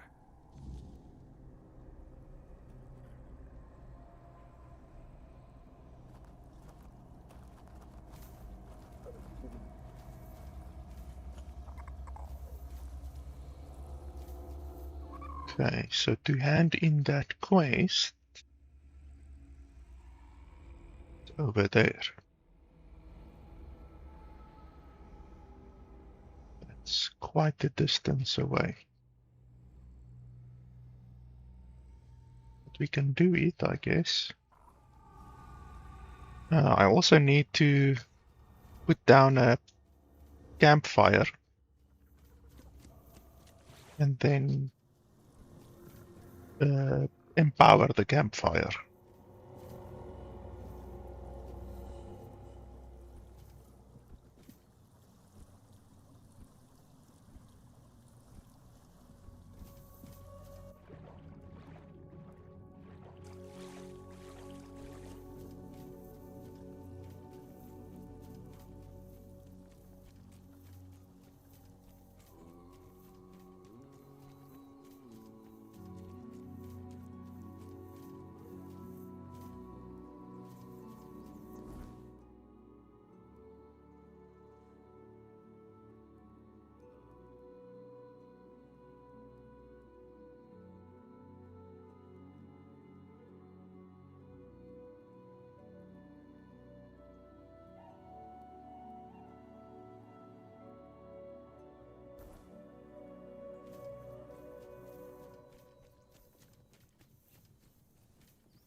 Yeah, he can dodge if he wants to, but these fireballs have a large AoE.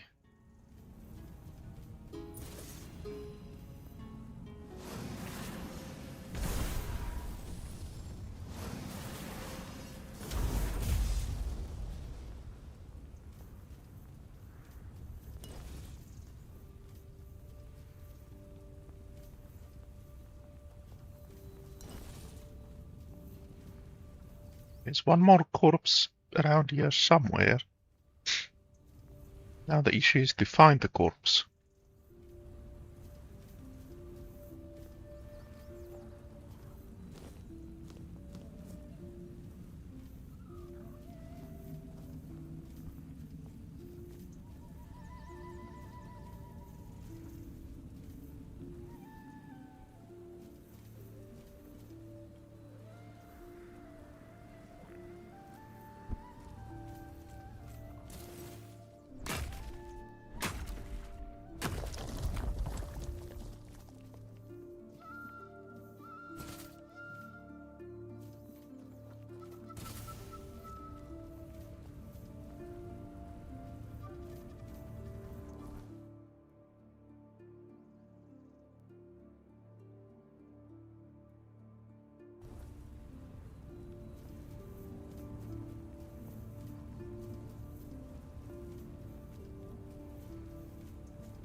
knew that place was cursed. Mother, have mercy on those poor souls who never found their way out. I see he's not with you. Did you manage to knock some sense into him?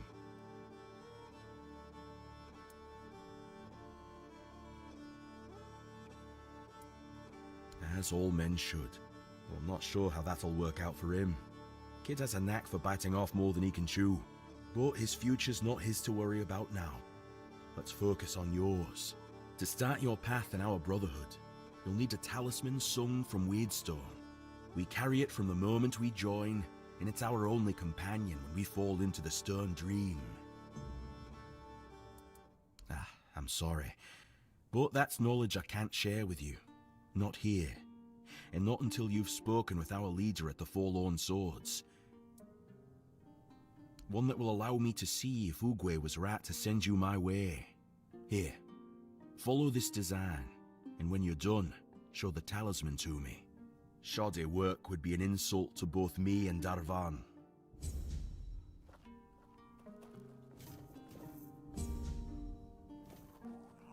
Okay, so I'm assuming you don't have a place around here where I can actually craft it, correct? That would be far too convenient.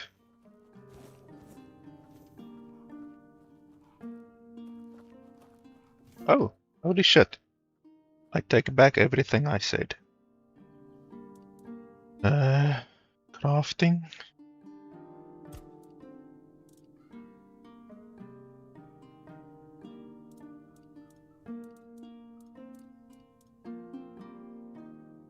Amulet. It's this one. Okay, well, I have all of the resources.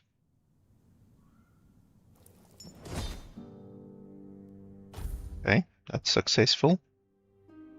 The game's crafting system actually allows you to sometimes have a better outcome than normal, or a worse outcome. Either way. Is there anything good that I can craft?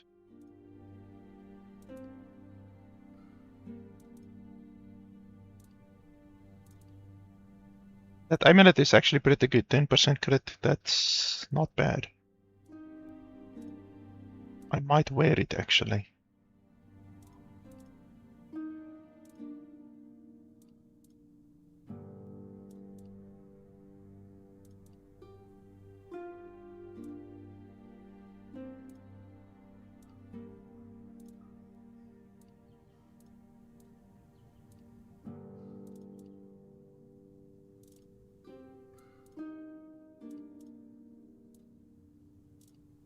So I don't really have anything else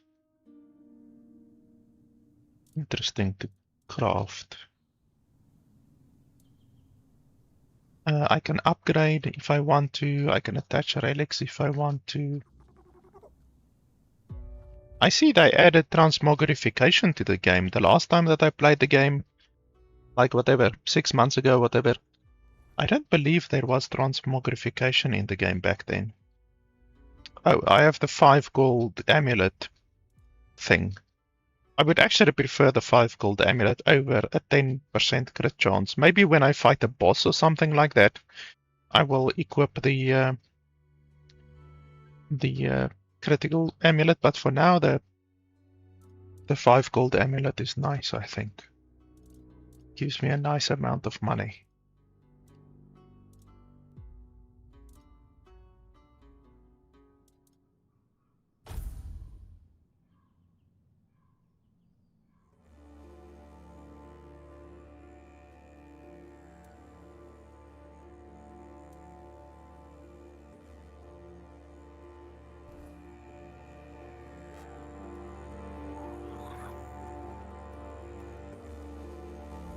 So is there anything that I would want to improve? This one I already have improved until tier 5 or level 5.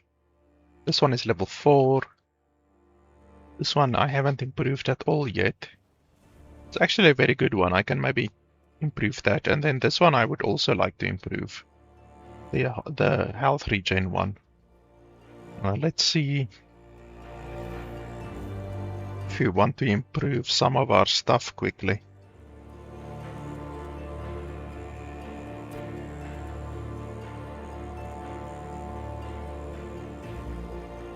How do I see the stuff that I have equipped currently? Can't I see that?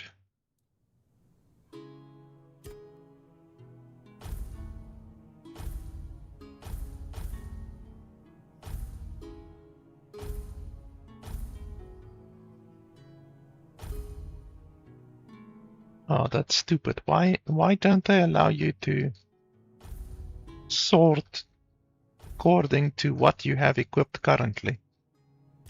That's an oversight, definitely. That's not a very big increase. Let's have a look at the other stuff.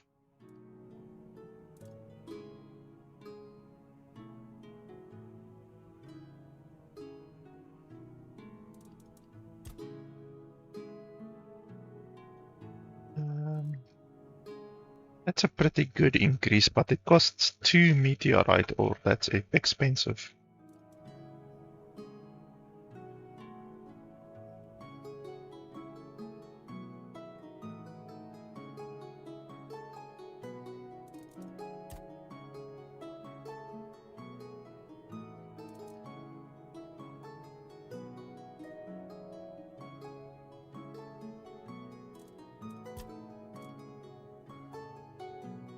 Yeah, this one, critical chance won't increase so easily.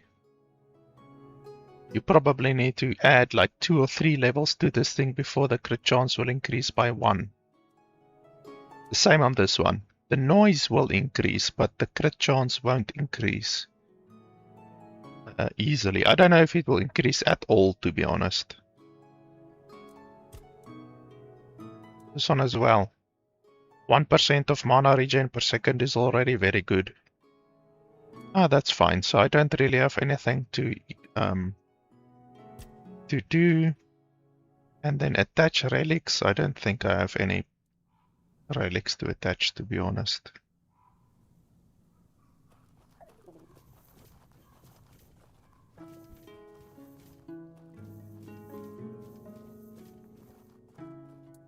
Well, I'll be damned.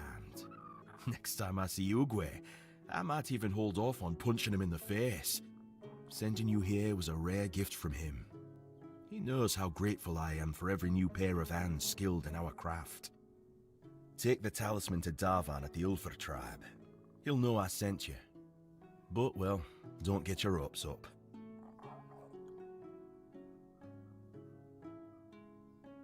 Even if Darvan sees your skill, you're still not Dalrida. We've never taken an outsider, and I doubt that'll change anytime soon. But for what it's worth, I'd gladly call myself your brother. Though I don't know if there's anything you can do to make it true.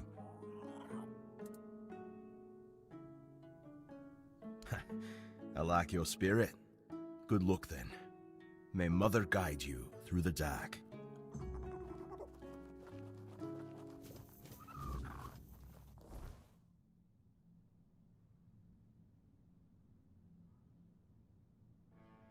So I'm assuming there's going to be a teleportation thing over there, probably, because there's no teleportation thing over here, unfortunately.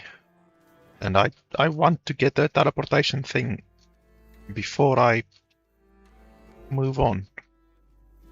Otherwise, it's going to be a pain in the nutsack again to come over here later.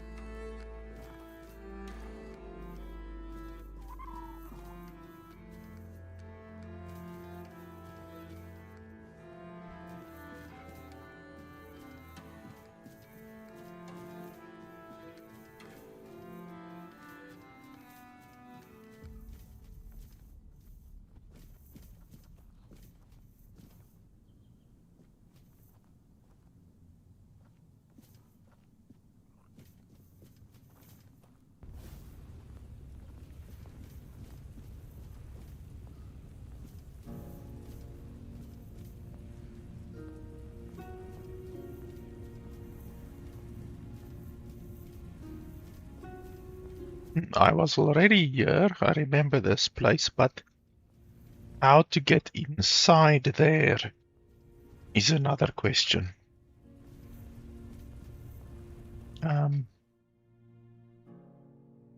But yeah, I don't know if I want to go in there right now. I think let's not get sidetracked.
Okay, so there we go. We have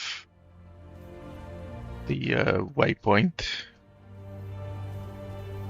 I don't want to go to the next zone right now.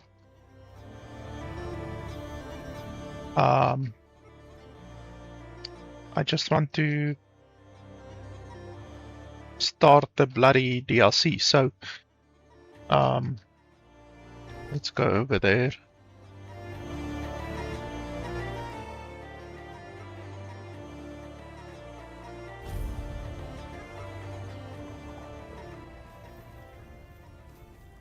I've got 2 quests over here. See no evil. Which quests are these?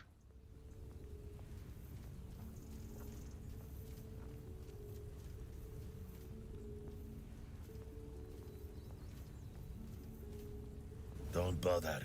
I'm in no mood. Speak up or get lost. We've got a... Why did you have to go and ask, huh? Now our business is ruined. Of course we didn't go directly to him, you idiot.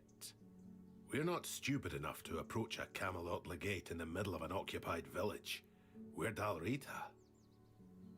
Moron. We had contacts. It was an ideal setup. But now it's all going to fall apart because you couldn't keep your mouth shut. Eh?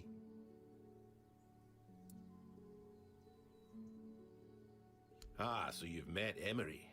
It's all talk. Don't worry about it. Do we fight now? Be quiet.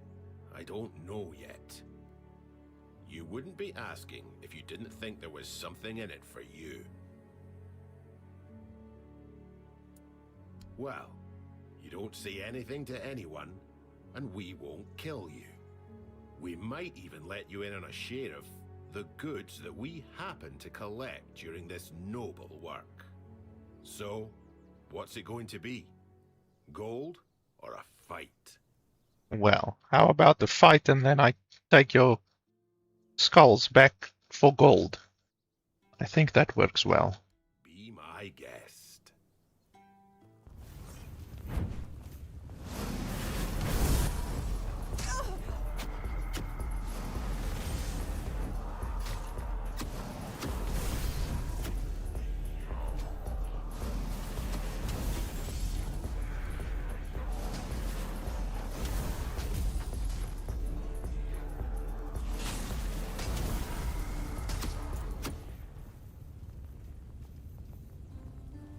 I think that works best for me. Easy peasy.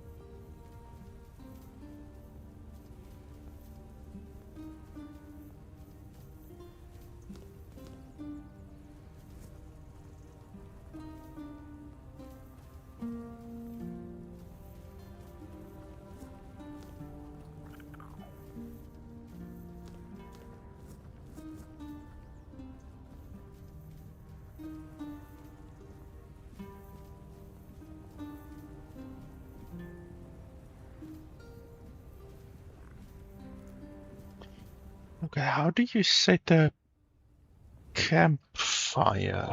I forgot how to do that.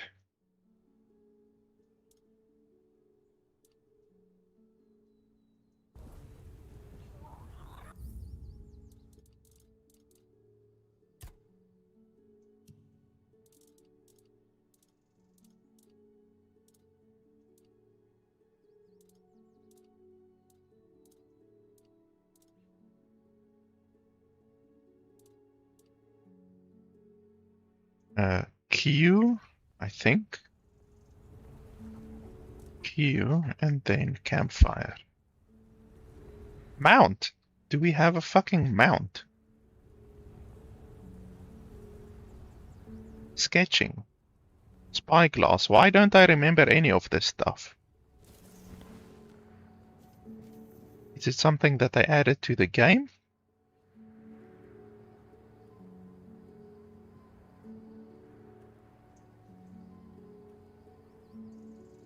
Can you like mark places or do anything special like that maybe? Doesn't look like it. The draw distance is very good, holy shit. Like draw distance, you can actually see detailed objects. Like, look at that. You can see that flag over there blowing in the wind. And it's really far away. Look at that. That's actually quite impressive. What the fuck is that over there?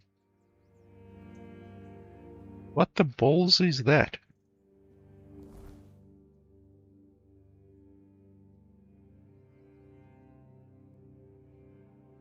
Okay, I've got no idea, but we're not going to find out right now.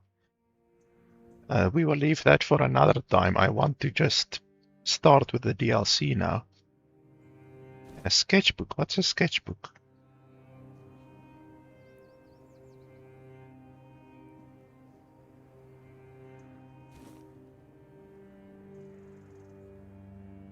Oh. Okay, so it's like a photo almost. Okay, that's interesting. Okay, bonfire.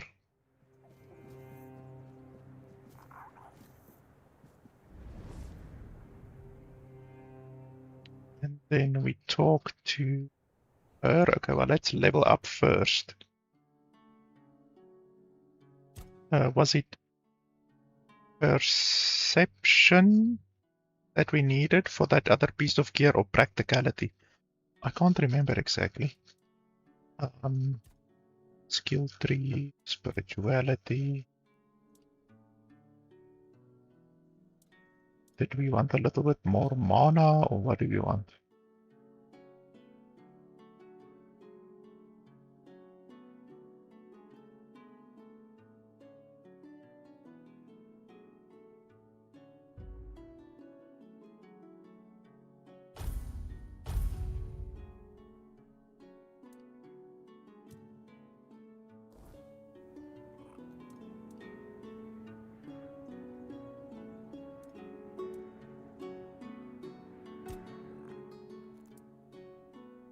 The lost one cannot hear you. She walks again the paths she forsook, wading through familiar darkness. Well met, my friend. Strange to see you beneath these noisy skies. I find I much prefer the quiet depths of the sea.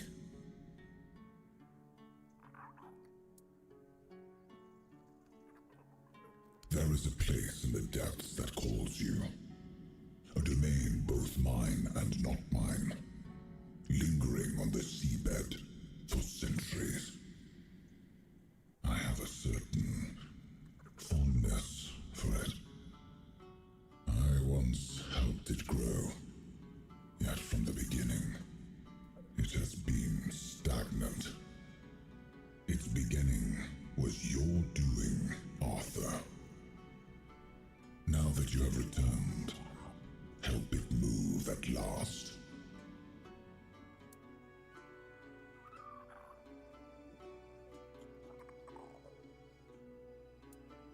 It calls itself the Sanctuary of Sarras. That is a name you should remember, my friend.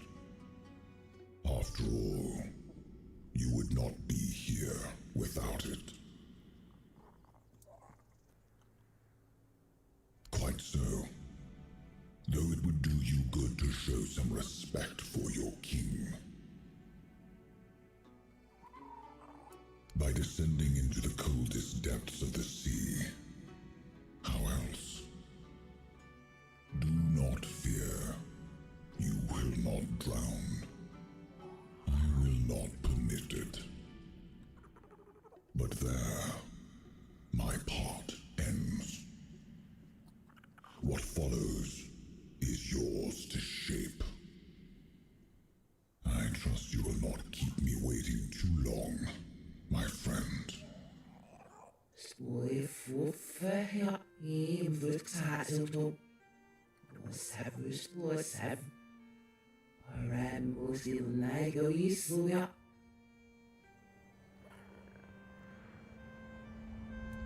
Yeah, so that is the expansion start.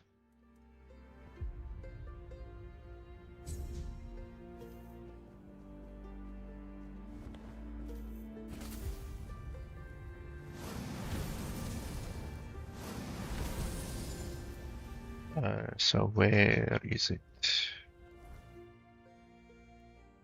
Over there. Okay, we can teleport over there. Or we can just run over there. That will be easier, actually.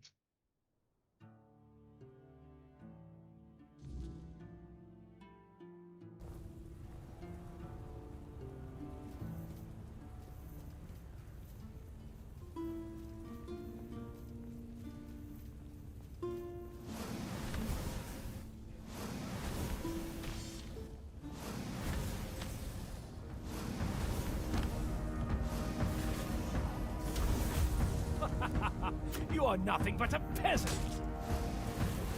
I'm not beaten yet! And you are nothing but barbecued. I like how these developers turned the ragdoll physics to 11 when it comes to deaths. I don't know if it is just my spells that are a little bit too powerful or what? Because I mean, I can kill a lot of them in one hit, but I like it that they fly through the air.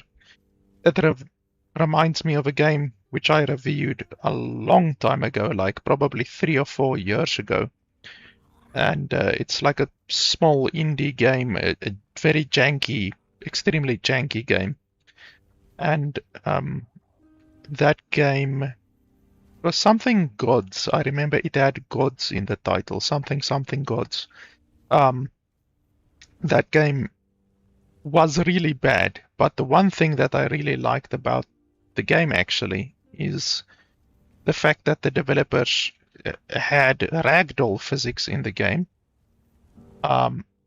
and it was really not well implemented. So you could hit a dude and he would like shoom, like literally just fly across the map, and you don't get the loot or anything. Like literally, like the loot is like zoom, there it goes.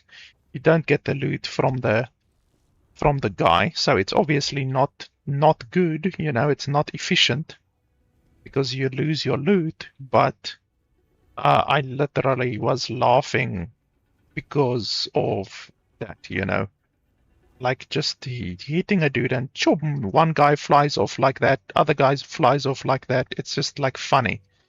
Even though at the end you end up not getting any fucking loot, you know.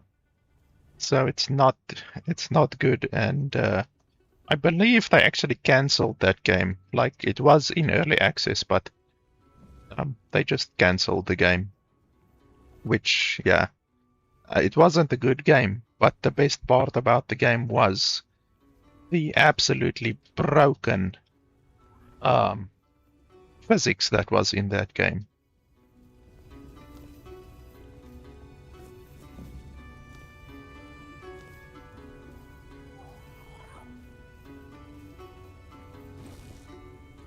That's what I would say. Almost these developers shouldn't like do anything drastic, like scale back the ragdoll, you know, physics or anything like that too much.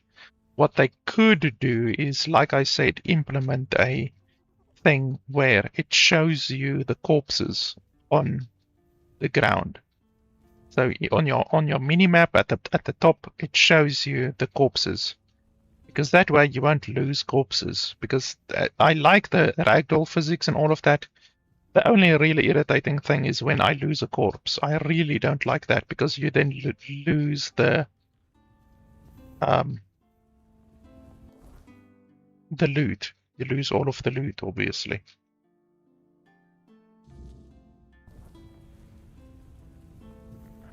Okay, so it's down there. I can't remember what game it was. It was a game that I played actually quite a bit, like maybe 3 months ago. Open world RPG game. And that game had what I'm talking about. You would see the corpses on the ground, and it was a really useful feature. The rest of the game was not good, but that feature was really useful.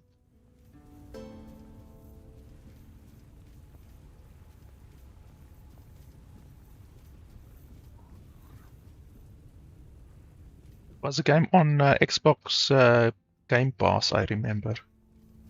But I can't remember the title. Which shows you how bad the game really was. If I can't even remember the game's name. And I actually played the game for like a good 30 or 40 hours actually. But now I can't even remember the name of the game.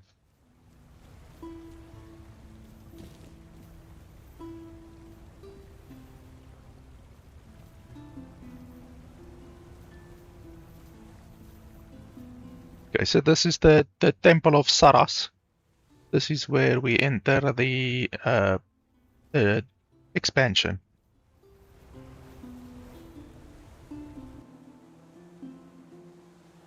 Finally, after basically searching for it for over 6 hours, Even though we did lollygag a little bit, you know, we did fuck around a little bit.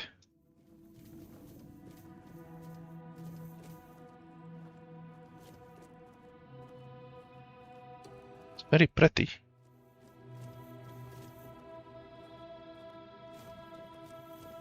Oh, there's an enemy over here.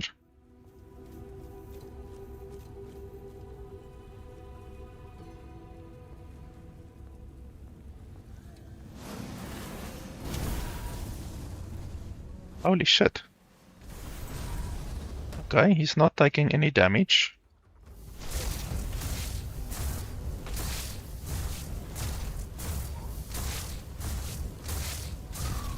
Why is he so strong?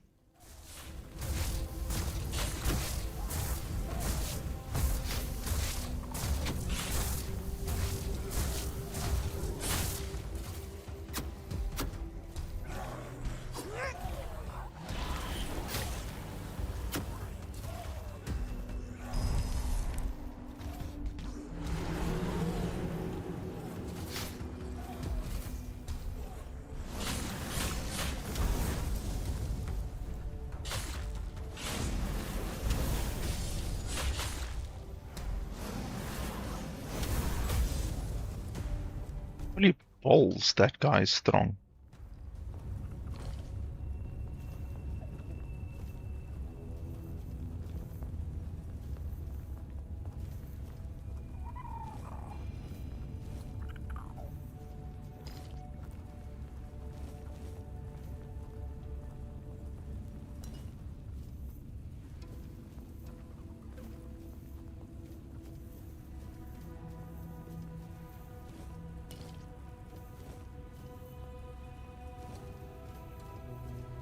Well, before we explore the temple, we should probably speak to that guy in the middle over here. Oh, it's actually an enemy.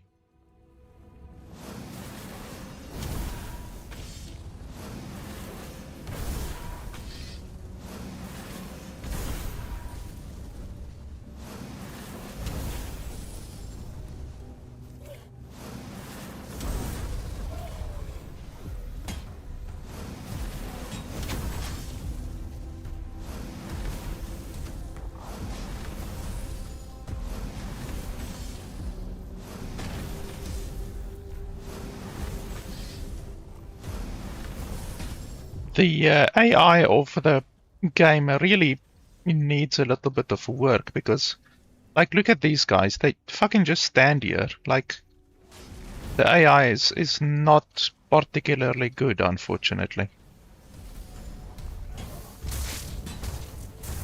Yeah, this guy is incredibly strong. Take that. Another distraction.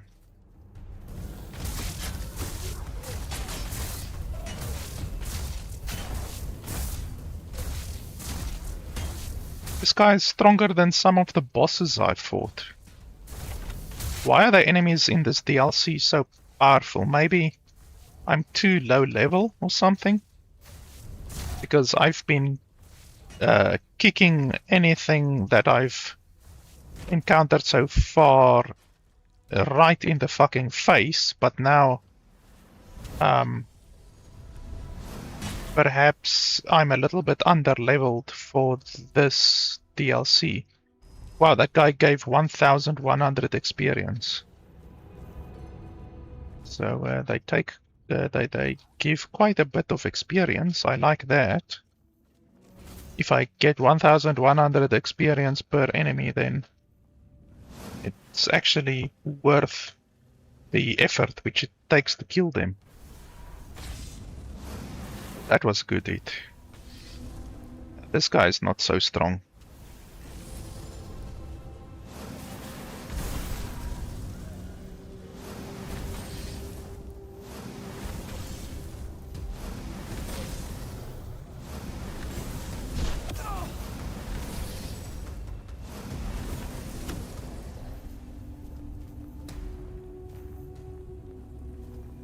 The looting is a little bit buggy for some reason in this area.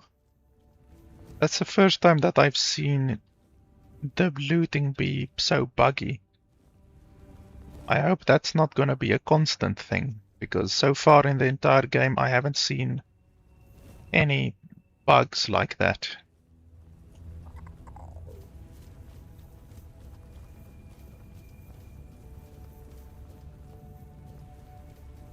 The enemies in this area are a little bit powerful. Way more powerful than anything that we are used to fighting. Perhaps I should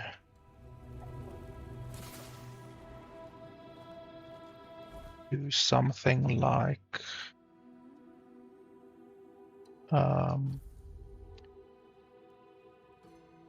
go full balls to the wall.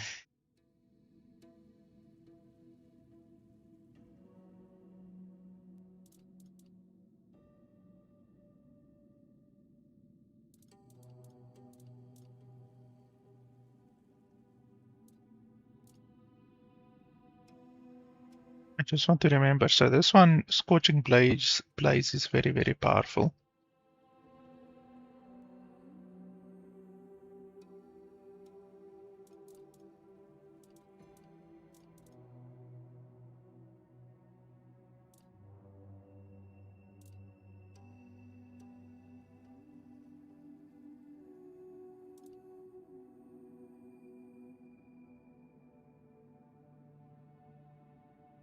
$1,000 fire damage. I don't know how much that actually is. Is it a lot or not?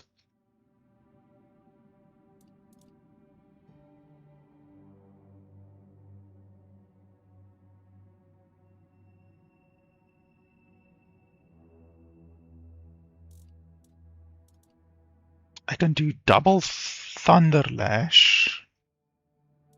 That's not bad.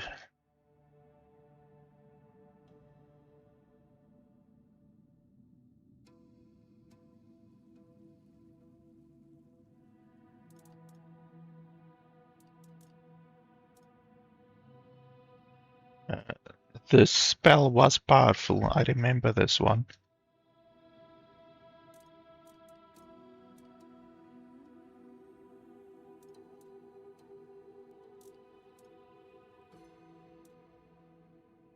But I would prefer to have two spells of the same type.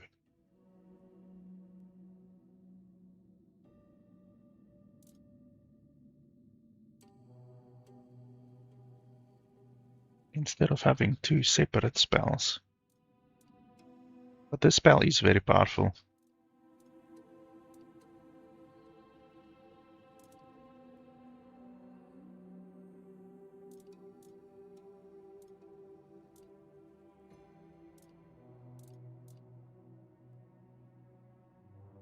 This one as well, I remember this one was pretty good.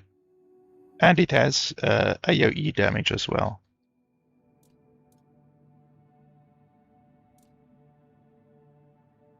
So we can do one in the left hand.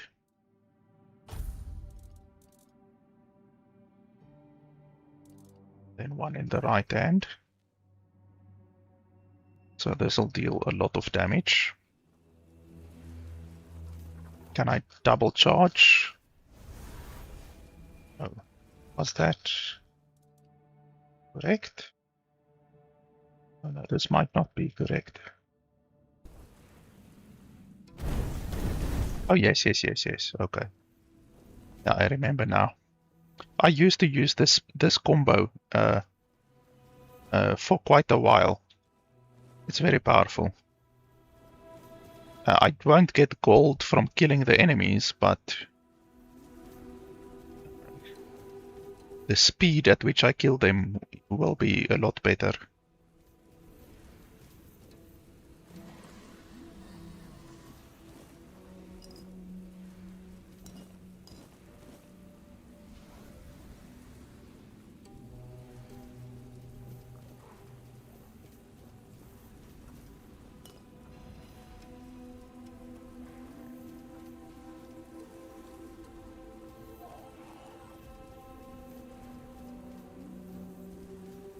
place is very pretty.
That doesn't work so well.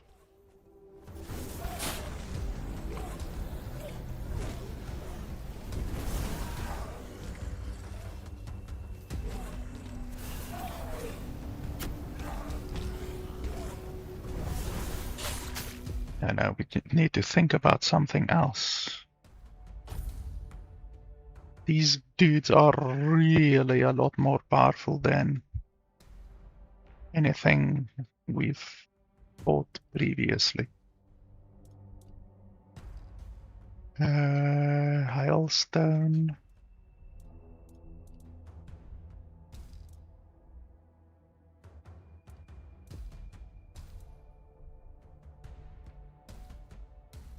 Explode a random corpse. Well, that would require you to have a corpse on the ground, obviously.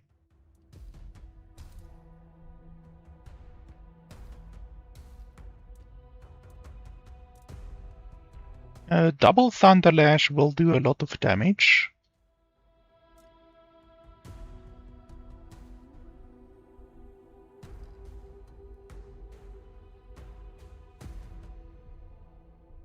Merlin's Thorn is a very powerful spell.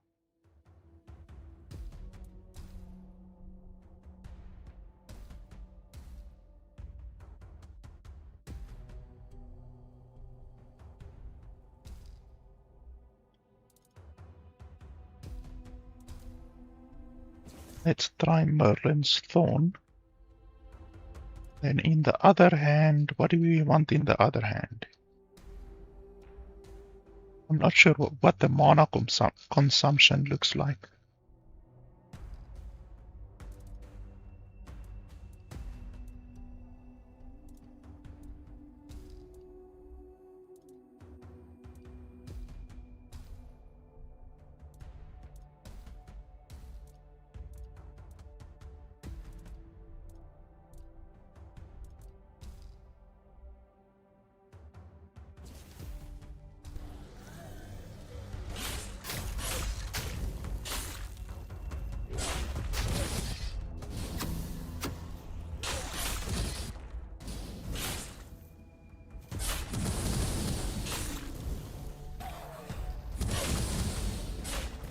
Now the problem is my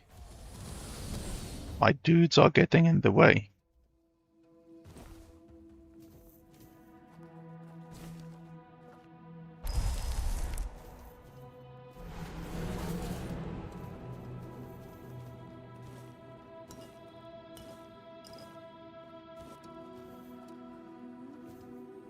I'm sure once I spend a little bit of time in the new DLC, I will quickly gain better gear and level up quickly and all of those kinds of things. But right now it's a little bit of a schlep. Because these guys are clearly not what I'm used to.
Yeah, even this Merlin's Thorn doesn't work particularly well.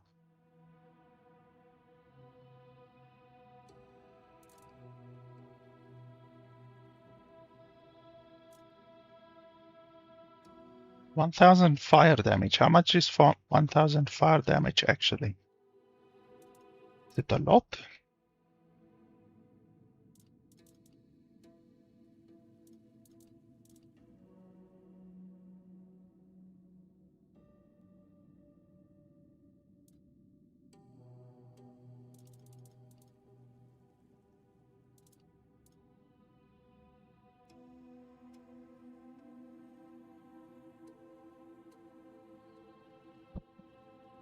I remember I also did use Burning Ember for quite a while. We can try double Burning Ember, I guess. I haven't tried that in a long time because the spell was not as good as the Scorching Blaze. But we can try it.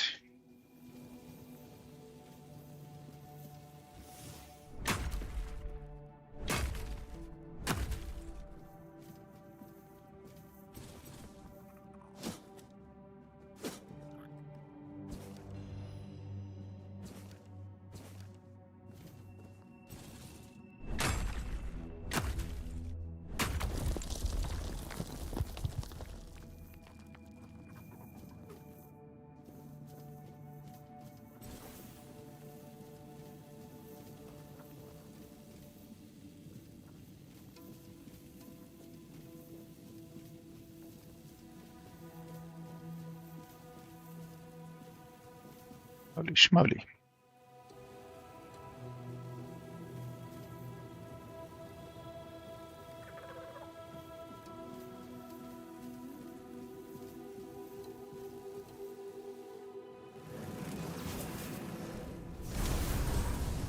Oh. So it's like that.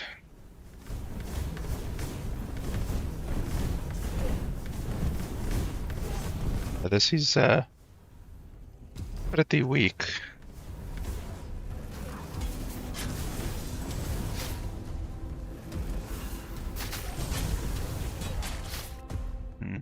Maybe double lightning lash is the best because it will do a lot of damage. Let's try this fire one because I don't know how much 1,000 fire damage actually is. Let's just test it. Maybe this combo can work very well.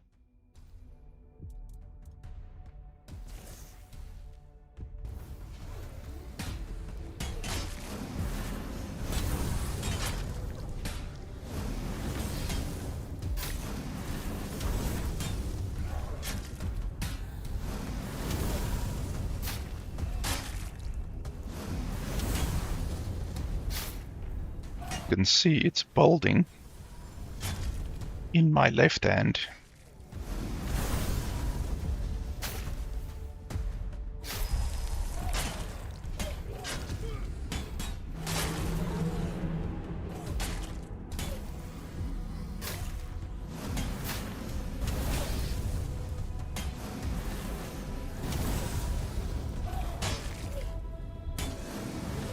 Oh, don't fall down. Oh, for fuck's sakes.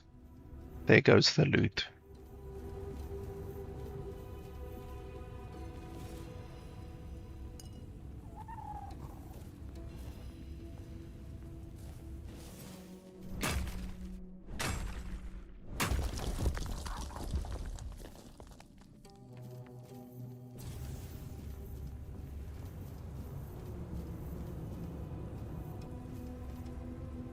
I don't think we want to try to jump over there. We almost certainly won't make it.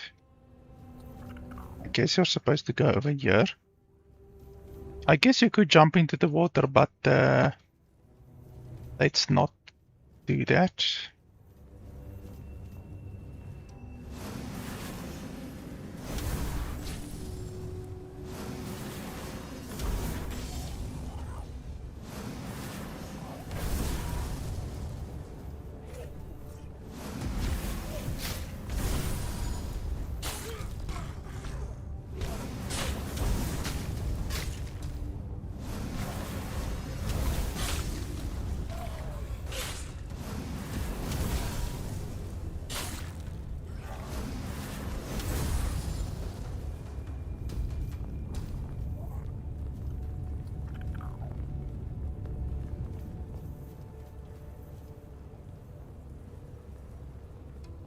Yeah, this looting, the looting is a little bit bugged for some reason. And it wasn't previously.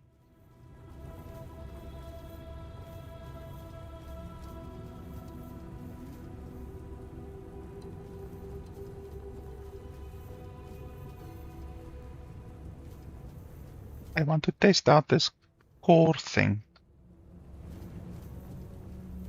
Well, I can splash the shit out of all of these dudes.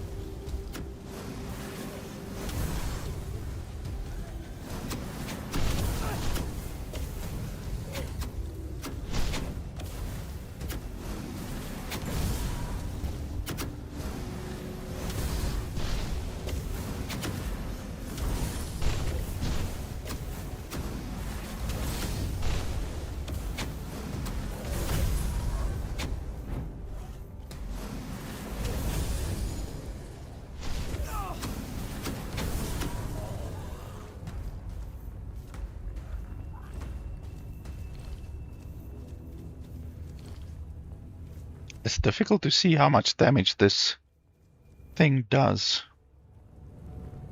Also, you have to right click on it to use it. I'm not a huge fan of that.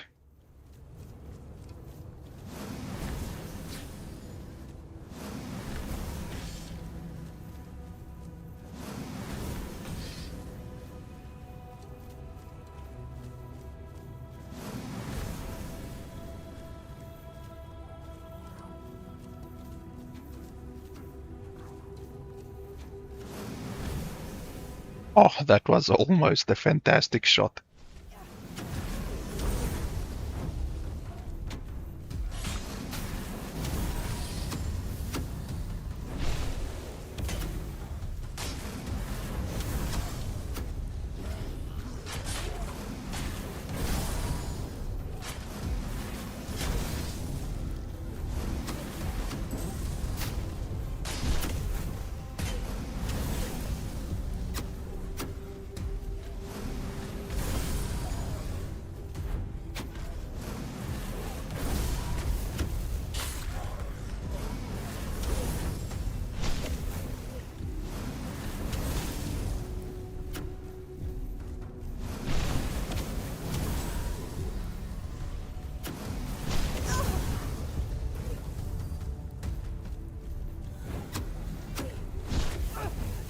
This thing really doesn't seem to do a large amount of damage.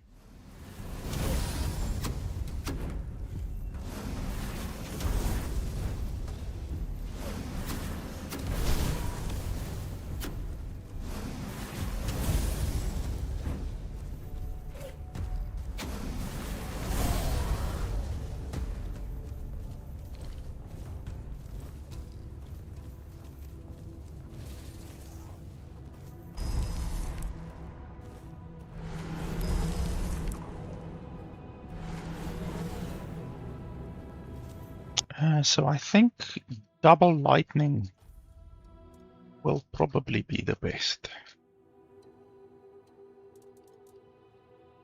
Don't have any shields which will increase my magic power, I don't think.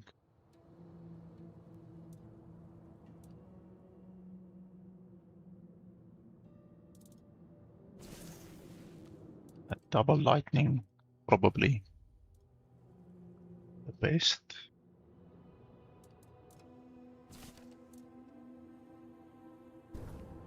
And try that.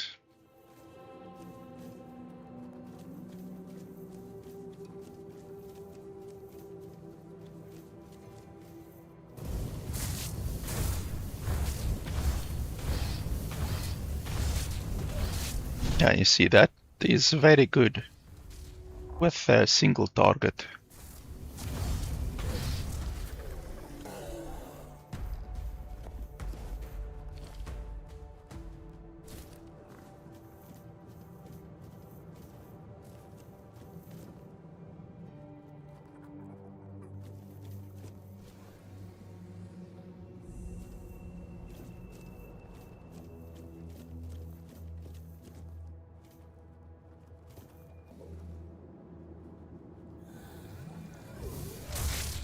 Oops. Okay, well, I didn't want to do that.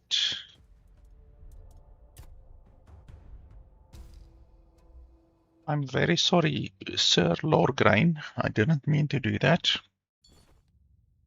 I didn't know you could even attack an NPC like that. This guy looks cool, like the fish boss type dude. Hello, Sir Lorgren. Must. Unless you're gonna fight me in any way. I'll convince the twins. They'll let me in. I'll reach the sanctuary at last. I'll see the sanctuary as soon as I get my sight back. No time to talk. No one will reach the sanctuary before me. It calls to me. I can hear its calling. I must hold on just a little longer. Oh, he's probably gonna attack me. That is why I could attack him previously. That would make sense, actually. I thought the sanctuary wanted a sacrifice. I drank the water of life from the chapel. The body doesn't matter. Only the eyes of the soul do. Just a little longer, I'll descend into the sanctuary. Fools. Only I matter. Only I can descend into the sanctuary. No, don't drink. Don't drink. Don't drink the water of life. Try me, and maybe then I'll be worthy. The shrine will hear my plea.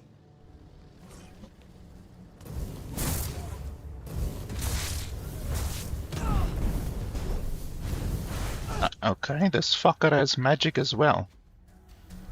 Okay, let's just run out into the open, because this close combat is not my style. Come on, where are you?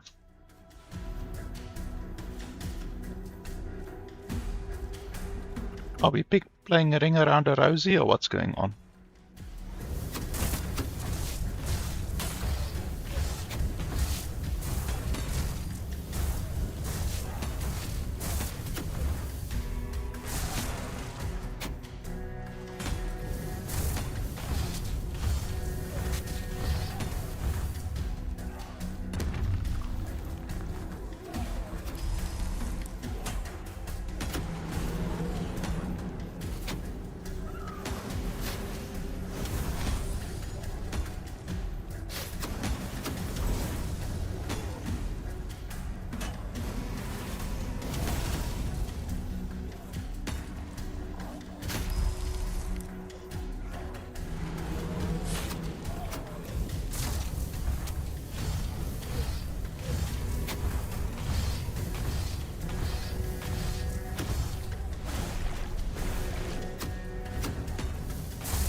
How the hell did he just heal himself?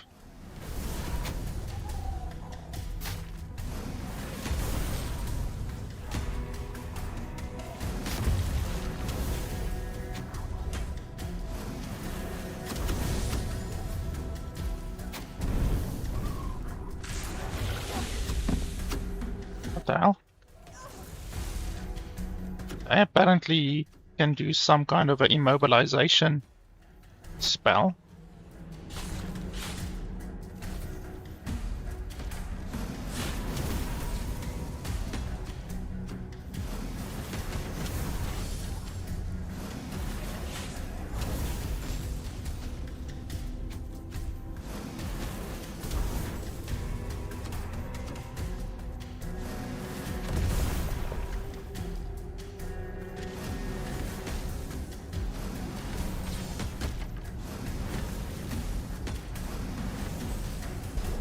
We need to improve our power a little bit. The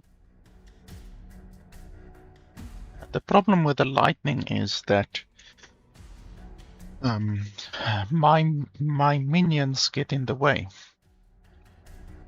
So it's not very good because the minions block the lightning, whereas the fire isn't blocked.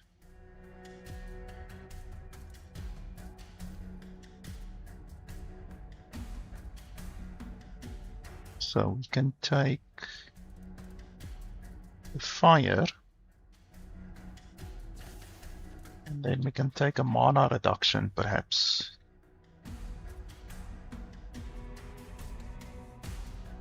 %17% reduced mana, that's nice. And then for this boss we can equip the crit amulet. Oh, this amulet is pretty nice. Where did we get this amulet? It's a very nice one. Now we will equip that one. Okay, that's good.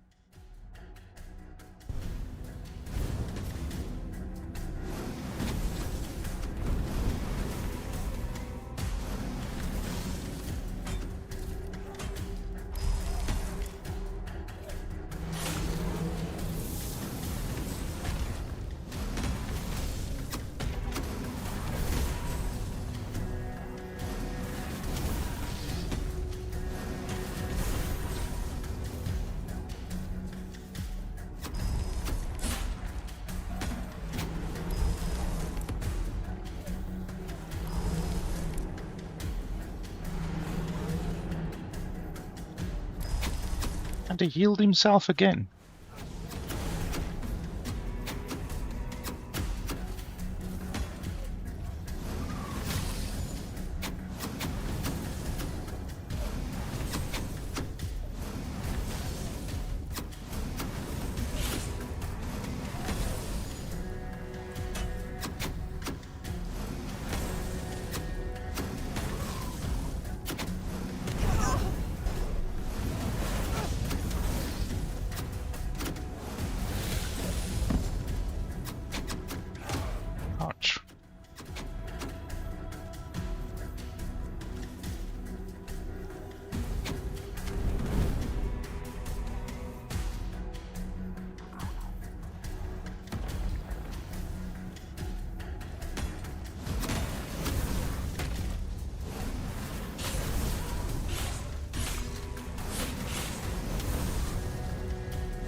Only 440 experience for that guy. Holy balls.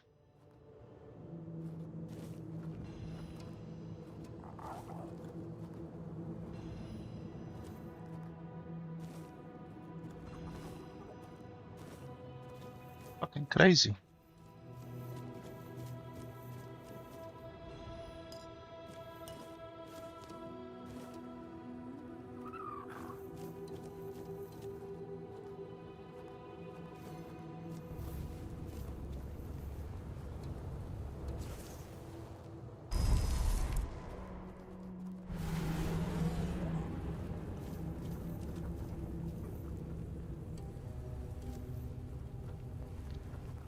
I don't want to get teleported out of here right now, so I hope we don't get teleported.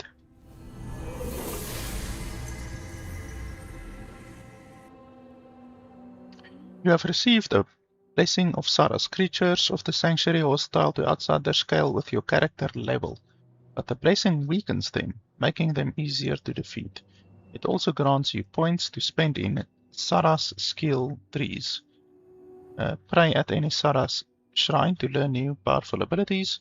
You can improve each skill tree independently, but only one can be active at a time. Okay, so that's perhaps why up until this point the enemies were so fucking powerful.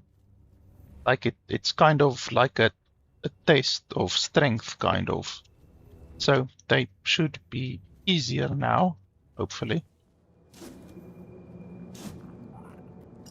I mean, they haven't been unbeatable until now. It's just they're a lot more difficult than what any of the enemies were previously in the game.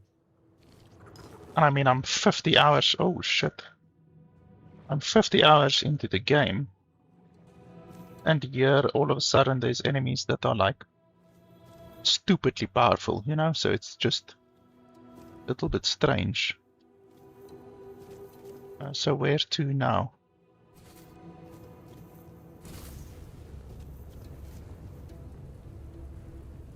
Need to do a little bit of swimming.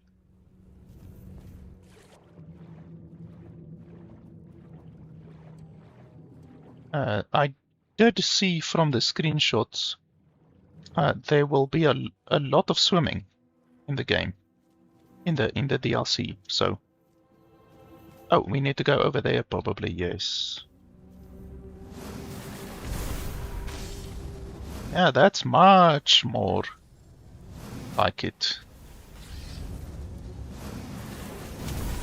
Yeah, 4 or 5 hits. That's fine. I'm happy with 4 or 5 hits. That's totally acceptable. Not like it was bloody 15 hits, you know? That shit was ridiculous.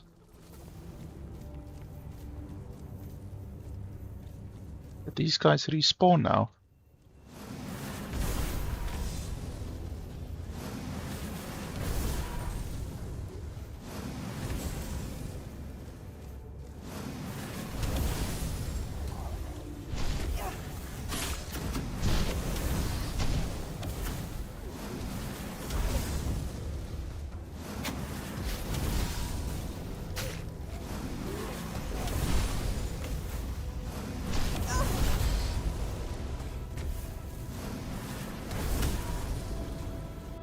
Okay, we can swap back to the gold. This 5 gold per enemy more is actually nice.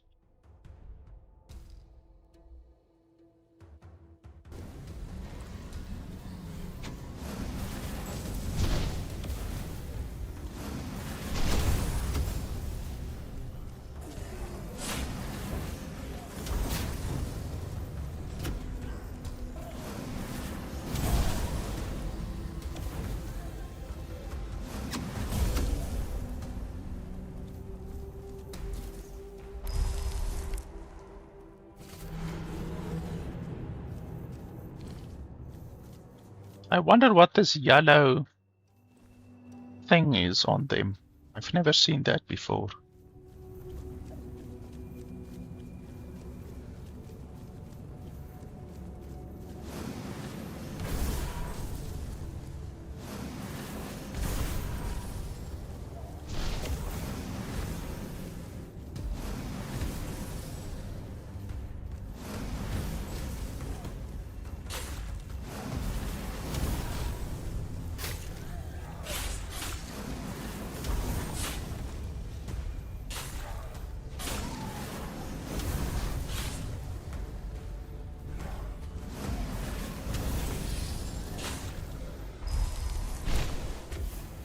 They're still not like complete pushovers, to be honest. They still take some time to kill.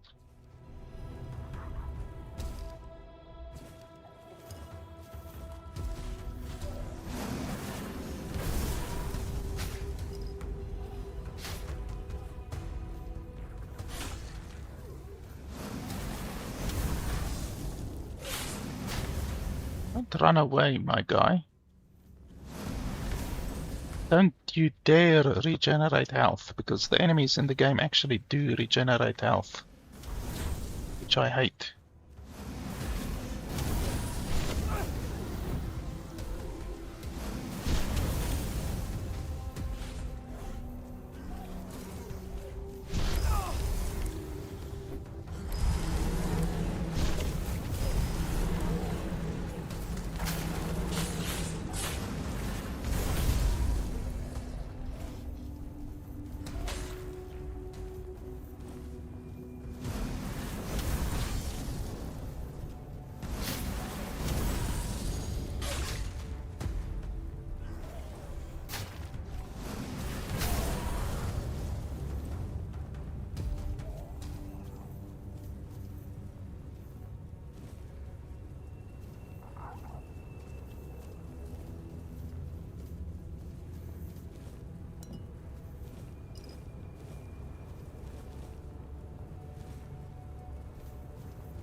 Is that an enemy?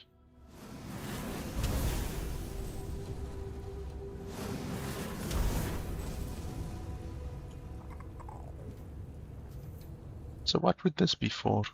Oh. Don't fall. Oh shit.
Okay, so where the fuck are we supposed to go?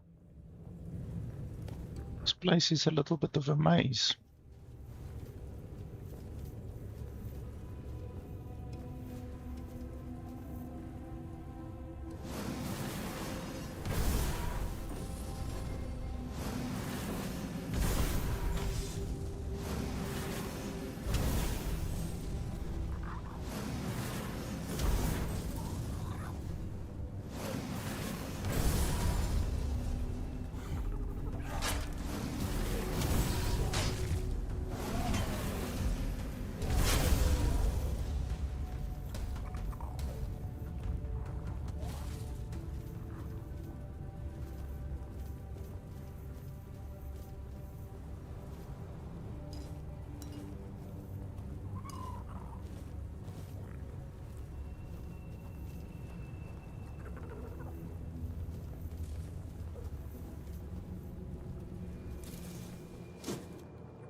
Yeah, these enemies respawn rather quickly, actually.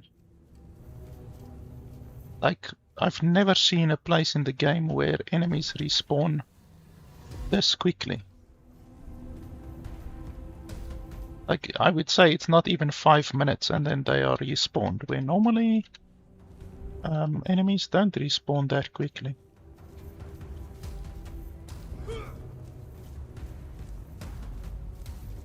I'm just double checking if we've got everything around here.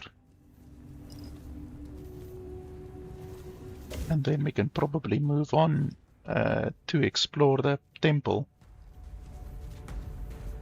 There was also a swimming section over here that we shouldn't forget about. Because obviously there's chests and stuff underwater like this one that we can obviously explore. The base game has a couple of areas that have underwater sections, but like honestly, like maybe 3 that I found so far. So not a whole lot. Whereas the Sarras expansion is gonna have like, I don't want to say exclusively underwater, but it's gonna have a lot of underwater sections from the screenshots that I've seen. And over here is another section. So we don't need to speak to this thing again, correct? Oh, we can. Okay. What's this?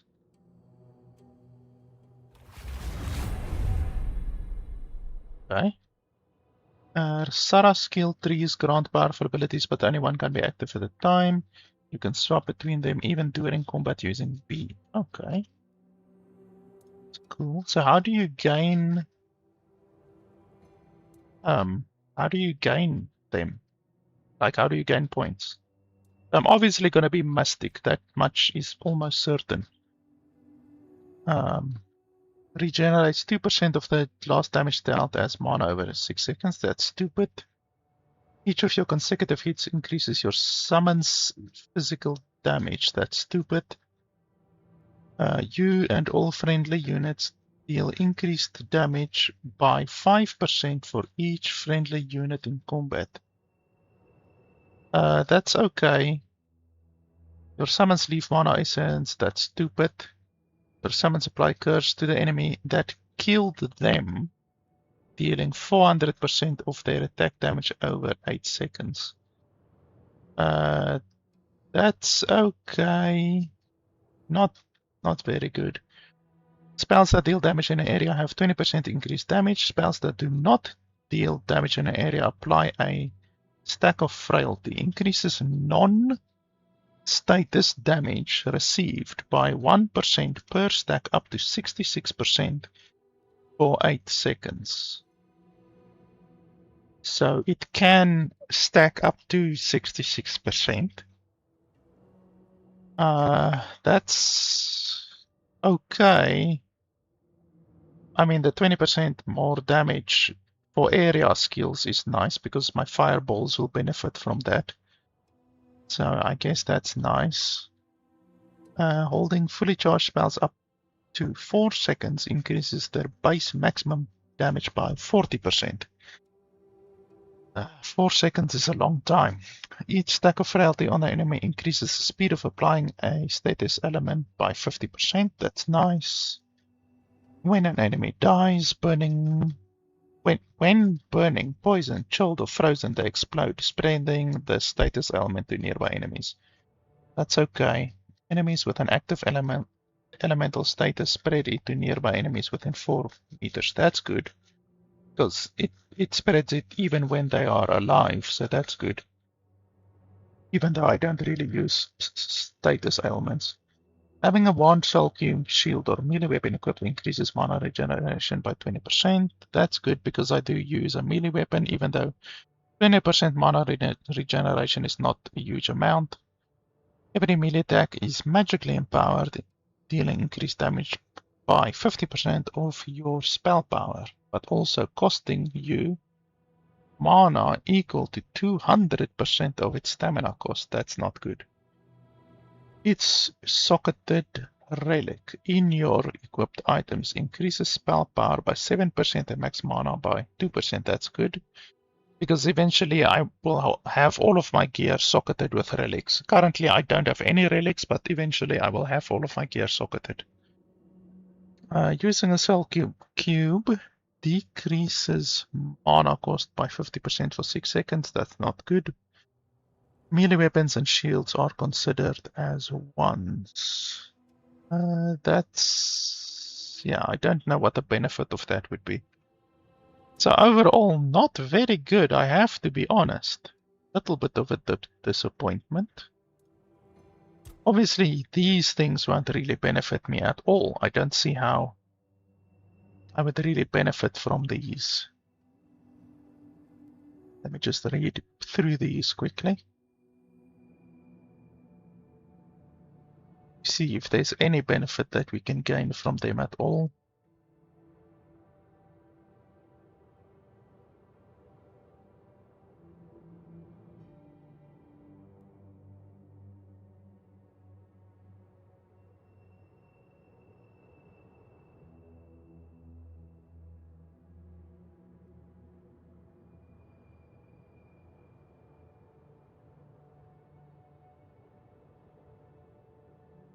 Yeah, none of these are really beneficial.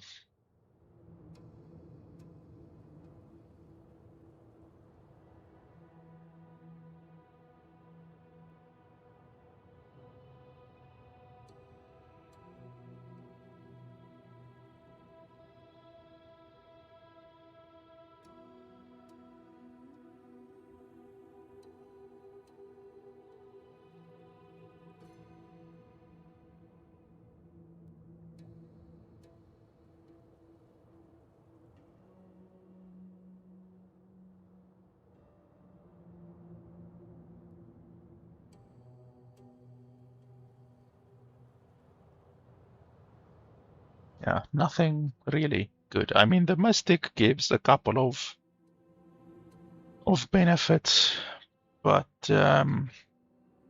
honestly, very, very little. Well, not very little, but honestly, not much. But I mean, it's a benefit, you know. So I guess we shouldn't look a gift skill tree in the mouth, you know, as the old saying goes.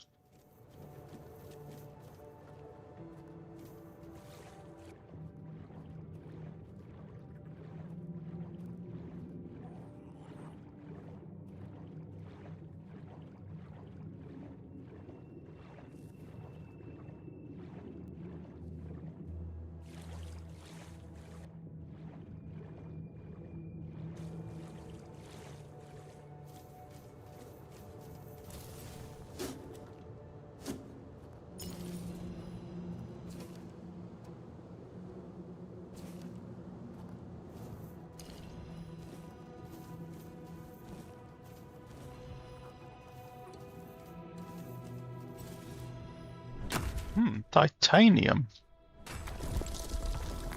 Have I gotten titanium yet? I'm not sure.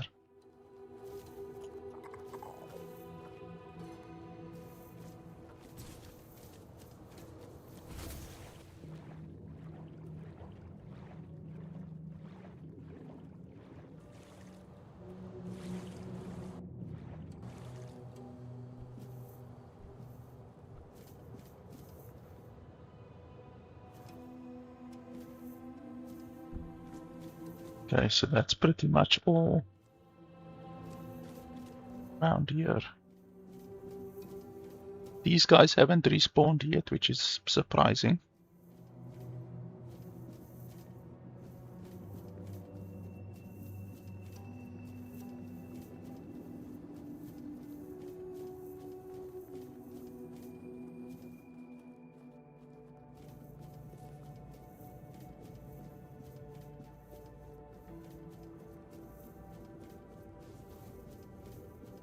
Okay, so we came from here,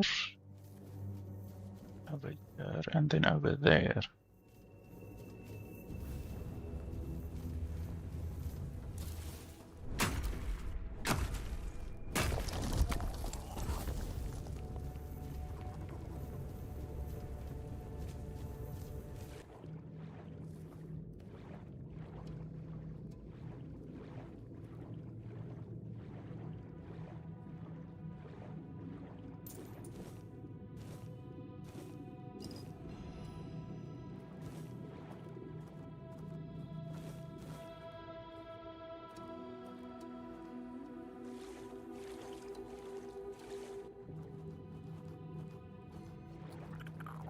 This guy's just casually walking around as if it's nothing. Underwater.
We need to keep an eye out for meteorites.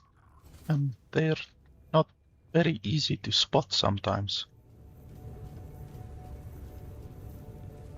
Not like copper or any of the other stuff that really stands out.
Move out of the fucking way, you're blocking me.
How the hell did they get a chest underneath this statue's hand?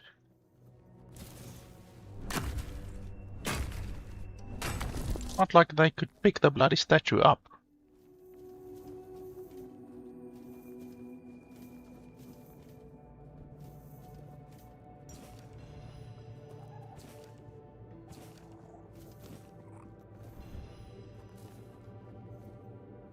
The developer should really add voice acting for for these books. Actually, all of the books in the game, because I don't think even 5% of the players who play the game read the books. So they would get a lot more people to actually follow the backstory that is in the books if they added some voice acting. Even if it's GI voice acting, that will be fine. You get some very good GI voice acting models. So they could even add GI voice acting. It doesn't necessarily need to be a human. That's one thing with Fallout as well. I think, was it Fallout? I mean, all of the Fallouts basically had books. Fallout 4, I think, especially had books. And then Skyrim as well had books. And honestly, I don't think even 5% of players read the books, because it's just too much effort. So they just added some voice acting. I think a lot more people will actually follow the backstory. Because, I mean, all of these bloody books, like how many hundreds of books are there in the game? That actually took effort from a developer to type all of those books, to write all of those books. And now, like, nobody is reading it. Whereas at least a lot of people would follow along if it had voice acting. There is blood on your hands. The blood of the pilgrim who came before. Sir Lohengrin, the one unready for the descent. Worry not. The blood upon your hands will fade. The waters of the descent shall cleanse what remains. If you are the one. In the Age of Legends, as King Arthur waged his fateful war against the Four Dwellers, countless lesser tales unfolded in the shadows of that great struggle. Stories shaped by hardship and danger. Stories that would evolve for centuries to come. One such tale, nearly forgotten on Avalon, tells of a rebellion rising within Arthur's own ranks. Nimue, a young disciple of Merlin, shaken by the horrors of war, longed to return to the homelands, even if it meant defying her king. Led by her resolve, the rebels gathered several of Arthur's finest ships, including the proud flagship Sarras, and set their course for home, no matter the cost. But Merlin, they say, would never suffer betrayal. Drawing upon ancient, forbidden forces, he unleashed a wrath destined to be remembered, turning the deserters' escape into a spectacle burned into the memory of all who served Arthur. 6 centuries later, a lone wanderer steps towards a hidden, long-forgotten passage, ready to uncover the truth behind the legend of Sarras and the fate of those who dared to turn their backs on Avalon.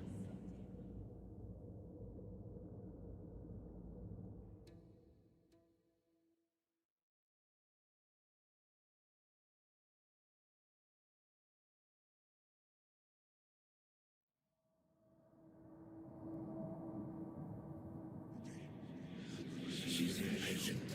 Lady. She'll heal you.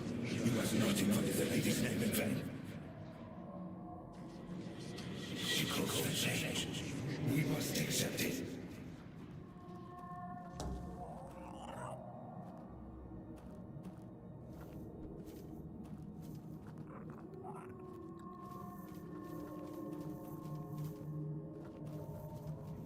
The waves of knowledge are ever present. Nothing will change that. But change is inevitable.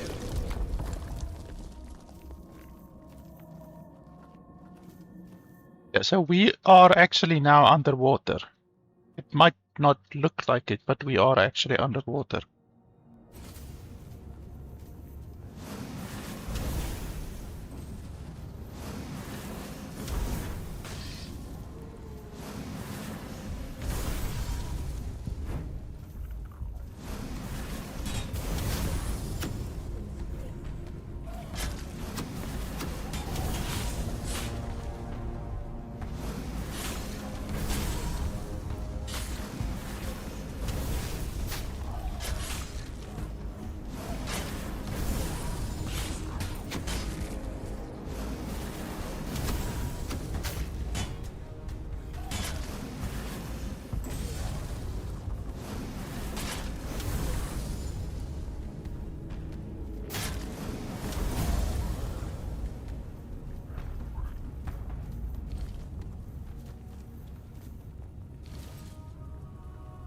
How deep can we go into the water?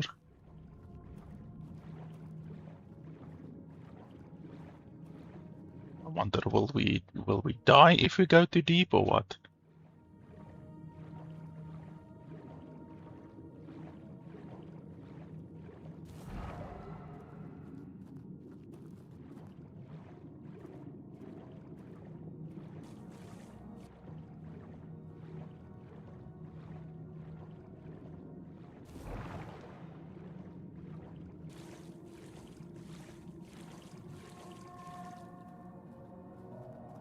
Holy shit.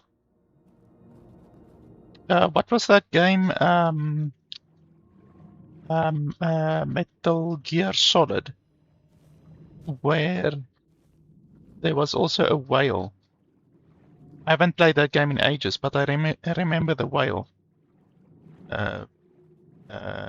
Was it Kojima?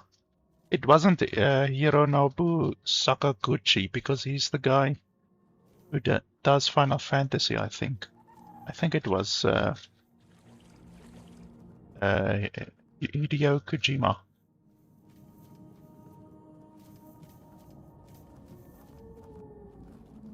Yeah, very, very big whale. It's almost like that the deer that was walking around earlier. We will eventually go back to the spot where the deer was and investigate.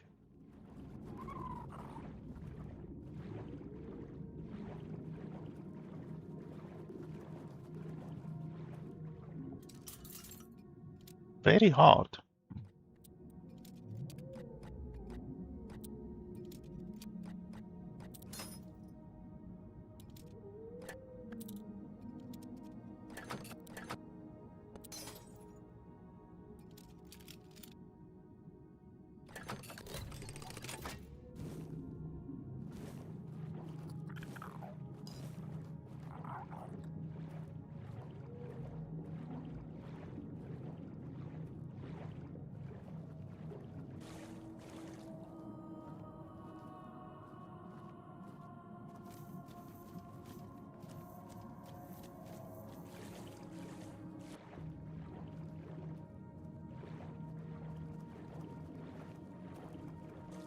Okay, that's the edge. I can't go further.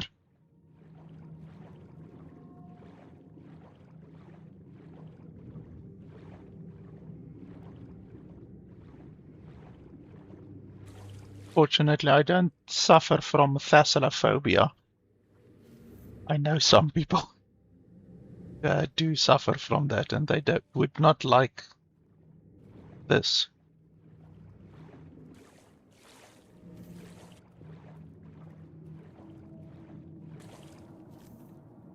Like people who refuse to play Subnautica, for instance. Because Subnautica is a fucking horror for people who have thalassophobia.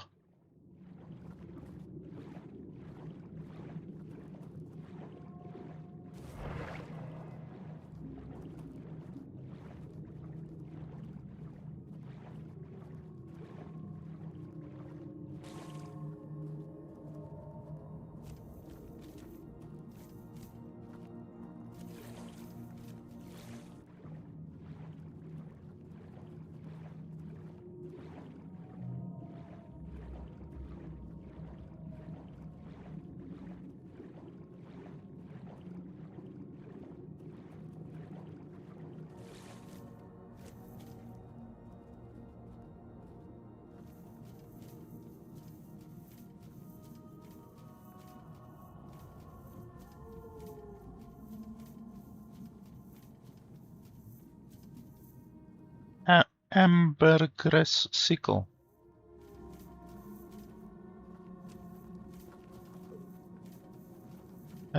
Ambergris is like it's not whale oil, but it's derived from whales.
Forgive me.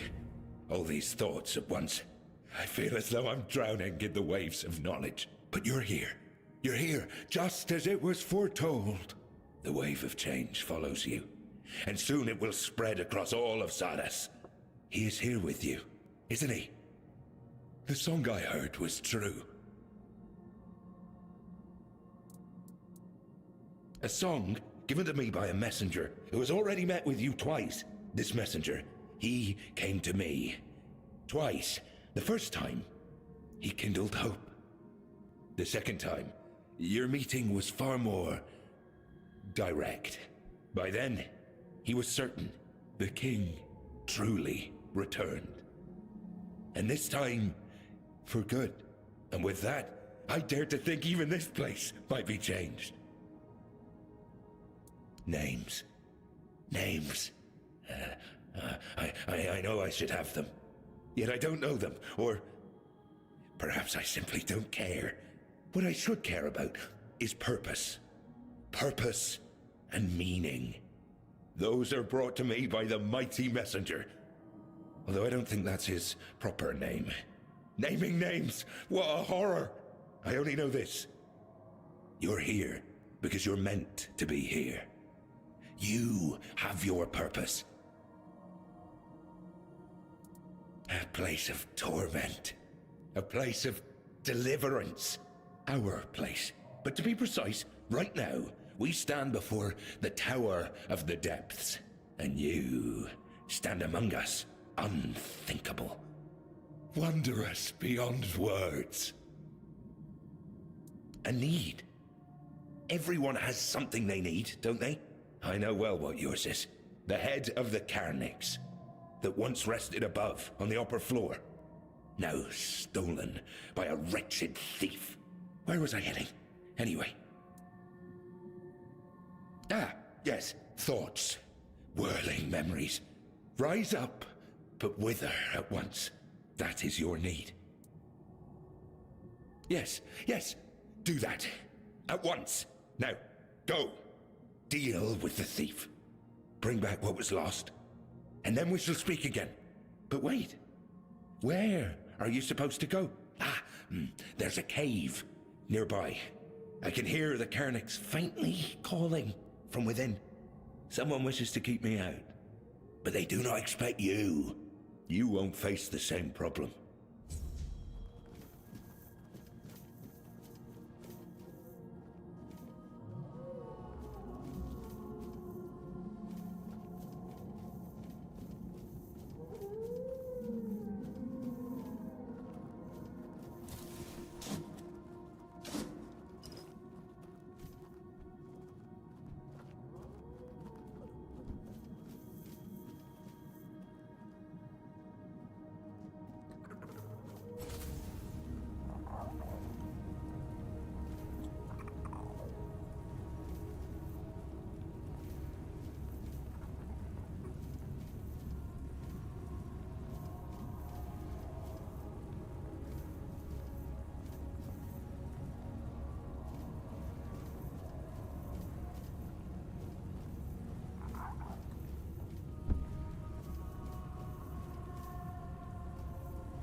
Okay, so how do I get in here?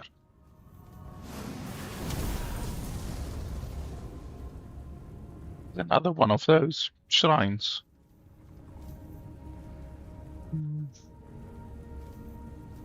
I don't know how to get in there.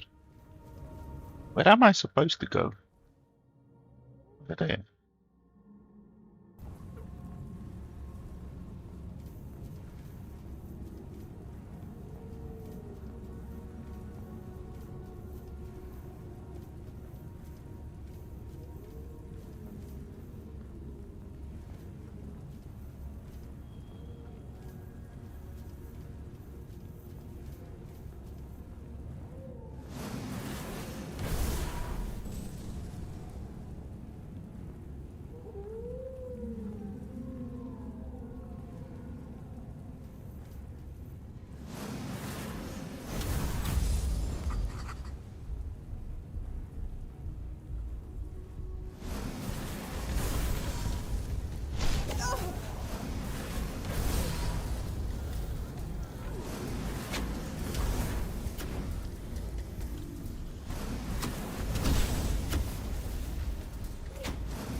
I know that smell.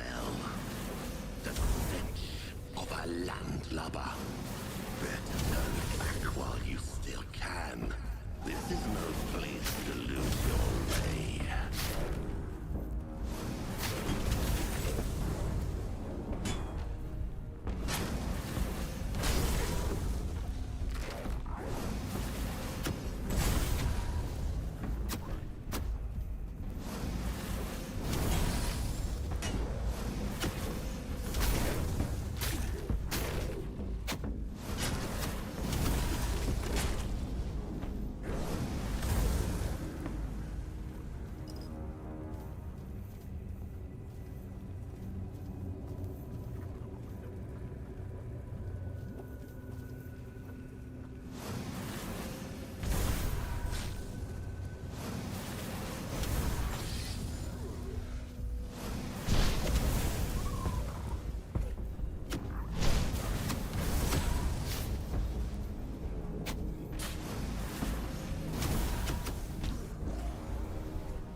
Why did he run away? I'm still busy engaging him in combat.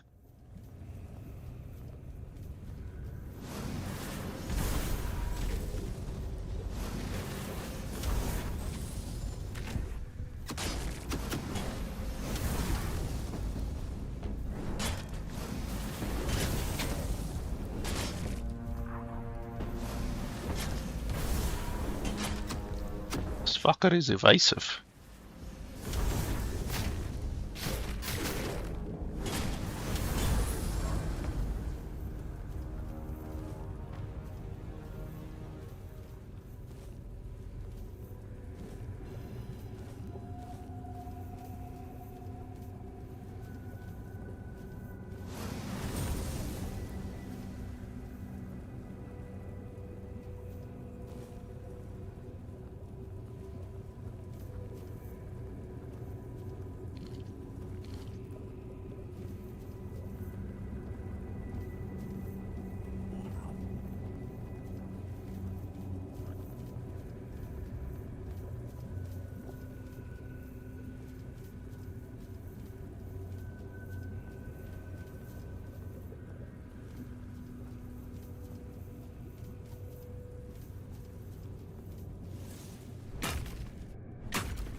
Okay, here comes a boss battle probably.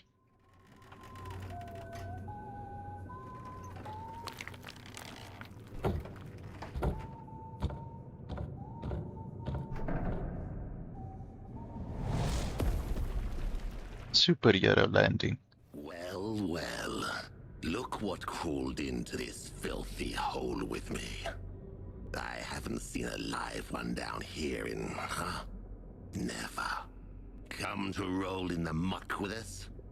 Familiarize yourself with our stench. Want to smell the rotting glory of the Sanctuary and all its foul denizens. Name's Squall.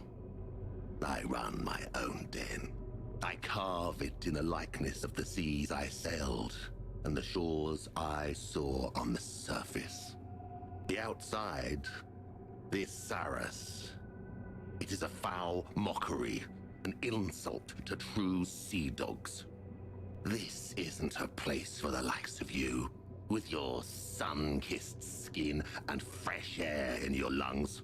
Piss off before you start growing barnacles on your back. It ain't a pleasant feeling. Ah, so you must be Josephus's precious surface brat. He must be ecstatic, or he would be, if his head weren't like a morning scramble. Truth be told, I prefer him that way. The nonsense he spews now is better than his usual. So, I stole the Carnix. What of it? To snuff out any chance of light crawling back to this damned shore. To let those cockroaches rot in the dark a little longer. Besides, I like the dark. It covers what shouldn't be seen. The growths, the feelers, the greenish-grey skin that shouldn't still be walking around.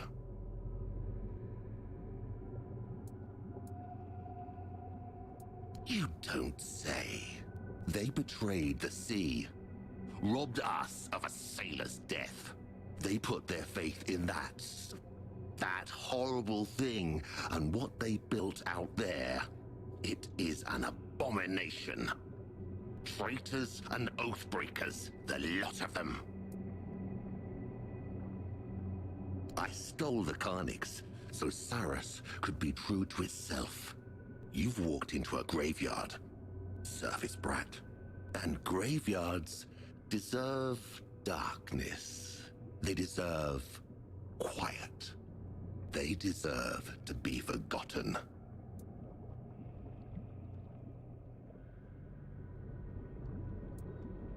Is that what Josephus calls this? Living, stupid surface brat. You're making yourself a puppet in his hands. And when you try to cut the strings, he'll cut you. I'm not giving you the Carnix. I'll fight for it tooth and nail until that husk of a body won't hold me no more. You look lost. Okay, so let's switch to our more potent setup quickly.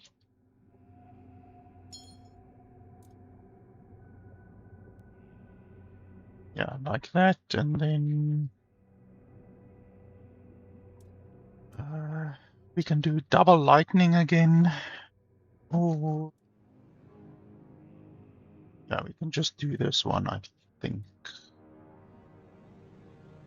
Wrong.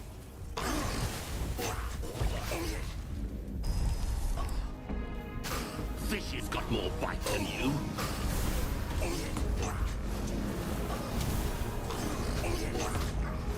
You look lost. Something wrong.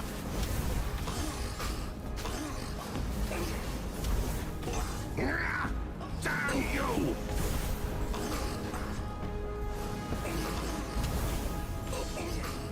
This cave's mine, and you'll not leave it alive.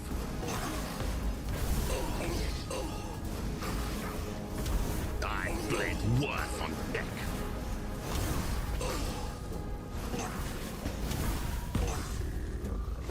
Fish has got more bite than you.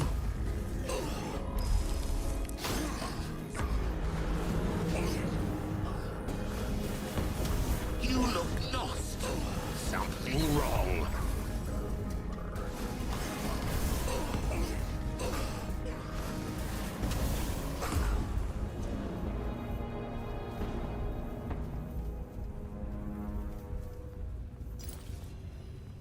It was actually easier than some of the normal mobs that you encounter.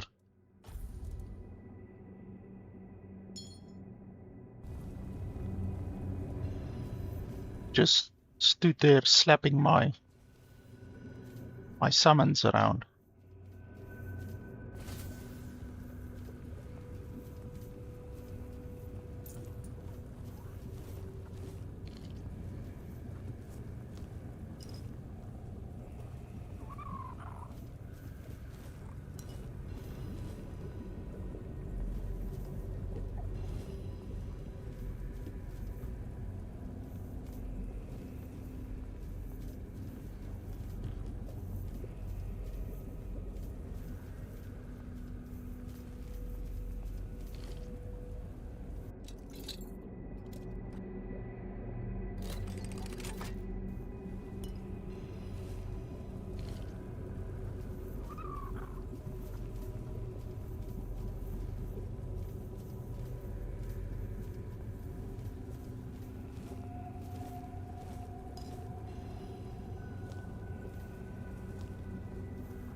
you have it.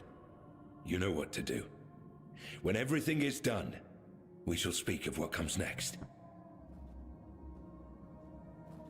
What am I supposed to do?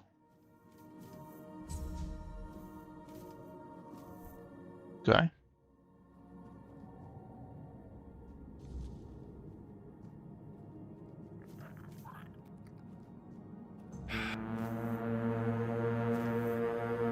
I can't. I mustn't. I need to be patient. It will be over soon. Oh, finally. Our Sarras in all its glory. I never knew I would miss it this much. The sound that resonates and quickens the spirit. It is good to hear it once more. And this light. I had almost forgotten how beautiful it is. It brings clarity and quiets the mind. Forgive me for my indisposition earlier. At times, an excess of sights and knowledge seems to overwhelm me. Allow me to introduce myself, this time in a proper way. I am Josephus, a sailor of Captain Lear's crew. Glad to welcome you in the Sanctuary of Sarras, child of the surface. Tell me, was it Squall who dared steal the Carnix? I understand. It's a shame he ended up like a common thief, defying the destiny of Sarras. Squall was bosun to Captain Lear, a damn loyal one. He never questioned the hierarchy aboard the ship. If he dared steal the Carnix, then little remains of the fine sailor he was in the old days. I think that after all that befell us, he came to bear a grievance against us. That theft was just petty malice to show disrespect. Crude, is it not? Anyway, he's gone now. We should let him rest. Ah, yes. The next step. You were brought here at Nimwe's bidding. She wishes to meet you. Yet she lies beyond the deepest of depths, and only Captain Lear knows the path to her. But here we are. The hour has come. We must rouse that old cur from his slumber. And for that, the melody of the deep must be played once more. I will need the help of my old companions, Ercol and Apps. This is the second thing I ask of you, child of the surface. You must find them and persuade them to play their part. Each of them remains bound to what was appointed to them. Apps is the caretaker of the children of the one who gave us life. You will find him in the Ulcerate. And Ercol tends to the Lord of the Sea's knowledge in the archive. It's truly a sacred duty. He made sure that nobody would trouble him. Just be careful, child of the surface. It has been a long time since I last spoke with these two. Sarras is not a safe place, and their domains might have turned even more spiteful. Stay vigilant, though something tells me your presence here isn't mere coincidence.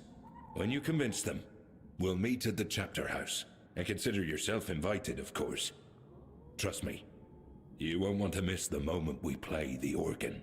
Ah, and here, this is for you. Some parts of the sanctuary require you to cut into their bowels to enter, and they won't yield to any surface blade. Hamburger's sickle cuts membranes to reveal hidden loot and passages.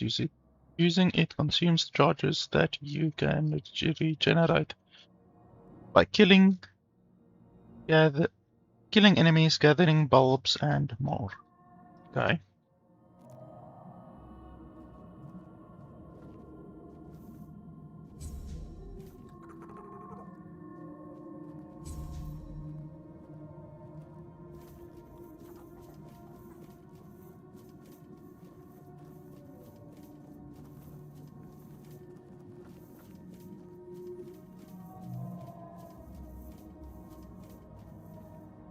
So these over here haven't respawned yet, so I won't be able to use the dagger right now, probably.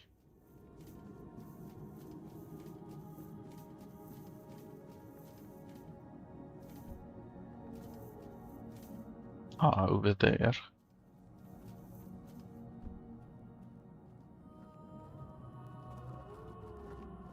Okay. I was a little bit stuck there. I pressed every button that I could, but I wouldn't come loose. But fortunately, I came loose.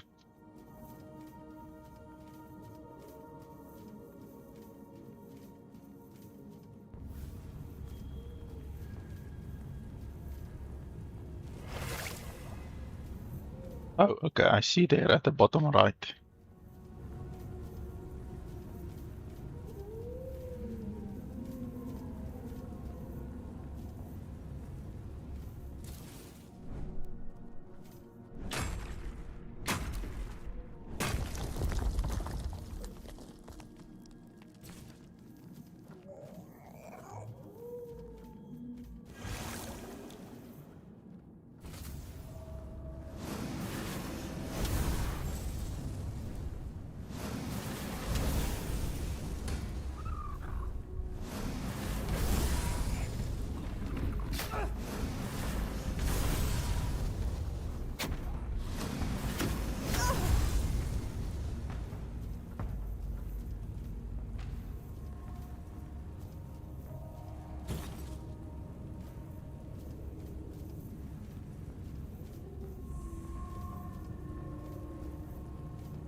Okay, I've got 3 attributes, 2 skill points.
It's a very ugly dolphin.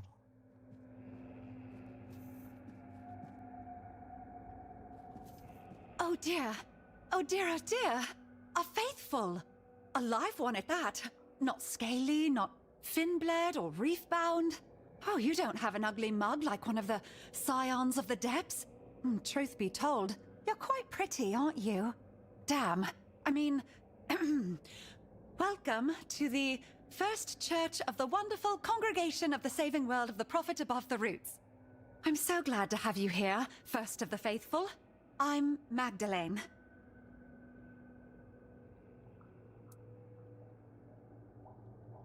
Oh dear, you're so sweet.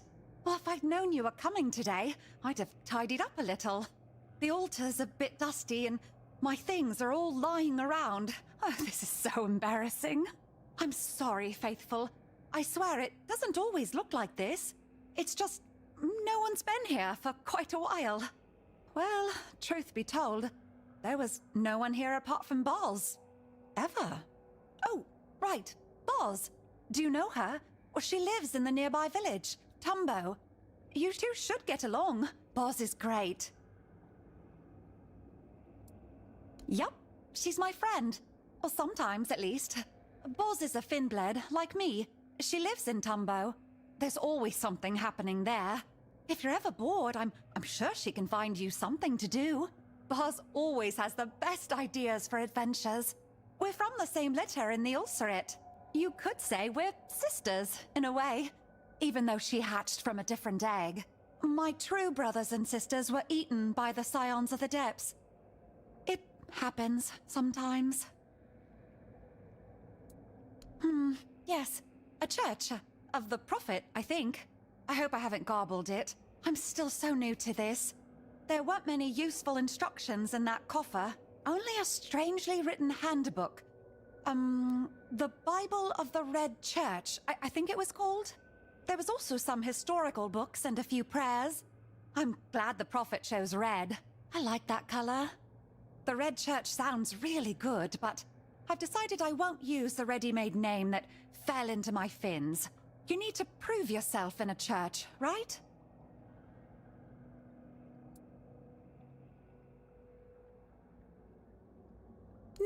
No. You've got it all wrong. Oh, the coffer was sent to me by the Prophet. Well, that's how churches work, don't they? You raise your hands upwards and then you believe really, really hard. And there it is. One day we find the goodness sent to us by the Prophet. And that goodness, it gives our lives purpose. That's what happened to me, at least. The Ulcerate is not the nicest place to live, you know? I was always alone there. But I believed one day something good would happen. And it did. I was summoned by Lady Prophet Kai and became a priest.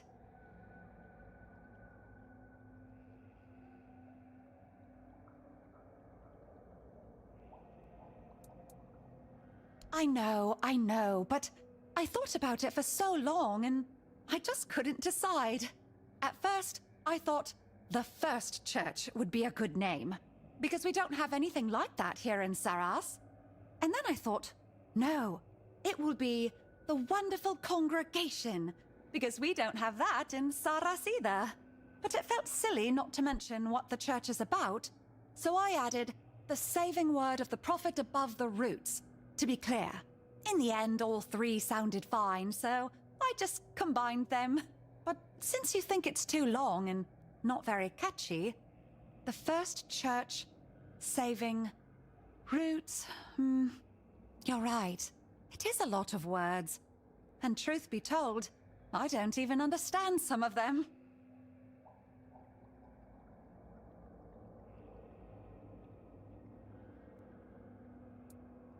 Oh, yes! I didn't think of that. Neat. That's such a good term.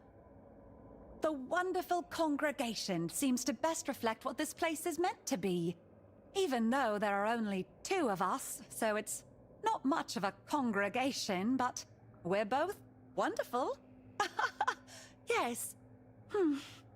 Anyway, there you have it. The Wonderful Congregation. You know, I'm really excited. My first faithful. A new name. It's like a new beginning.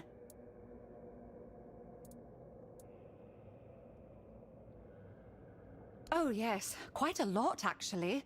In the prayers and handbooks, there's a lot about a plague. That the plague will come and eat us all or something. But I don't know about any plague, and I don't see why it should come for me. What does it want from me? I don't have anything of value. It should mind its own gills, or nose, or whatever it has.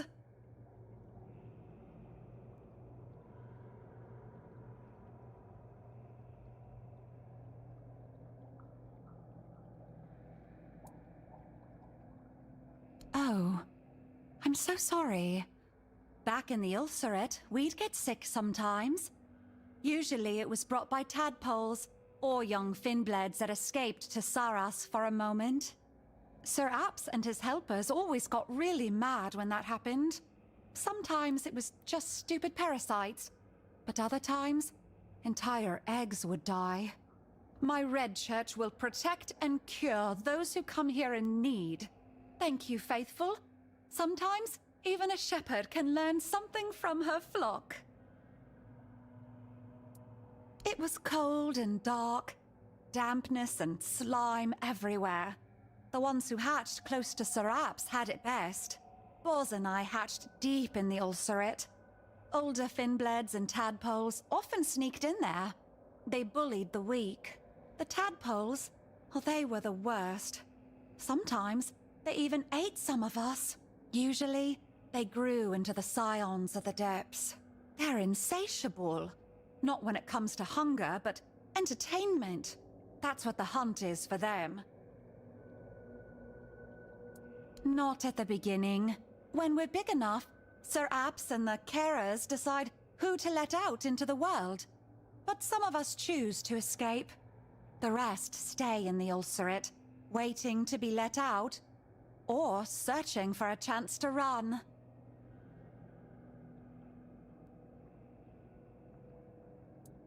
Me? I escaped. Boz had been let out a moment earlier. We agreed she'd wait for me, and she did. Together, we wandered to Tumbo. It's easier for Finbleds to live in groups. It's better together.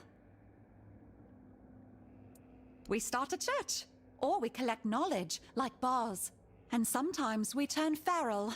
Most of the Finbleds end that way. They get hungry and it makes them stupid. But it's not their fault. It's just how it is.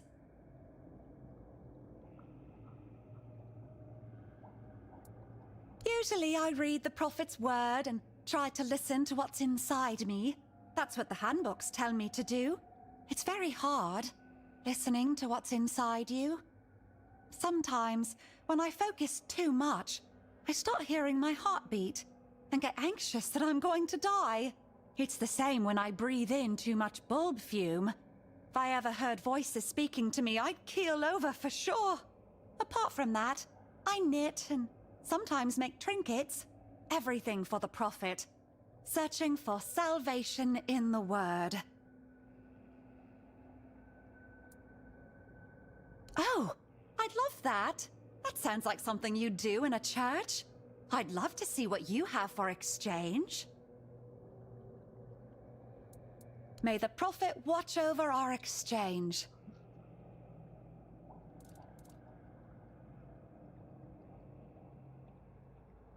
$1,000 gold for those 2 recipes.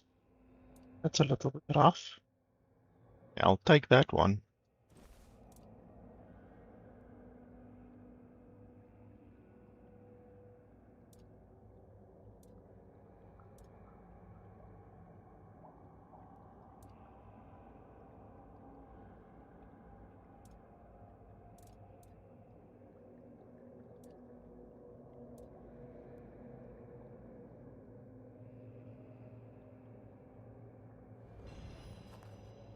Praise be. What do you need? Yes. But that doesn't bother me. There is a right time for everything. Even for Boz to find a moment to spare for me. She's just very busy right now. She needs to gather knowledge, like everyone in Tumbo. Oh well, I don't think they really understand me, you know? They've decided I don't fit in. I don't have enough knowledge, and I doubt I ever will. And I understand them. You don't need to fit in everywhere, do you?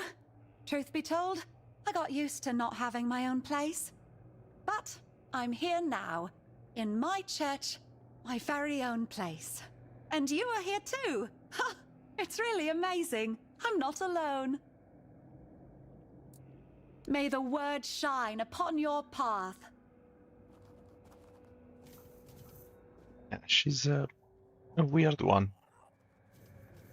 She's nice, but she's a weird one.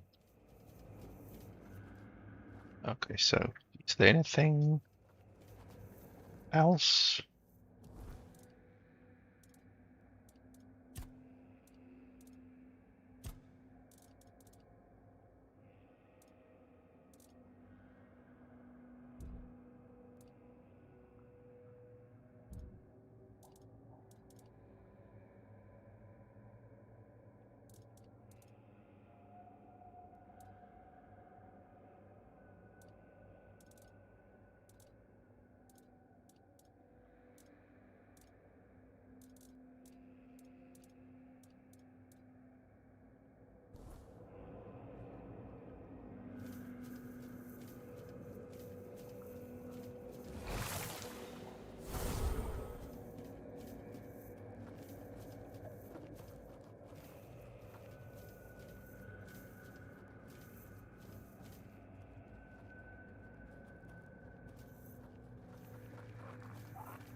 So I guess her purpose perhaps mainly is being a vendor down here, because she's the first vendor which I've seen.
Toughlander, you shall not pass until you face the Guardian of this island.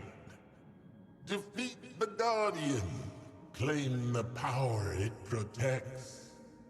Then the passage I guard will open before you.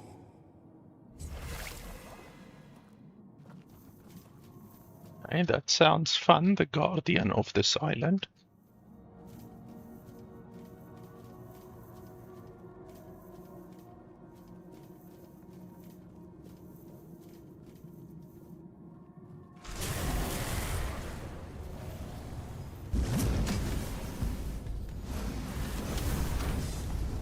Okay, let's change to our combat gear.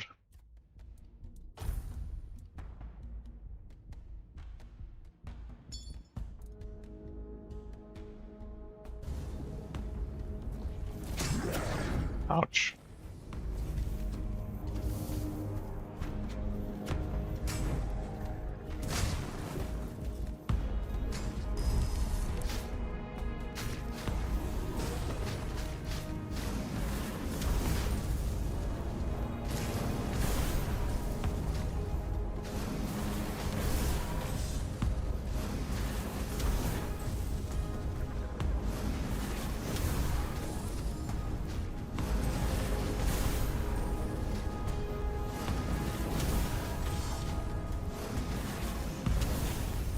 This guy is quite a bit stronger than what the other guy was.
There's something wrong with this boss arena. The fireballs aren't actually hitting the dude.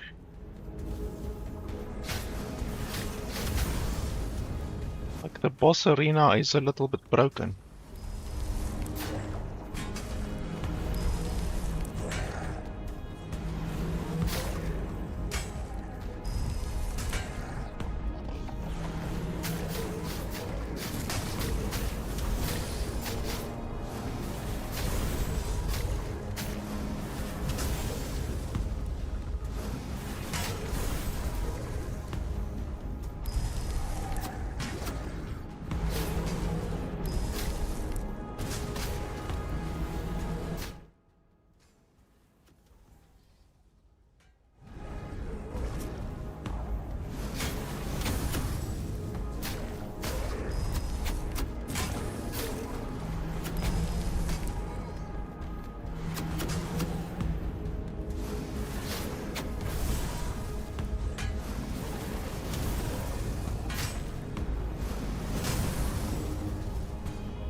Look at that, he's not even taking damage half of the time.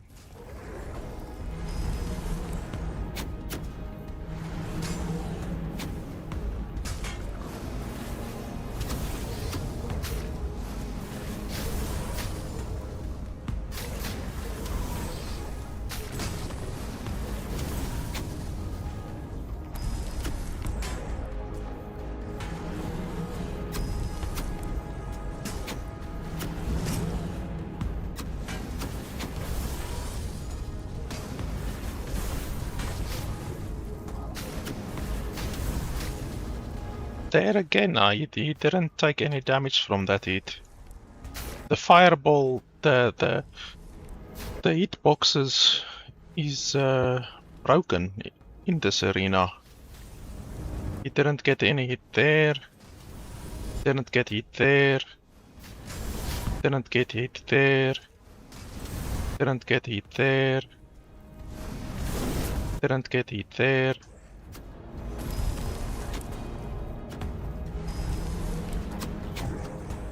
Is it hitting the arrows? Is that what's happening? I think the fireballs are hitting the arrows. That's not good.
Yeah, that was a pain in the nutsack due to these arrows constantly getting in the way. Not fun. Did his body disappear, or is this the only loot that I can get? I think maybe his body shot off in that direction. With all of these broken arrows. I think what's happening is the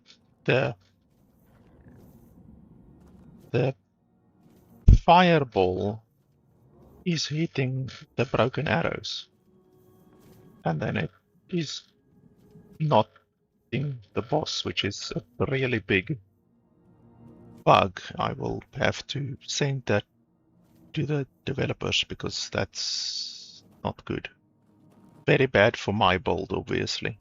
A melee build won't really be affected by it, but yeah, my build really suffers. Okay, well, I'm assuming that was the boss that they wanted me to kill for this place, so yeah, that should be the one. I think I'm gonna end here.